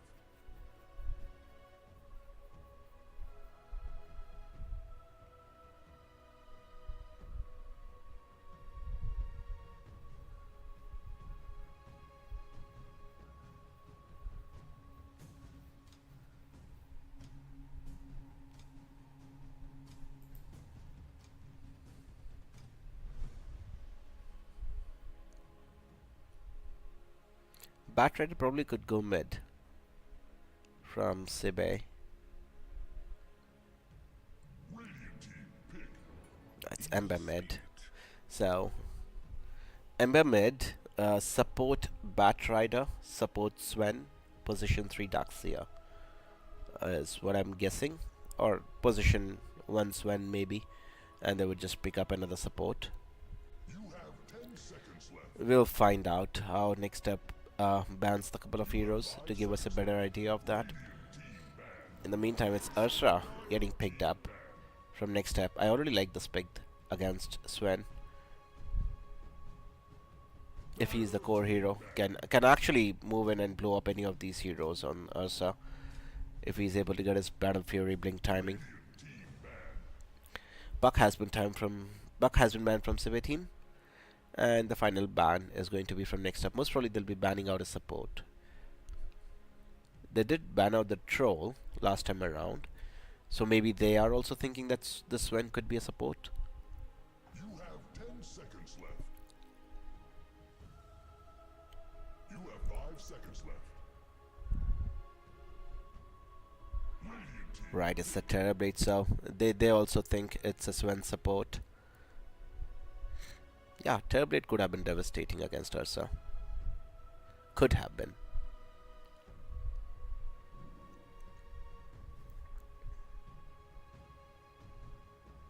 You have 10 seconds left.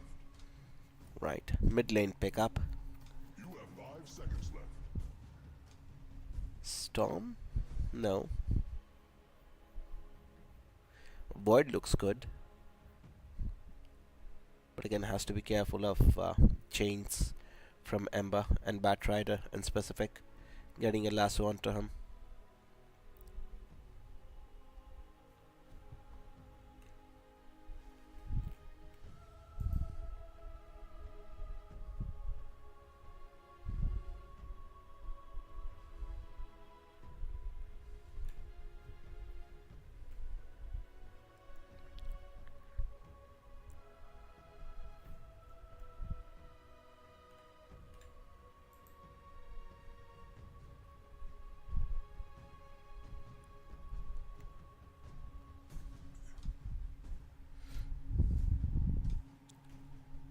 Right, we have about a minute left of reserve time with NextUp, and equal amounts of time is left with SIBE as well. So, waiting for the last pickups to finish off the drafting phase.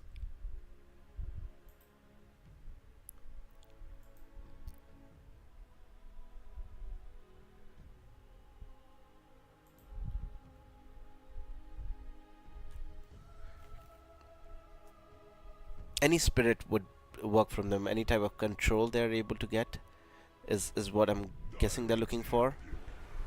Dragon Knight, okay, blink and stun. It's not a spirit, but again, Dragon Knight, not a bad pickup for NextUp.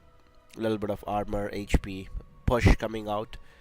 They required that, and a Phantom Assassin from SIBE team. Yeah, that definitely makes this a lot spicier, and I'm actually thinking SIBE is going to take it 2-0. This Phantom Assassin is going to be something difficult for NextUp to cope up with.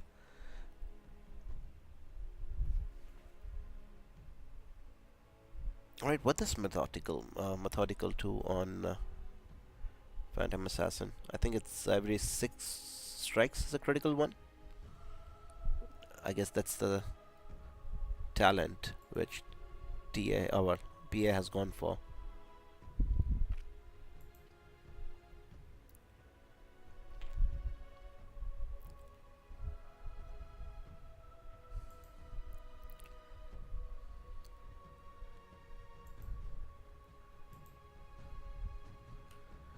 Right on. So, looking at the draft, people, it's going to be Beastmaster, Techies, Elder Titan, Ursa, and Dragon Knight for NextUp.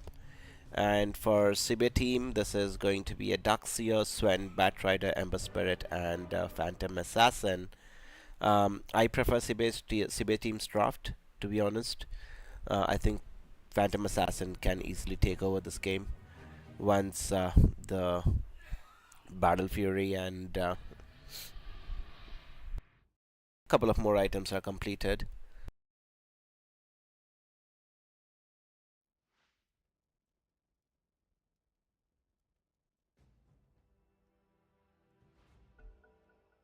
Yeah, I meant the Desolator.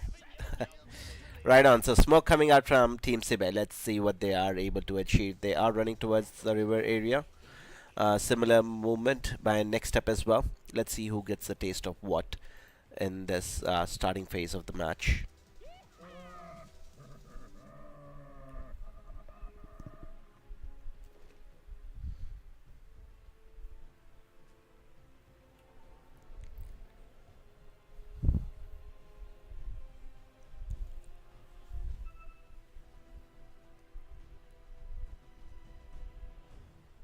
Right on, so they have occupied the ancient area on the Radiant side. So I don't think any hero is making the movement from the Radiant team into their own triangle. So in fact, we are going to see a big movement coming out from the Dire's team. And in fact, it is going to be Elder Titan who is going to, spoil the party for Team SIBE, to be honest, and in return they are going to end up giving first blood uh, in the favor of Dragon Knight, and it is going to be support Sven who goes down. The only thing I don't like about NextUp or Team SIBE's draft is basically a support Sven. Uh, that's the only thing which is stopping me from saying that okay they're going to win or lose this match. Right, it could be a Beastmaster who ends up giving away his life in return. So a little bit of feed going on there in the match. Should be pretty okay. Feed is good. You feed a couple of times, you kill a couple of times. Happens all the time in Dota. Right, so two boundary runes for each of the team to start off the game. And it is going to be Phantom Assassin paired with support Sven in the top lane, going against Beastmaster and Techies. In the mid lane, it's going to be Dragon Knight against Ember. Dragon Knight is going to be pretty okay. Did he go for the poison facet? Yeah, he went for the corrosive dragon. Right on. So pretty standard actually. It's by default. Every hero is only choosing that, nothing else. I think it's just because of the damage increase they're able to get out of it. Right, so a lot of harass damage onto the Phantom Assassin, who has to eventually use the salve in order to get back into fighting shape. A lot of damage being done. Sven, well, soaking up a lot of damage from the heroes as well, but they should not have enough damage in order to bring either of the heroes down. But they'll have to spend a lot of money in order for Phantom Assassin or the Sven to kind of survive in this lane, because yeah, the harass damage is just going to come, you know, every 3 seconds or 5 seconds. What's the cooldown at level 1? It's 8 seconds. So every 8 seconds you have to deal with the whirling axes. Oh, it's the wild axes, I apologize. Alright, in fact, Techies could be in a little bit of trouble. Beastmaster trying to get kill on Sven. Yes, 2 supports dying, but I think Beastmaster is going to be really happy with that trade. The reason being, look at Phantom Assassin, has really falling very low on HP. In fact, now is not able to connect on the wild axis in order to snag. Well, snipe missed. There has to be a salve coming out from Sven. Yes, there is a salve committed onto the Phantom Assassin. That's what I was talking about. A lot of region will have to be committed from Team SIBE in order to sustain their heroes in the longer run. Well, we have completely ignored the bottom lane because that has been the most peaceful lane. And, well, as we speak of peacefulness, there could be Ursa Warrior in a lot of trouble. Is trying to dish damage out on the Batrider. But nice body blocks coming out from Darkseer, but eventually he's not able to save his friend from going down. And in fact, it could be him personally in a little bit of danger as well, but Elder Titan not able to maintain vision. Well, Darkseer should be able to walk away from that unharmed. Well, he did take a little bit of damage, but yeah, he eventually lived. So that's the positive part for it. And they did get a kill on Ursa. That was big. Right, so how much is Dragon Light owning the mid lane? 20 last hits compared to 13 last hits on Ember. So Dragon Knight is definitely winning this fight, dude. Does glyph the wave as well. A nice stun connecting onto the Ember Spirit, but does have his well, Flame Guard running, so should be able to absorb a lot of damage, keeping him out of harm's way. But in terms of last hits, he's still enjoying his time. In the meantime, we did see support Sven going down. And dude, just the harass from Techies and Beastmaster, just really annoying stuff to deal with. Again, Sven has to buy another salve for his PA, dude. Life of a support, people. That's life of a support. It can suck really big time.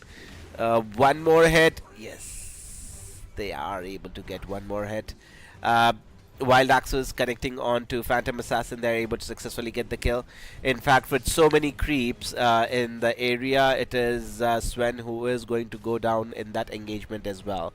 Yeah, there is another Wild Axes connecting. Another hit from Techies is able to bring down Sven, who would not have TP available, so really has to make the walk of shame. And does not have boots available as well. So let's see how aggressive they want to be on this Phantom Assassin. because yeah, Phantom Assassin is kind of alone in the lane and they're very underfarmed. Does have infused raindrops available in the inventory. But how much is that going to impact though, right? Is being completely bullied out of the lane altogether, and the tier 1 tower taking a lot of damage in return for Team SIBE. So yeah, not the kind of start they would have liked on their Phantom Assassin. And yeah, NextUp is doing it like on the next level in this game, dude.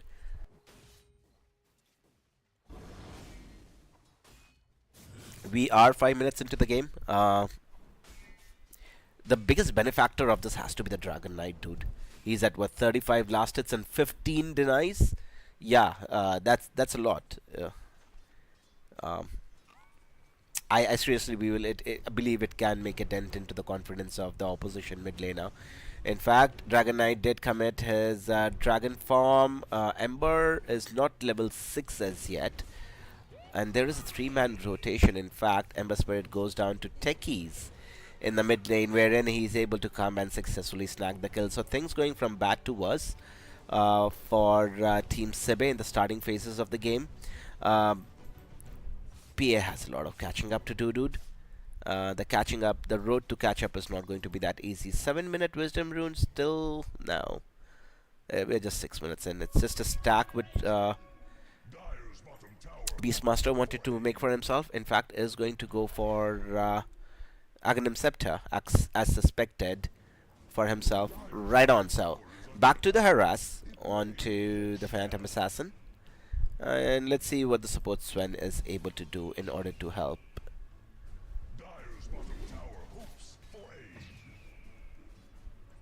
Right. Such an annoying hero to deal with, Beastmaster, in the starting phases of the game at least. There's really nothing much you're doing against it, right? And in fact, it's going to be the Batrider who is not too high on the levels, I would say. And yeah, would end up eventually giving his life away in the favor of Ursa Warrior. It's time for 7-minute wisdom runes. Let's see if Elder Titan is able to. Yes, he's able to get a stun successfully, and then able to snag the wisdom rune for himself. On the other side, we see support Sven taking the wisdom rune. He might end up paying with his life, though. That would be really interesting to see. Beastmaster is also making his way into the vicinity, and Sven has decided. And look at him block, dude. Look at him block, dude. That just sucks so bad, right? He's literally not able to do anything, and he's just stuck in middle of 2 heroes, just waiting to die. Ooh, yeah, that's rough. He did get the wisdom rune, so kudos to Sven there. Right, Dragon Knight could be in a little trouble. There is a rotation coming out of 2 heroes, but a successful blast out coming from Techies, doing a lot of damage in return, and it is in fact the Ember Spirit who goes down for Team SIBE. Let's see if no, he's in trouble. He's actually dead. Dude, I was like not expecting that much damage coming out of Dragon Knight, and he just basically, Dragon Breath on him and he died. That was really weird to see. In fact, a level 4 Sven going up against a Dragon Knight. Not the best of choices, I would say, trying to defend a tier 1 tower. Would be able to successfully do so. The sad part is that Ember Spirit is still level 5, and we have a Dragon Knight who is 300 away from his Blink Dagger, and we have an Ember who is kind of still fighting his way to get his level 6. Well, he did get his level 6 eventually. But yeah, that was rough laning stage for him. It was a beating given down to him by Dragon Knight in the mid lane at least. Dire's top tower is feeling its mortality. The Dire have fortified their grove.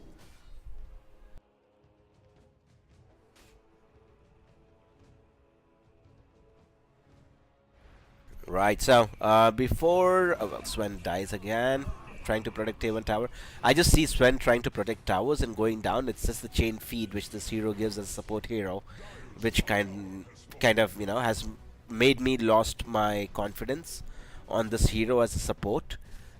Because any game I have seen with the support Sven has really not gone down for that team. They have been struggling in the lane.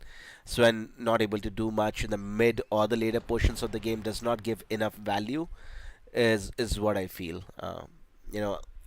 So let's see. Team CB, it is for time for them to fight back. A little bit of low on mana on the Templar Assassin, but they would be able to get successful stun onto the Elder Titan. No heroes dead as yet. In fact, the first hero who is going to die is going to be... Oof, that's poor Ember, dude. I just feel so sad for him. In fact, it is going to be Phantom Assassin who is squaring off against a Beastmaster and a Sven who would eventually lose both of their lives in the process. So, yeah, triple kill on, well, your Beastmaster. You did end up losing your Dragon Knight in the process of pushing down the mid tier 1 tower. But what the hell, right? Next up are going to be really happy with the events which have taken place in the last couple of minutes. Right, so it's a 6,000 net worth advantage for next up. They are doing really well in terms of net worth, pushing down lanes. This tier 1 tower will not be standing for long since it is Dragon Knight who would be making his way back to the tower and finishing it off eventually. Right, in the meantime, BCPA is kind of stuck in this area now. It just has one component of the Battle Fury, and other than that, yeah, sucks to see the inventory. We are already 11 minutes into the game, so not the best sight you would like to see for Team SIBE, and next up doing a really good job in order to maintain that. Right, so bottom middle tier 1 tower eventually goes down in the favor of Team SIBE. No, in the favor of next up actually. Pardon me. Right, so Mage Slayer completed on the Dragon Knight. Next item of choice is going to be his Blink Dagger. Should be able to get there eventually. Mage Slayer is a really cool item for him to have. In fact, Elder Titan could be the hero. Should be dead though. I don't think there is any escaping for the Elder Titan from the grasp of 3 heroes. You know, Searing Chains coming out from Ember, and then Stun coming out from Sven, and then the Bat Rider chasing him. Did not give him much opportunity to escape there. A kill is a kill. I think Team SIBE would take that any day of the week, given the position they are in. In fact, there was a stun being committed, and next up are doing a really good job in order to make these heroes run away. In fact, they were already got a couple of good kills in their favor. Phantom Assassin could be in a little bit of trouble, is falling a little on HP. In fact, the Darkseer is walking watch. So there are 2 heroes on the side, in fact 3 heroes on the side of Team SIBE, who barely walked out of that engagement, and all next up lost was pesky techies. So yeah, really have to give it to next up for the way they are playing this game. And you really have to feel sad for the Ember, don't you? In the meantime, in another universe, 12.5 minutes, we have Battle Fury completed for Ursa, who is going to go for Blink Dagger next. So yeah, difficult times are going to become much more difficult after the Blink Dagger is completed. In fact, PA could be in a little bit of trouble in case if he gets into the vision of Beastmaster, but they're not able to do so. Vision is too far away. Right. There are 3 heroes from the side of, in fact, there are more heroes from the side of next up. And the first hero to die in the engagement is Bat Rider. Does have Aghanim Scepter completed on the Beastmaster, just throwing away wild axes. PA falling low on HP, just throwing out the daggers in order to survive for as long as she can. And yeah, Earth Spirit also committed by Elder Titan, so Ember Spirit has to really walk away from that danger area. No lives lost on the side of next up, and they were able to win that engagement comprehensively in their favor, getting 2 support kills. No core kills, but again, kills are kills, right? They're getting 2 kills for all their efforts in that lane.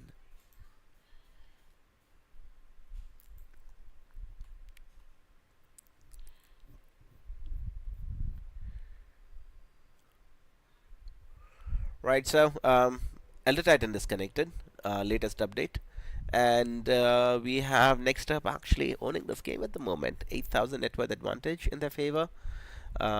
It's a big advantage. We're only 13 minutes into the game, so you're looking at like what, 600, 700 gold extra per minute into their pockets on next up. So would be really happy with the way the game is progressing. Since we have a pause, we have a great opportunity to look at the itemization or what items have been completed so far. Battle Fury we already discussed on Ursa. Blink Dagger just got completed on Beast Master. I think, yeah, Dragon Knight is still quite ways away. Two supports, nothing, to speak about over there. How far is PA available? Far from BKB. Ooh, yeah, should be there. Should be there. Getting there. Yeah, but 450 more gold. Yeah. Right. So PA is also getting there with the kind of early game PA had, achieving a Battle Fury within, say, 14 and a half, 15 minutes is still kind of a testament to how well this PA has played.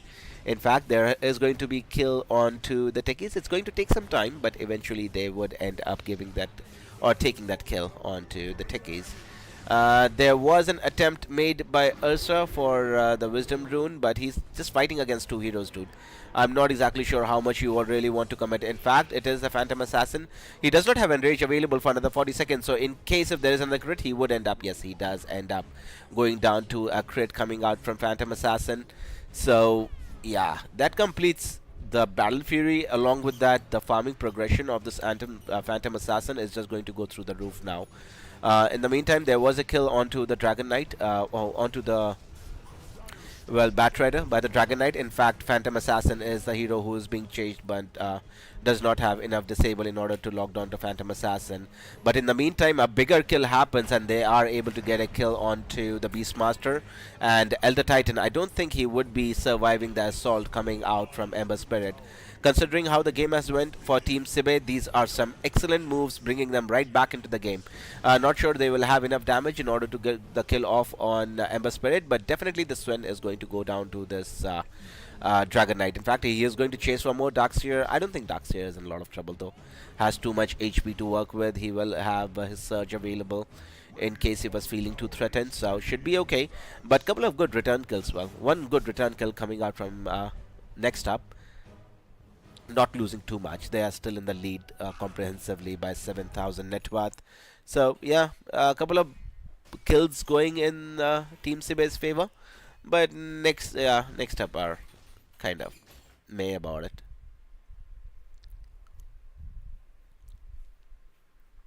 They have a lot of gold advantage to work with currently.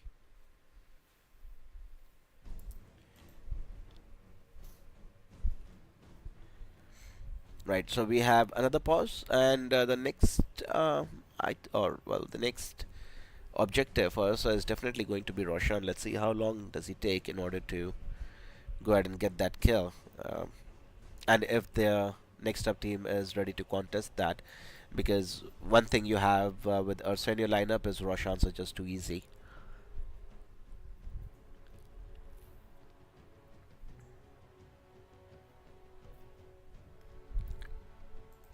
Right, so win probability is 87% in favor of NextUp.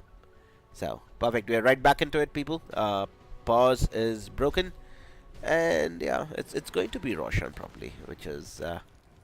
they're just pushing it out to grab the Aegis of Immortal, since they did lose their life once to Phantom Assassin, who is going for a Manta style next. Interesting. Yeah, for the silences and the debuffs. For example, if you look at it, Dragon Knight has not gone for any talent yet, but if he goes for a 30% Breathfire damage reduction, PA will have to kind of,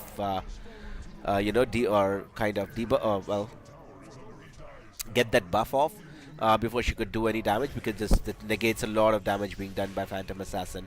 In fact, Beastmaster might end up losing his Aegis of Immortal right as he gets it, which he eventually does. And now let's see if next up are wanting to contest any further in this engagement. But now, Team SIBE are happy with what they were able to get on the Aegis carrier, and that would, I think, save all the tier 2 towers, to be honest, because in case if Beastmaster was let to run around with that Aegis, he would have taken down a couple of tier 2 towers at least.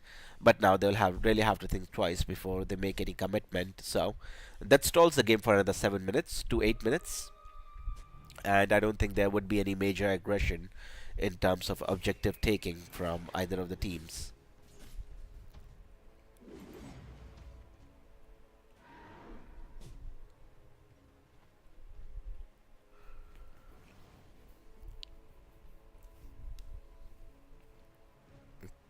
Right, so Manta is next item for Dragon Knight as well as Phantom Assassin. No, it's going to SNY. Has changed to SNY next.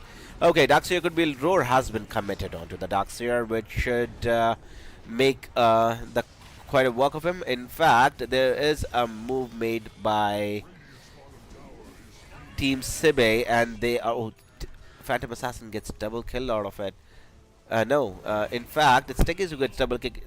There are all the heroes falling down like flies on the side of Team Sibe. In fact, it is the Phantom Assassin who is left at last in order to fight off against the Dragon Knight and the Elder Titan. And throughout the course of all of that, 5 heroes dying on the side of Team Sibe.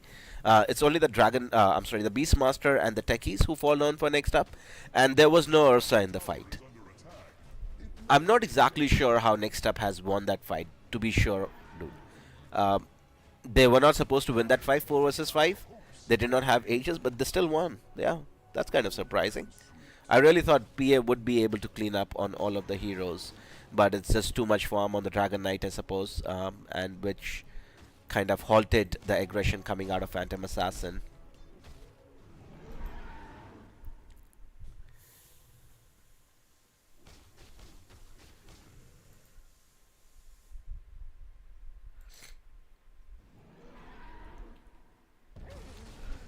Right, so what do we have next in line for these heroes?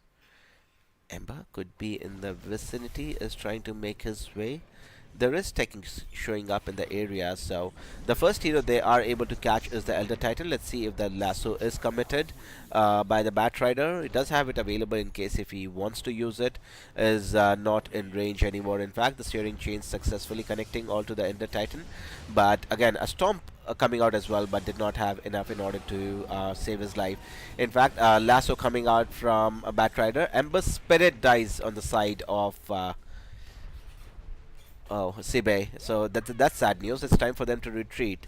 Losing out on your Ember Spirit in trade for Elder Titan, I don't think that's the best of the trades going on. In fact, we might see an attempt onto Bat Rider, who actually dies in an instant. Right, so it's really nice to see how Next Up are not letting their foot off the pedal there. With the aggressive momentum they have on the map currently, they are carrying it forward pretty nicely and are able to snag a couple of good kills for themselves. And in the meantime, they would end up losing their no, it's just a tier 1 tower. It went down, I suppose, and they would eventually eye up the tier 2 towers as well. But majority of the team, Sibe, is already back in action, and we will see an attempt onto Ember. Ember is falling a low on HP with the Beastmaster right on top of him doing shit ton of damage, and one more hit required by the Beastmaster on the Ember Spirit, and he is able to get it successfully. Phantom Assassin also dead on side of Team Sibe, so they have no carry. They are only playing with one offlaner and 2 supports, and the offlaner is practically does not have any HP left. Ursa Warrior just jumping in with his Blink Dagger, Aghanim's, Blink Dagger, and does have a BKB as well. So yeah, that did not go well for Team Sibe altogether. A little bit more gold pushed into the pockets of Next Up, and they are up with 18,000 after that previous engagement.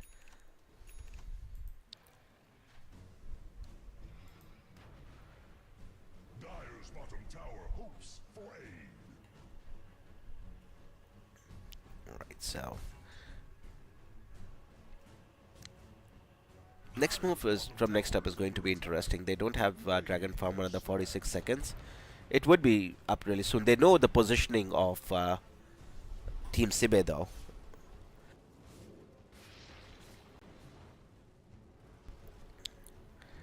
Right, so I did see SNY completed. Okay, SNY is completed on Phantom Assassin. Next item is again BKB. An item PA definitely loves and cherishes.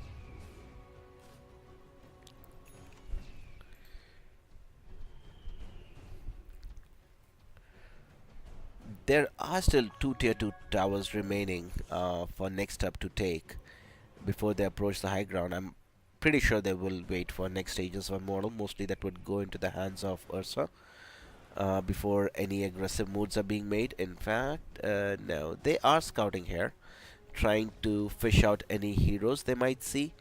Dragon Knight is in the vicinity showing himself, but he's a big bad Dragon Knight with a Maid Slayer and Manta style. In fact, Beastmaster is able to get a kill onto the poor Ember Spirit dude. This guy has just not been having a game, right? Last game as well, I think it was the Ember Spirit who did not function well, and it's the same story in game number 2 as well. Sven could be... no, he's going to be safe. The Storm does not connect from Elder Titan and should be able to walk away from any further damage.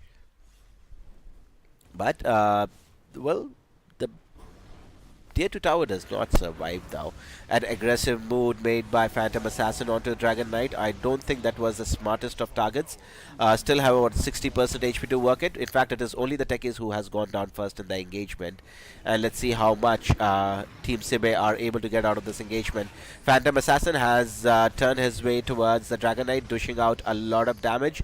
And Dragon Knight ends up dying in the process. In fact, it is going to be Phantom Assassin who would be able to jump to a creep wave and walk away from the engagement, and it is going to be the Beastmaster who uses his roar onto Ember Spirit, killing him instantly. In fact, Phantom Assassin wanted to come in and join the fight back, but this Beastmaster is just rocking it at the moment for next up. There is no stopping this person, dude, with the kind of farm and damage he has. Yeah, he's just chasing beyond the tier 3 tower. How? It's, with the dagger. Oh, that hurt. It's just a level 1 Dagon, but that definitely did hurt too. He was able to get a last hit on support Sven.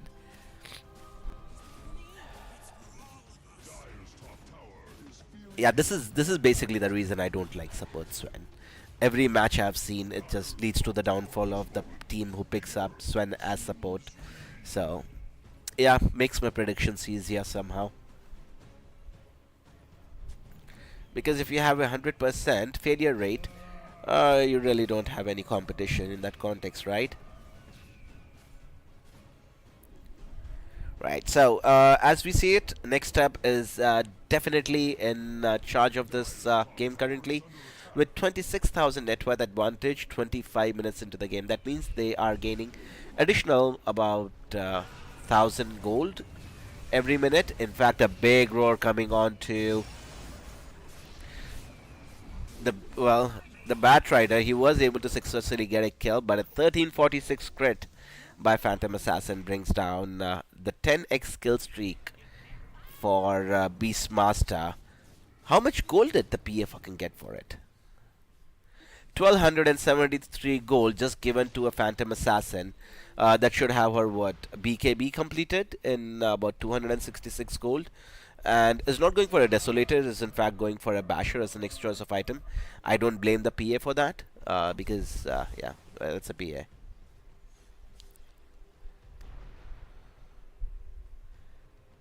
Right, so let's see who gets the Aegis this time around.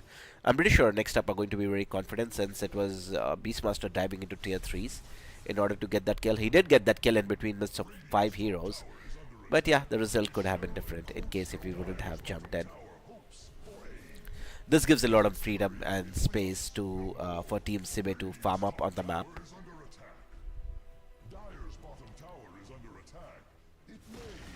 Right, so eventually they were able to bring down a tier 1 tower. Most probably eyeing Roshan for their efforts. It is spawned and there is no Beastmaster for 15 seconds. So, do we consider this game as equal now at 50-50%? The net worth advantage is, of course, still going to remain with NextUp, but with Aegis in the hand of PA, and definitely PA is winning this late game, though. There is no way Ursa is defeating a Phantom Assassin late game when both the heroes are 6 slotted. It's going to be PA winning 100 times over.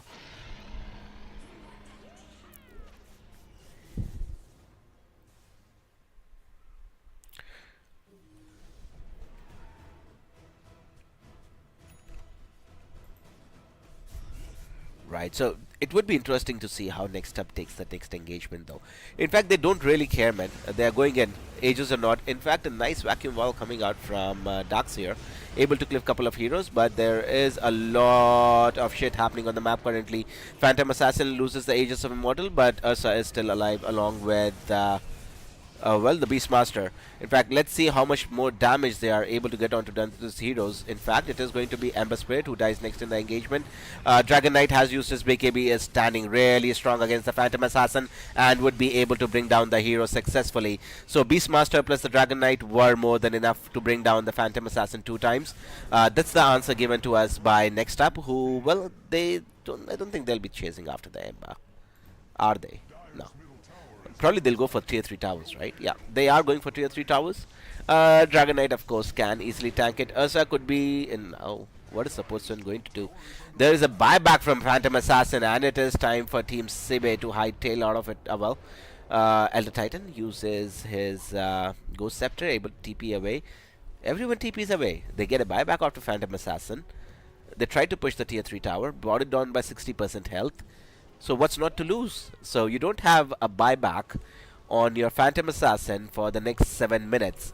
There is of course not going to be any Roshan which should assist NextUp, but not having a buyback on your Phantom Assassin can literally mean the end of the game. So now NextUp with a win condition, right? They have a Phantom Assassin, oh I'm sorry, without a buyback, so in case of this PA dies, would not be available in the game for at least 2 minutes. So Wisdom Rune has been taken away by Techies, is hiding in the trees. And yeah, Phantom Assassin catches up to him, would end up eventually giving his life away. BKB being committed by Phantom Assassin as well.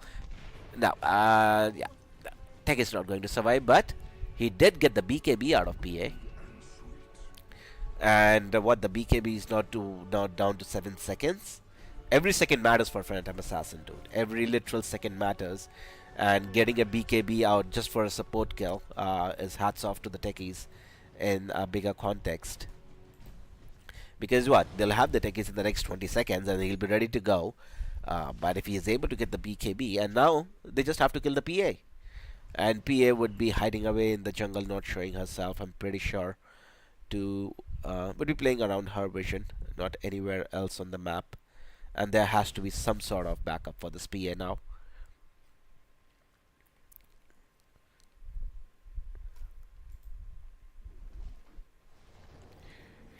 Right, so defensive times for Team SIBE. I don't think they would be able to make any aggressive moves at this point in time, and it is up to NextUp how much they want to push their advantage. In fact, I think it's a high ground push, which we are going to witness since. Yeah, they'll know, dude. These are professionals. They know the BKB is still not up for PA for the, what, 15-20 seconds that they can push as they like currently. Yeah, a lasso. What the fuck? He lassoed the bird. He had to commit the second lasso onto the Beastmaster, but he's able to get his BKB off, and then the heroes falling like flies on the side of Team SIBE. Buyback being committed by Darkseer. There was wall already completed, so will not have that available.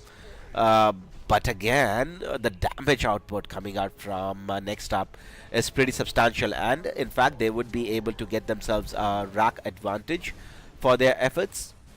And yeah, this is going pretty fast. There is no stopping. In terms of buyback, let's see. No buybacks with anyone.